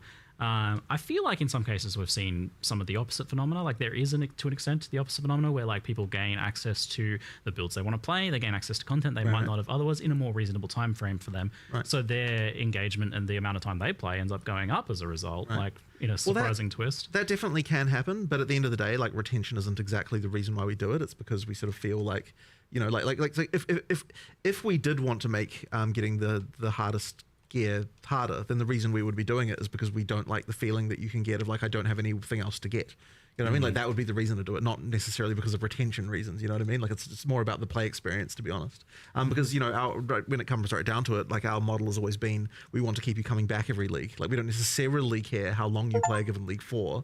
We just want to make sure that each time you play a league, you're enjoying your experience, that you want to come back and play the next one. So, that's kind of our philosophy on that. So, retention isn't directly a thing that we're like optimizing for exactly in that way. Players hyperfixate on that. Yeah, it's more about retention from league to league. Like, what are we doing? Like, how many players do we get back for the next league, as opposed to how many players do we get back the next day? That's interesting. Yeah, I guess because we have like Steam charts, we get hyperfixated on retention numbers. I mean, it's not like it doesn't matter either, right? Because you can, on some level, judge the success of how much people like to league based on that. Yeah, it can tell you how much fun people are. But like, at the end of the day, what people are saying about what they thought about it is actually more important than the number of people actually playing it. Because, like, that, Guys, as long as they're like happy and they want to come back, then we're happy. if you have more fun in a smaller amount of time and then you're more happy to come back next league, then that's a win. That isn't necessarily a problem, right? You may have played less this league, but maybe... So they're kind of a little bit unrelated in some ways, but also sort of related in others, you know. Okay, well, it'd be interesting to see how this continues to play out. Then the crafting trading thing, I'm super interested in like the economic aspects of that. Right. But it's definitely had a big impact, and on the whole, like 0.3 felt like a huge net positive for both crafting and Baron trading. is bald and greedy. agreed. I'm not greedy, guys. All right, well, we'll keep. I'll ask about that like everything. I think 'cause it's like where do you guys feel it's at now? What about now? Can we scroll to the end? Thanks. There we go. So we had just a couple of random questions. I do see one in chat, but it's not really a question. People just typing move speed, but I don't really actually know what the context for that is. You guys know? It's the speed at which you move. Oh, very insightful. Thank you. Maybe you guys could type an actual question in chat. I'm just saying instead of just chanting, but well, I mean, adjacent to that, one change we have made, which is kind of interesting, and I think it's a kind of I don't know if the general desire is more or less of it. I suspect you'll find a bit of both. But irrelevant of that, like a change we made is there's lots of in-game runes where you can now only use one of them. And it's quite interesting because obviously before it was like get the double socketable effect on boots, put all the removal speed runes in, and it's well, great, now you got. And you know, it's kind of interesting, but it also meant that generally what was happening is every single slot was just stacked with the same rune type. So now you're getting this like kind of nice mixture of different runes being used and different things, and it's kind of enhancing that. But yes, it overall makes the amount of movement speed you're getting from boots lower at the end game. But those were like very, very, very expensive. So which is kind of cool. What else is not much else has really changed kind there. of like a rehashing of the old discussions of like the mandatory move speed on boots versus like implicits and things like that. I've always been a big fan of like a little bit of implicit movement speed on boots as you go up or something like that. But I know you guys are happy with like having move speed be an important stat on boots. Like, I guess, and maybe some people just want more move speed, but I mean, some people always will. That's a thing, yeah. There's probably some people that want to move faster. It's just less. I think there's some people who might want to have a less mandatoriness to have to move so fast as well to some degree, but I've been more on that side of things, like maybe make some of the maps a little smaller so that move speed's less important, I feel. We don't like mandatory mod items on it was that topic. Okay, cool. Thanks team. Just confirming that. I feel like that's been discussed fairly should be Aaron asking the questions. We're the same stance on that, really. Which is, it's interesting because technically, if we end up acknowledging that is wrong in the context of staffs and... Let's talk about legendary potential. Let's talk about forging potential. Wait, I might be in the wrong interview. Never mind. Who knows what side of the fence we're going to land on, you know what I mean? So I've seen Acolyte of Chayula get mentioned a lot. I have not played that class, so I can't speak to it too closely, but is that... we've done number buffs at the very least, yes. I think almost every ascendancy class has some level, like honestly some of it is like one node changed, some of it like for example Pathfinder's got 2 whole new notables, and like Aaron's quest to mark. Do you know something about Ellie's roadmap? I mean, Pathfinder just that we got rid of the poison spreading notable because it's pretty much Herald of Plague. And we just put the 4-pointer to the 2-pointer, so you get the actual more powerful spike one for cheaper. We got rid of that like multi-choice ailment mitigation, and we were like, wow, it's the Pathfinder, so let's do some cool passive tree stuff. So pulling some inspiration from the PoE1 Scion, the Pathfinder can now also allocate passives from either the Witch or the Warrior start points, for just like, doing some crazy builds. And I think there's even a new notable on there where normally you have your highway nodes and it's like 5 dex and strength. There's also now 3 other options for the Pathfinder can take that node, and now there's 6 choices you can do on your travel nodes. So it's like, oh, I don't want as much attributes. I'll get instead damage. I think it's damage, defenses, and like cost efficiency or something. So you can kind of like better balance how much damage you want, defenses we're learning, you want, or dude. Reduce. So it's like another kind of cool, interesting thing. So yeah, I'm just browsing. That's a class where it's gotten a bit more changes. Acolyte is numerical for now. But again, we want to do something grander with Chaos. It's on There's quite a lot of just monk generally improvements as well, just balance-wise, right? Yeah, I mean, at this point, every class has kind of got Been pretty changes everywhere. in the thick of it. I think the patch notes currently lacks. We have a thing where we're doing a bunch of changes to specific monsters for being spected. Okay. Like when we actually looked at it, we're like, look, if we just increase Spectre overall, it's going to increase the specific specters. Like we want to increase the amount of the pool of viable monsters for different cases. Yeah. So here's the thing. Now it takes it from a skills balance team into the kind of monster balance team situation, and like sort of different resource. So we're going to start doing that process where we try and do 5 to 10 from here and here and here and here per patch, and kind of just start trying to get them to be more viable. Specifically as specters, and honestly you'll find most of the time it's just changing the cooldowns and changing the AI to be like, not because normally they're just like, I have to care about a player and maybe some minions are there, but honestly sometimes they just don't even care about the minions. They're just like, nah, there's a player, right? They assume there's a player because generally speaking there is. And so now when they make a specter version, well, there's no player for them to target. There's only monsters, and so they might be just making some silly decisions about how they're targeting and when they're using their skills and stuff like that. So want to do a bunch of that, but those won't be in the patch notes because the intention's that we're still doing them. I don't want to release a half-baked set of patch notes for that.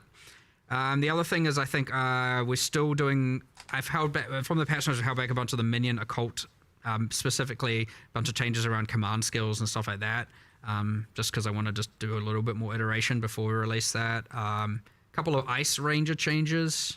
I think that's like a massive improvement to the Ice Ranger kind of play. I mean, using the existing skills, a lot of numerics, a lot of changes to ice fragments, stuff like that. What else is not in there? There's a few other bits and pieces not in the patch notes, and that's because all of our stuff is, and that's just not to say there's nothing changed. I've just taken them out for now because I want to make sure they're right. Otherwise, we have to give some false information and then change it, and it's not great. You've been updating the patch notes over the course of a week now, so people should still probably expect that. Yeah, for sure. Initial patch notes coming. I know they were like, I mean, I think we ended up changing something like 80 different unique items or something like that. Sick. Again, mostly focusing on endgame ones, bosses ones, mythic ones, working our way down the rarity. So like more of the ones that are meant to be higher value and meant to be higher effort. We've demoted some to be more common. We've promoted some to be rarer, stuff like that. And done a whole pass. But even then, like I know last night we were like, oh, there's like kind of 5 or 6 here that we're like maybe on the fence about. Let's, to be safe, pull them out, discuss them, reevaluate them, and then pull them back in the patch notes afterwards. Just to be safe, because again, I don't want to mislead people. I saw a question about that from our resident summoner expert in chat. But the monster changes, like for making specific changes to monsters for specters, does that end up in patch notes? That seems like pretty hard to track. It will this time. Nice. Well, I don't think we've done much in the way of actual specific monster changes this time around, but this, what I was talking about doing will, yes. Okay, yeah. It just, what I'm saying is it won't be in the initial set of patch notes because we haven't finished them yet. So, but they will be, like, I think the patch note says will be in a post later this week or later, in the week coming. So a funny one in chat I see is like, when can we get more melee variety? I'm like, you guys literally just added like a new melee weapon. Like, I don't know if you guys know, but the talisman's a melee weapon. No, melee is never right in any game ever. No, I mean, because it's kind of true, right? Like, it's quite. There's a funny phenomenon right now where it's like, whenever we talk about melee, people say that like there's literally only maces in the game, and it's like quarterstaves are over in the corner crying. It's like no one pays any attention to it. Yeah, it's like doesn't count as well. But it's like a half-ranged weapon. I guess. Stormwave really melee, Then you get that. There's always this funny exception with it, but like ultimately, I think what it comes down to is that the game doesn't have swords. Yes, yet. I know. Is that, and I know we need swords. Yeah, I get it. We need swords. We need swords. So swords are funny. From talking to you, it sounds like swords. Swords are getting added to the game at some point. At some point, we will have swords. I can promise you that. Yes, it's. Why did everybody think they were getting swords this patch? Did they tease it? Fundamental, isn't it? Yeah, for sure. They're a bit cool. But yeah, I mean, we were talking about the ascendancy. So yes, a lot of numerics. Swords. Some more broader changes. Some getting a little bit, some getting a lot. Like just because it's getting a little bit doesn't mean we think it's in the right spot. At the end of the day, we've just started going. Like Smith and Katava got a decent amount of changes. Nice. Kind of. No one did. Better now, for sure. We over nerfed it. But yeah, lots of around the. I mean, honestly, like I want to say 90% of all the balance changes are probably in the direction of taking underplayed and underpowerful things and making them a bit better. Nice. That isn't to say that we've successfully made, like maybe at the end of the day, lightning archers are still somehow better than ice archers at the end game, but certainly the gap is narrowed and you'll feel less bad for playing one over the other, and less bad about decisions. And so that's ultimately the goal, and we'll get there eventually, but yeah, huge step in the right direction, I'd say. But yeah, and then things like Outer Louis, you know, all those outliers on the top end, those are coming down a bit, for sure. Sometimes more than a bit, depending how extreme they were. Going for Rupture 80 while Culmination's listening. another one where like just having an uncapped combo thing, then you get damage per combo. I mean, and then obviously you can just one-shot everything in the game at that point, so that's a problem as well. You know, some of these outliers 100% brought into place, given caps, whatever the case is, but again, more like 95% of all the changes that we're trying to make is bringing up the underplayed things to be a bit better, and just to all kinds of varying degrees. It's really hard to. It's like, do you just do everything across the board and try and look at everything and give everything a minute, or do you really hone in on one build and? Right at this point, we're trying to do a very widespread. Don't they have the best let's controller? Look at literally They put every in skill hybrid, and go, right? is there a decision we can? What would we do? And it's like, it would require this huge rework. Okay, instead of waiting for that, can we just do some numbers for now? Do the rework later to really give it what it truly should be. If so, let's do that, and then PoE 2 still doesn't have for a later hybrid time when we controller have support. more time, and then move to No? the next. Do the same assessment, and then we just try to do that for literally everything. The Balanced Ninja Squad is currently focusing on clear speed, it sounds like. AoE. Yes, but for things that are not already, you know, up at the top tier, generally. Right. We're getting quite close to patch notes, so we'll rapid fire some things off here. It seemed like at one point, like druids were going to have claws as their weapons, so that has obviously changed to talismans. Or That might have they been were the like case a long That time was ago. actually that was actually for the something. huntress. Yeah. Oh, okay, weird. Yeah, so it sounds like claws are probably not going to be a thing then. Probably They've, like, not anytime soon. Decided not less interesting than Yeah, other yeah. options. Yeah, Out of right, cool. potions, about to get wrecked. Hot swapping between controller and mouse and keyboard. Yeah, something I promise medic! every single time. So it's, And yet somehow we still haven't done it yet. So what I can say is that it is actually, we have an implementation of it. We're not shipping it this time. But it's much more close than it was last time. Like, there's just some stuff that needs to happen. But like, you know, it is a thing that has been Hybrid seen controller on a sport programmer's workstation as to work. But yeah, there's still a bit more to do. 80's but yeah, tough. like next time, I know I've said this twice before, but next time we will definitely have that. I know it's like it's a weirdly huger feature than it seems because like the code was just originally not written with that in mind at all, and you know, yeah, it's just requiring a lot of re-engineering of a whole bunch of existing UI. Yes, I mean, looking forward to it, so I can yeah, I know, actually do inventory management. I know. We will have it, but yeah, Controller it's- inventory. Oof, Yeah. No. But yeah. Okay, good news. It's being worked on daily, it sounds like. Do you have like a rough timeline for full release, or not ready to announce that yet? Don't really have it to announce, but I mean, look, I certainly don't want it to be 2027. Like it's gotta, I really want it to be next year. Like I really do. So, you know, like it'll be, I really want it to be next year. But We certainly that sounds like 2027. Come on. it's certainly by having to make all the leagues constantly and all of that. And I know some people might be like, just don't. But like, you know, no, you need to do.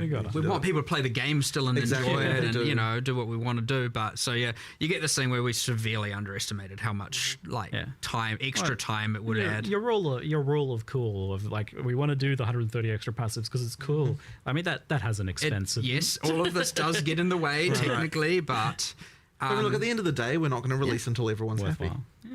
Yeah. So That's true. Yeah, That's so true. that's That's what needs to happen first. So you know, It's a good trade-off. yeah. With the performance improvements, which looked like really impressive, even more than the 25% you're saying. Like looking at the side-by-side footage, was like it looks even better than that. Yeah, I mean, look, But- we did 25. I said 25% as a commitment because, like, that's kind of like I want to make sure, like, look, people are really sensitive to the stuff, so like, I wanted to make sure that we're not over-promising. Under-promise. And so under-promise and over-deliver was the plan, but Gotcha. effectively, like, yeah, I've been focusing a lot myself actually and trying to like make sure that it's getting better. Effectively, what we've done is, I mean, obviously, there's just sort of traditional optimization that happens, but a lot of it is just effectively making sure we're multi-threading things better, taking advantage of more CPU cores. If you're GPU bound and you don't have dynamic resolution turned on, then it obviously won't affect you because you're GPU bound. If you've got dynamic resolution on, so you know like GPU is not so much of a concern, then CPU was definitely a problem for just about everyone. Like even really fast CPUs were having issues in in-game mapping. So the goal really was to make it so that, you know, like when you've got a lot of shit going on, that your CPU is not overloaded. We did that by multi-threading things much better than we were before. And, you know, just, traditional optimization, just lots of improvements there. Like now, there's so many things that are working better than they were before. Like in many cases, honestly, you see double frame rate, like just straight up. Awesome. But as I said, like not consistently in all cases. So and consoles obviously saw a huge improvement. They, consoles just have weaker CPUs than PCs do. So therefore, when you're doing CPU optimization, consoles are what's going to benefit from that. It's just a lot better. Now, one of the things I'm a bit worried about is that by multi-threading more things, you can run into multi-threading bugs. And so there might be, hopefully not, but there might be some more crashing going on when we first launch, just because, like, you know, like the thing with multi-threading is that, like, depending on the exact scenario, different things can happen at different times. It can cause some issues. I'm really hoping we don't run into that. We're trying to do as much testing as we can to fix all those kinds of issues. Effectively, that would be the worry. But yeah, I think that it was definitely worth taking the plunge and doing that stuff because it is way better. I probably should make like a video on exactly, like, you know, some of the go into a deep dive into it at some point because it's kind of interesting. And even it feels like even still, occasionally you guys are still just finding ridiculous things that, like, we just made it a whole nother chunk faster. Yeah, exactly. Just because of some just ancient thing. It's we definitely still find some crazy stuff, and it's going to be a lot better. I expect it's just going to keep going as well. Yeah, no, exactly. So that's the other thing is, like, I want to spend even more time on getting this exactly right. We're not even at the point, like, when I'm looking at it now, I'm like, we could still theoretically make this quite a bit faster than it even still is. You've been personally like really on this every time. I have. Just because it's been such a big issue, and like I wanted to actually get back in there and spend a bit of time on it. And as I said, like already it's so much better now. But we'll be even better than that. Awesome, fantastic. It's great news. Patch notes are here. All so right. we will end there and let no people one's interested in listening to us anymore. They've got the stuff. Everybody, patch notes. No, thank you very much, guys. That was a pleasure to talk to you once again, and I look forward to checking it out and going and playing some more. Excellent. Thank you very much. Thank you. It's good to have you here. Alrighty, thanks for the questions, everyone. Thanks.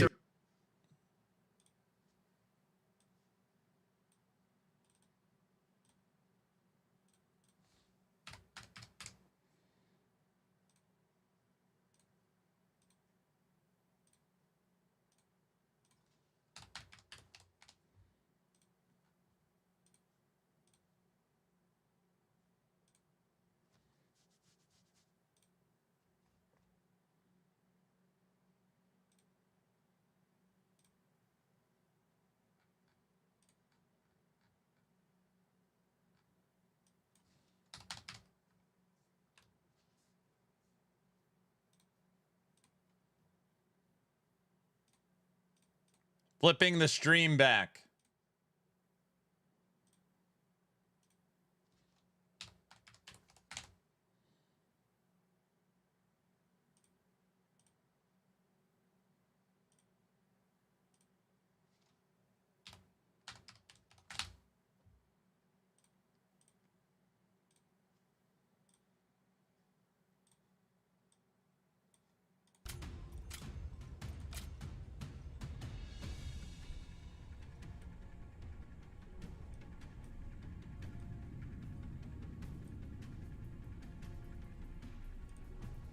Rank 13, that's right. Notes are here. Yeah, I'll pull them up after this fight.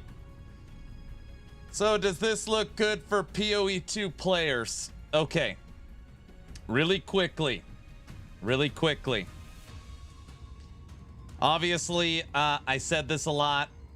When you live in a glass house, you shouldn't throw rocks. Last Epoch is obviously on fire after all their news that came out. The D4 Reddit was on fire after yesterday's live stream. And the PoE2 Reddit, there's also a lot of people that are very angry. So I would say from like a slam dunk win perspective,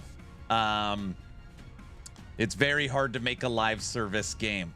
That being said, PoE 2 is number 1, Diablo 4 is number 2, Last Epoch's in 3rd. So they still did unequivocally the best. But yeah, there's a lot of people not happy. A lot of people not happy. Ultimately, the big thing is they promised this is going to be the big end game patch, and yeah. All right, I got this is Rupture 70. I'm trying to beat. You just can't please anyone anymore, I know. TLI number 1, PoE 1 number 2, PoE 2 number 3. That's where you put it. Druid's looking awesome. No end game changes. It's just nothing to do. Yeah.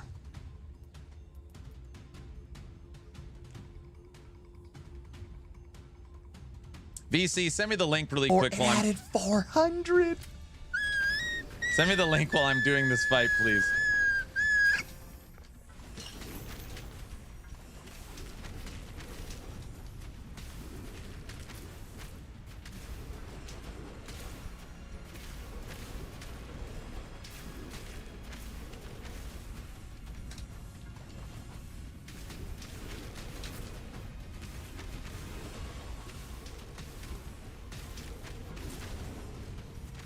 Plenty of time, plenty of damage.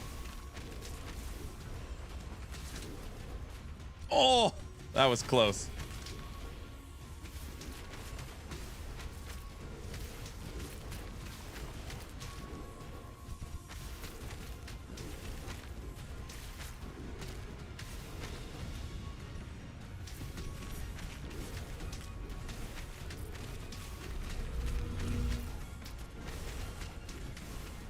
Double damage activated.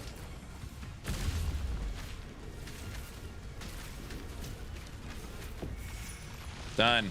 Rupture 80 feet.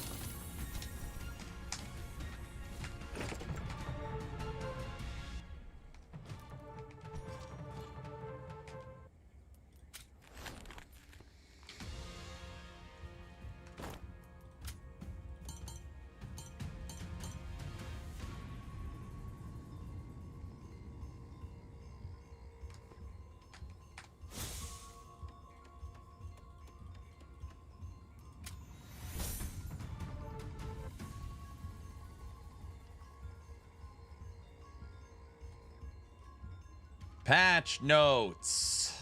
All right. Hold on. Take me home.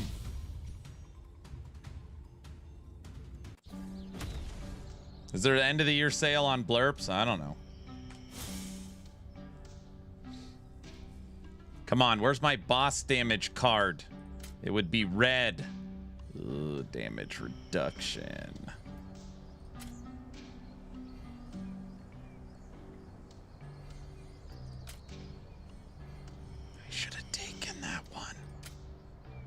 Lightning flat. Okay, perfect. Woo. That's what we've become? We're red ring people now? No, we're not red ring people.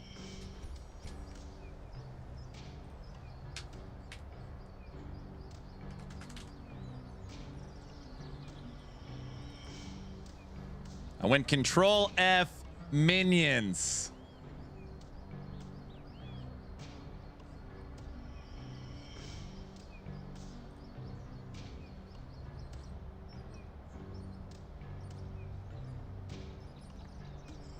Item changes.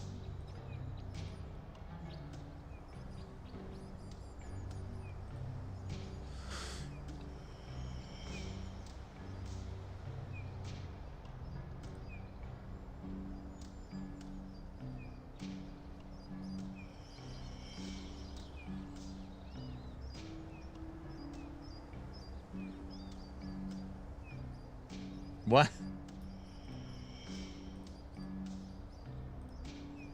Oh, that's everything?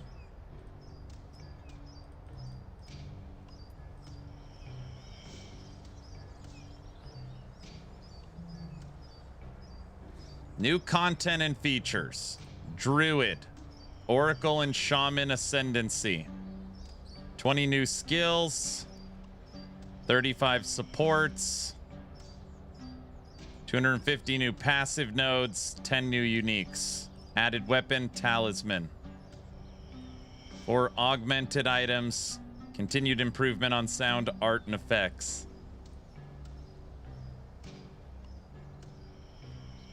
Is that enough? What do you guys think? Is it enough? Obviously, the new supports, new skills, and new ascendancies. This is all Druid. This is all Druid.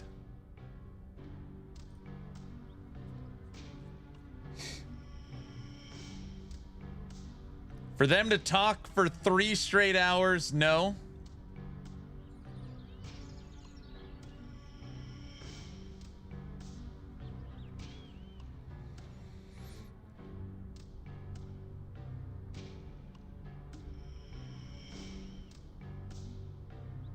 Supports can be used by any class. I know.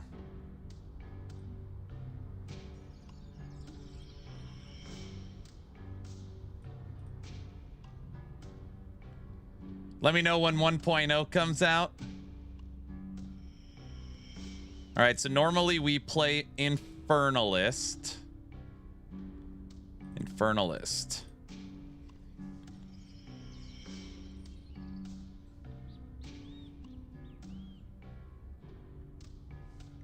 Okay, so there's nothing that we normally play changed. Gem changes.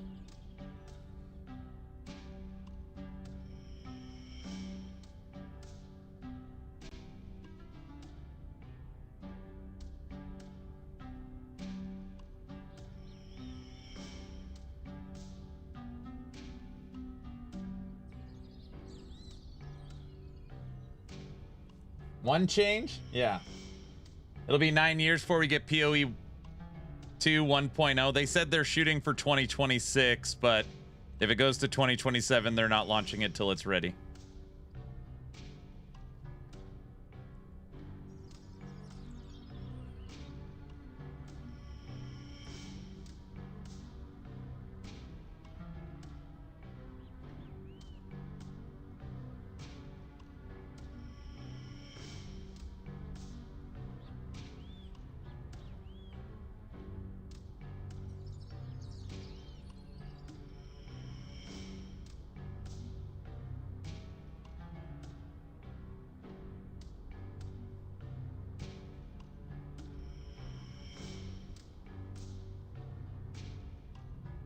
They buffed zombie. All right, there's one minion. Woohoo! This is what I was looking for. Skeleton Reaver.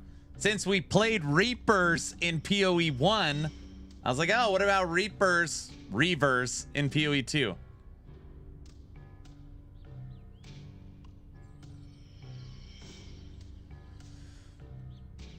Now gains 6% increased damage per 2 rage. Previously, this was described on the gem, but not functional. Oh my gosh, Skeleton Reaver's attack speed never worked. How interesting. I'm hyped for LE Season 4 in 2027. Very funny. That's funny.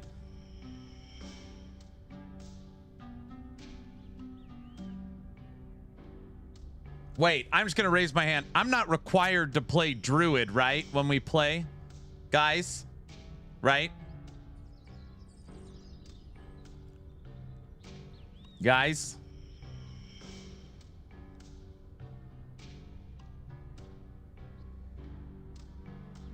Yeah, I use soul offerings. Of course, you must play Lightning Arrow Bear Druid. It has a minion build. You're saying I got to play Wolfpack? I would like to see Wolfpack, but no. What else is the point? Nothing else was added. You have to play bear and suit up in a bear. Oh, brother.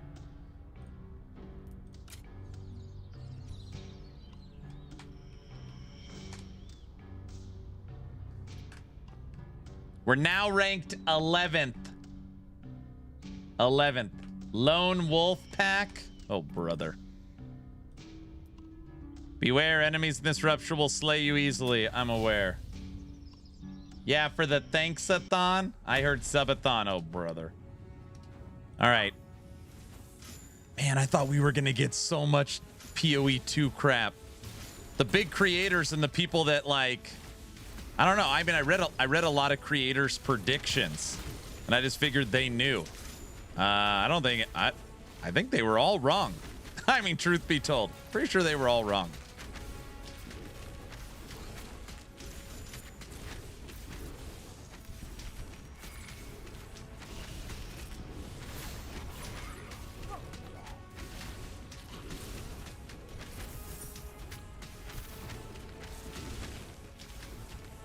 This is going to be the best patch ever made.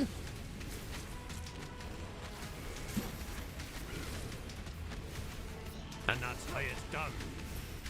Don't worry, Talkative Try will ask them the hard-hitting questions. When is that interview? Is that today? I don't even know when it is. I need to check.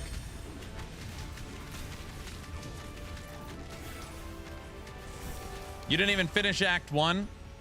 We beat the campaign for the third edict. I told everyone we were going to beat the campaign. And we did. Man of my word.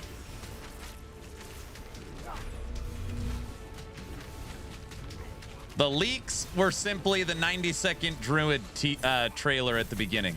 So the leak I saw before just showed off the dragon class. It's a big leak.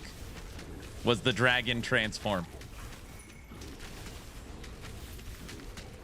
Rax's title for PoE 2 was Druid Reveal and Big Endgame Reveal.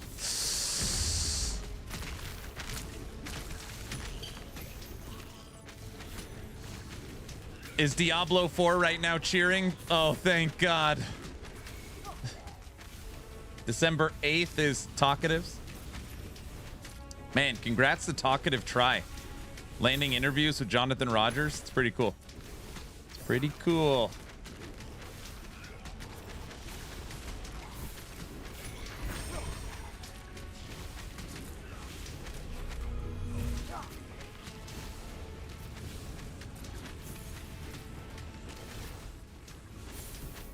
Yeah, I think Diablo 4 for a week.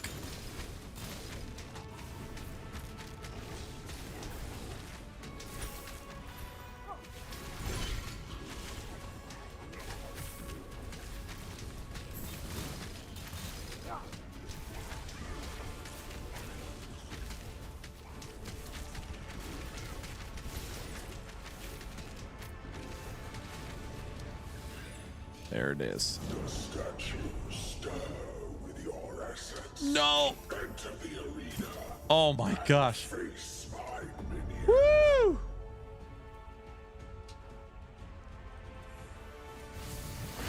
Rupture 82. Frost Demon Master.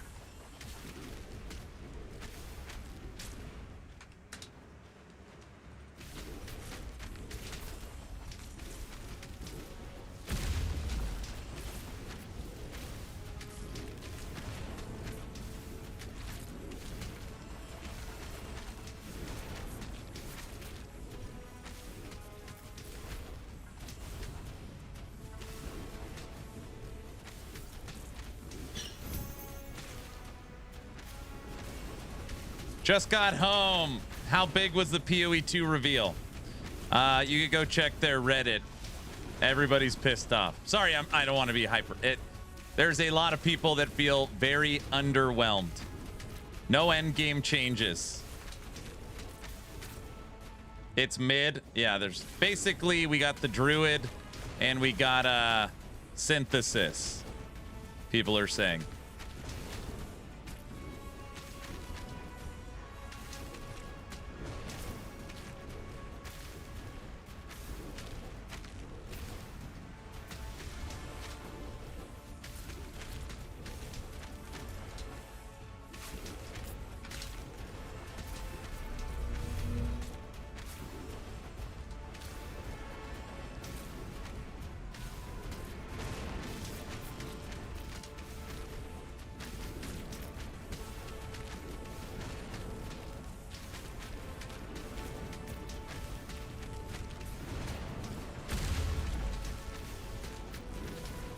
Come on.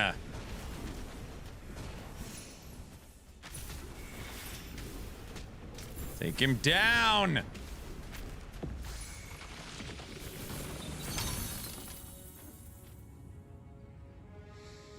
That's what I said. The LE community's pissed, the D4 community's pissed, and the PoE community is pissed. Yes, I said that. It appears it is a lot harder to make a live service game than people think. PoE 2 is the best as far as who came out on top. Followed by Diablo 4, followed by Last Epoch. But none of them were slam dunks for sure. For sure.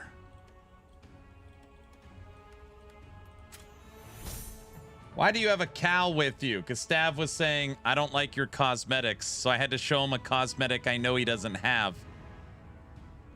He's like, I have every cosmetic you have. And I'm like, I bet you don't have the cow. I don't think he has the cow. I'd be shocked if he had the cow.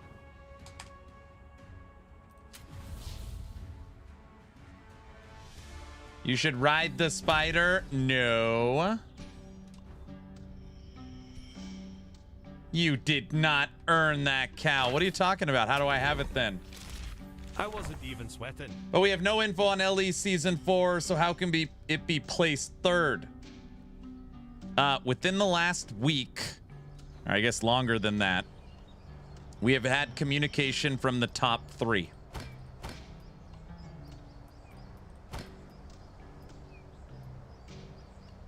PoE 2, D4, and Last Epoch. However you want to spin it, it's the truth. Last Epoch came in last, followed by D4, followed by PoE 2. But I think a lot of people were expecting a freaking massive home run.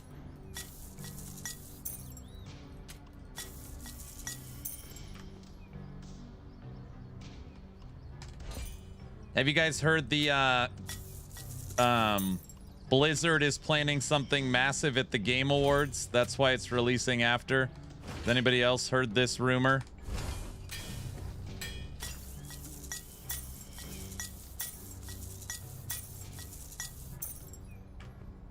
That's the theory? I know.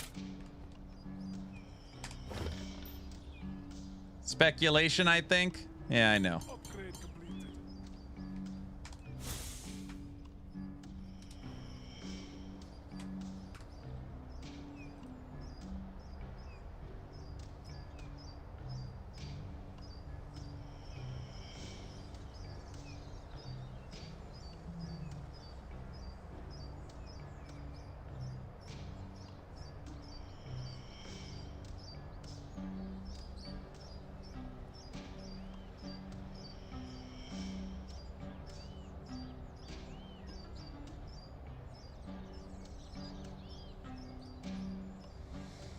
Another year, another $100 expansion.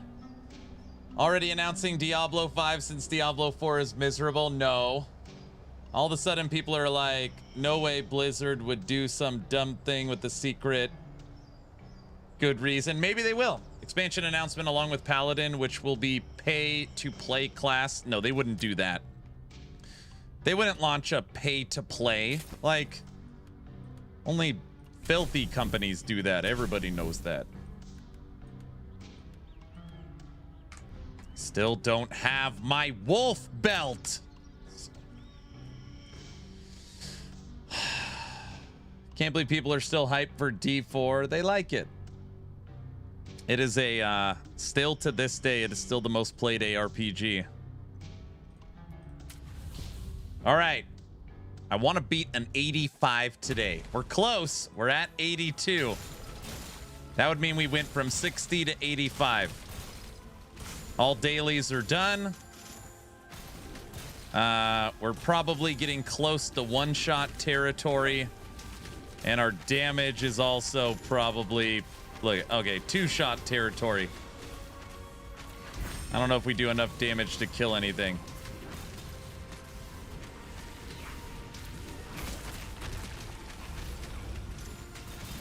What's tomorrow's game? Tomorrow I'm the unofficial Last Epoch dev streamer. I don't know. I haven't decided. I got to think about it. I got to talk to EHG to see if they really canceled the dev stream.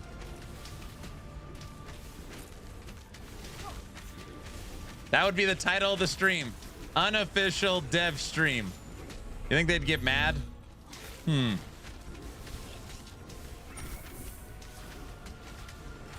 What? Why are you laughing?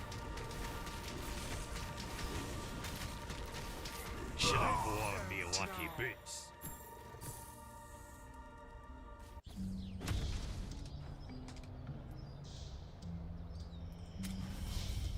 You'll be hearing from my lawyers.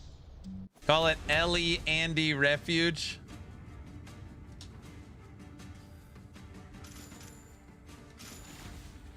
Hey, Staff, do you have this cow?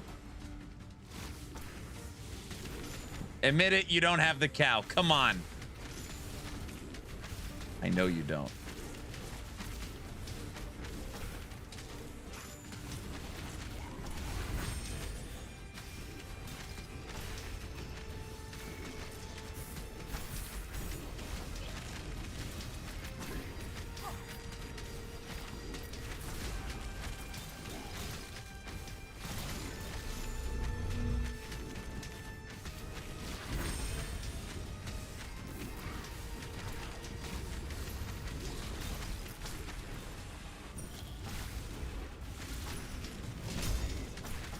Nothing's dying. Uh-oh. All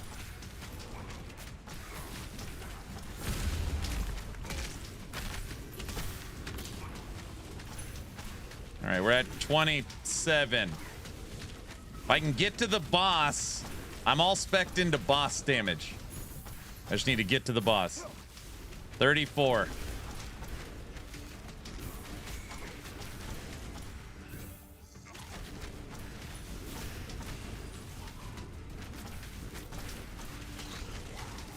Only thing dying in this rupture is Aaron. I want this 85, sir. 45, 46. 65. Progress. 68.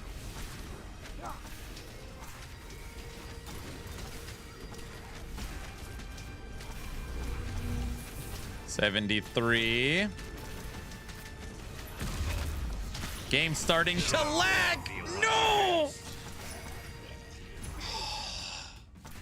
Dude, we had that. We had all the slugs up. Okay, you can do this. God, we had that. We had that. I got caught in a stupid spider web. Ah, the fly killed you. 85, we could beat an 85. It's like right at the tippy top of what the build can do right now, but we could do it. No, the spider web got me. Stupid spiders. Avenge the spider mount.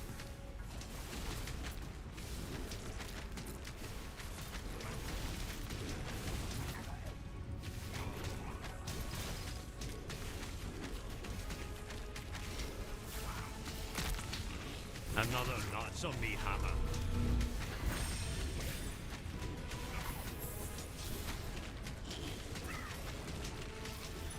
Stav, I'm almost got 100% crit strike. It's like 98%. Oh, brother.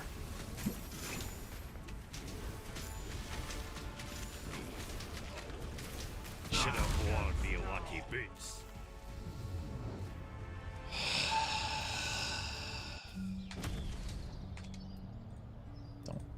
Don't.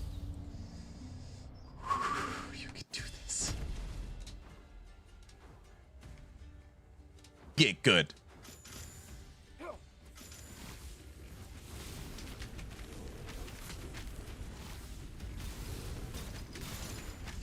So Aaron is human after all. He's losing it. I'm fine. That's it. I'll turn on Ziggy D at half speed. I'll do it.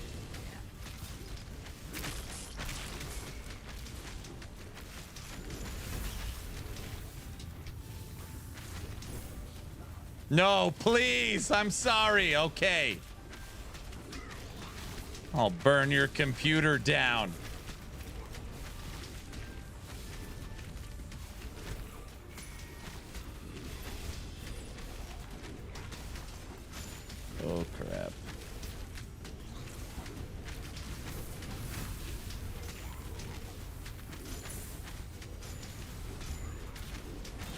We're only at 8?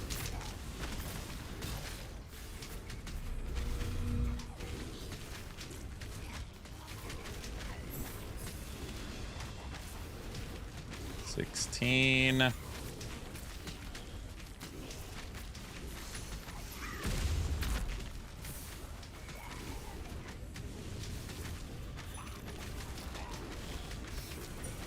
$24. Holy moly.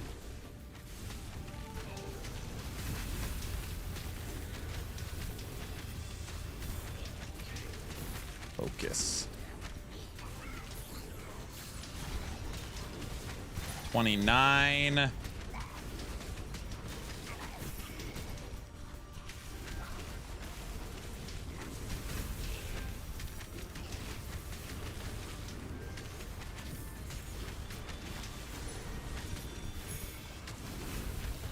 Guys, as long as you're following the channel on Twitch or subbed on YouTube, type in !giveaway. I promise we draw a giveaway today. Come on. Come on, 63. Get into today's giveaway.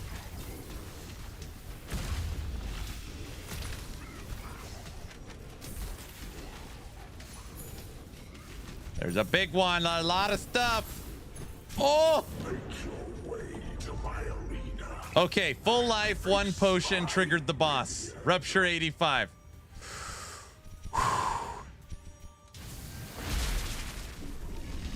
Whoa, whoa, whoa. Oh, brother.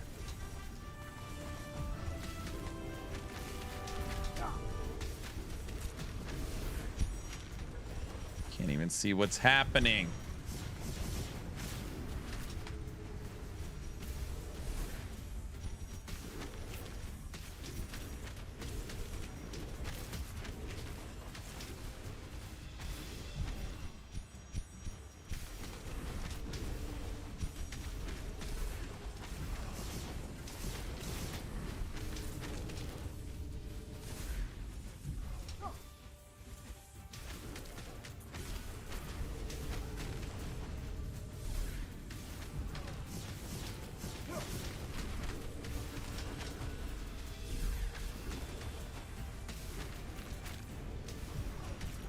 Dude, this fight is gonna take forever if I don't screw up.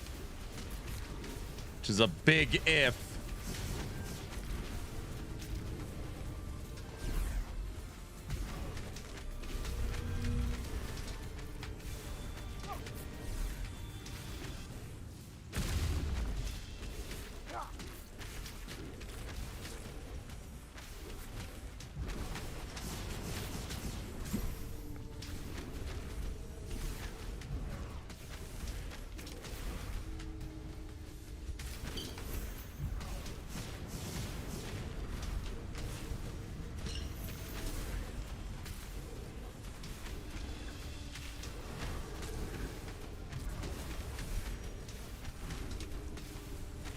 Almost half-life.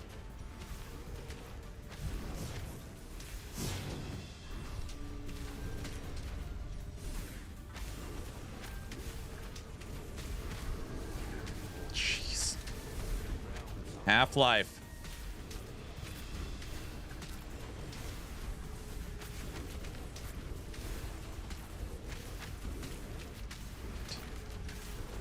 Why is there a cow chasing you? Stavs made a joke saying he was mad that on my MTX game and he said he owned every MTX. So I pulled out a very, very rare MTX that I knew he didn't have, and that is the cow pet. It's not chasing me, it's my friend. Everybody was super pissed off when I got this pet. There's a lot of people very mad. Oh, the cheater MTX. Correct. You're gonna get me killed.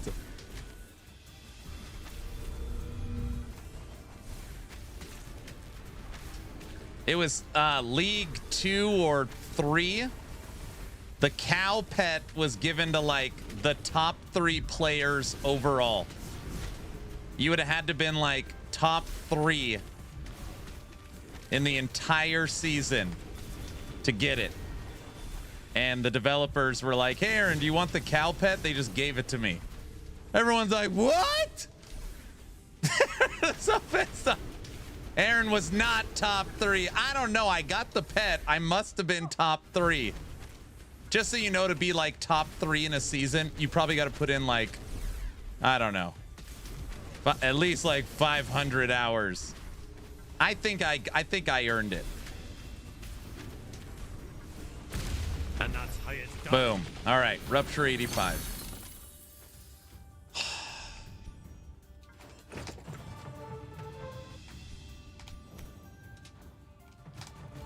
See, Stav, told you I'd beat it.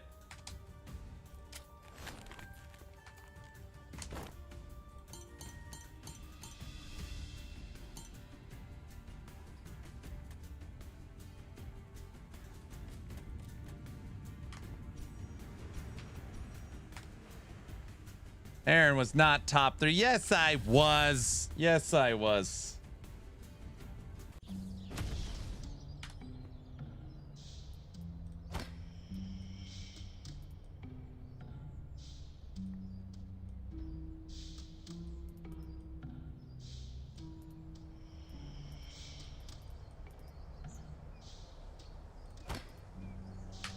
Top 3 complainers, get out of here.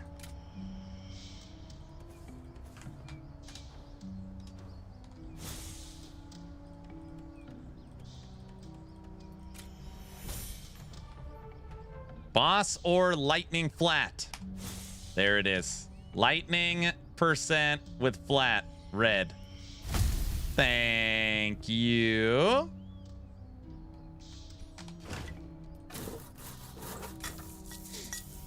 Aaron, it's a Culver's night. You gonna get an Atlantic cod salmon sandwich? That's what I always get. All right, everyone, let's draw today's giveaway. As long as you are following the channel on Twitch or subbed on YouTube, costs you nothing. Type in !a giveaway. Another notch on me hammer.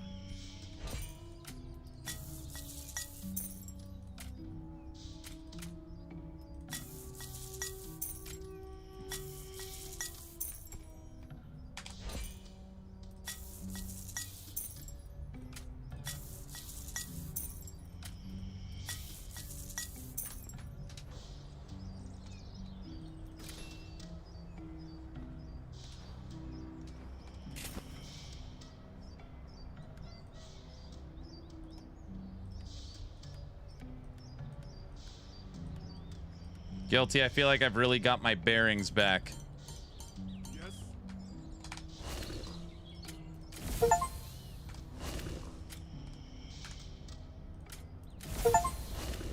Another notch on me hammer.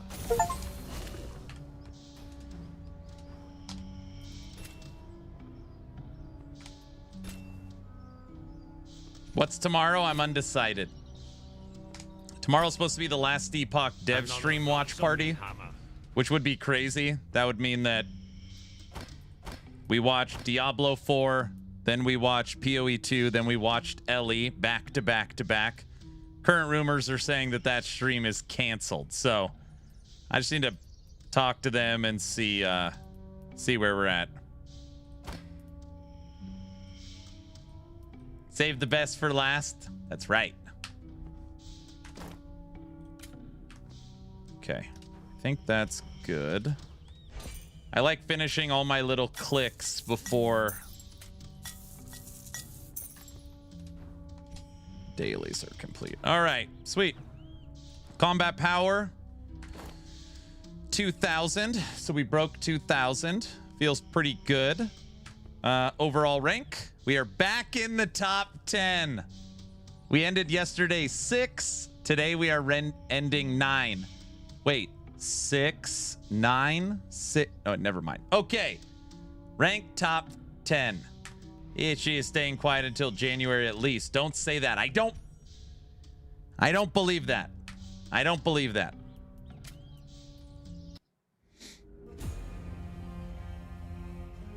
All right, where are you, Mr. Giveaway? I saw what you did there. What?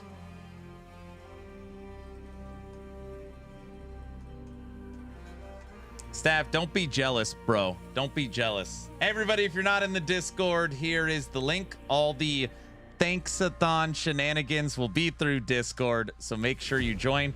We also have a giveaway right now in Discord for a free action RPG hat. It's where we'll do our movie night. So just make sure you come hang out in the Discord. All right. Here we go. All right, final time I'm saying it. According to the Escapist magazine article at the end, they make it seem like in the coming days we will get LE news. There you go. I need another hat. My husband's jelly. Perfect. Is that true? I got to read that. All right. As long as you're following the channel on Twitch or subbed on YouTube, type in !giveaway. Starting the countdown right meow. 10, 9, 8, a 7, a 6, a 5, 4, 3, a 2, 1. And entries for this giveaway are officially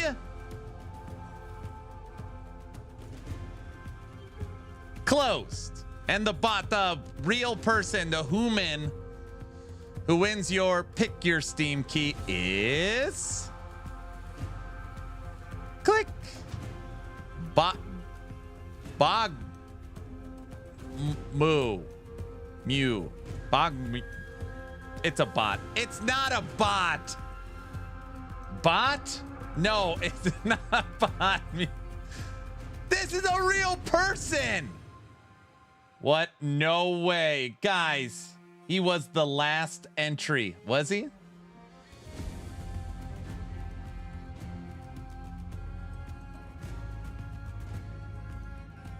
You misspelled bot. Come on, guys. This is a real human. Everybody knows that. He's not even here.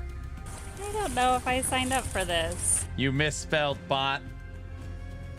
Chat GPT. Guys, get out of here.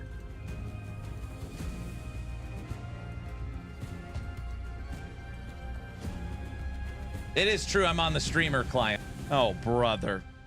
All right. Craft an AI bot. No. No, no, no. No. I can confirm bots are back up and running. All right, guys. I got a jet. I am done for today.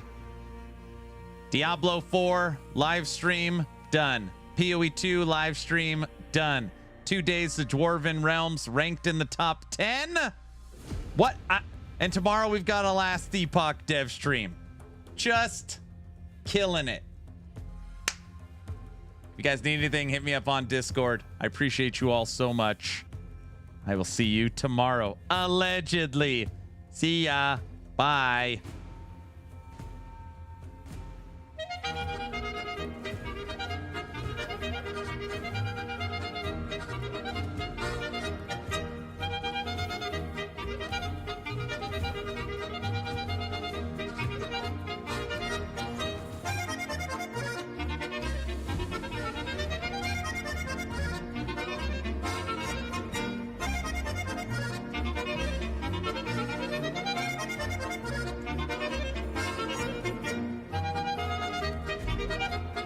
Which is definitely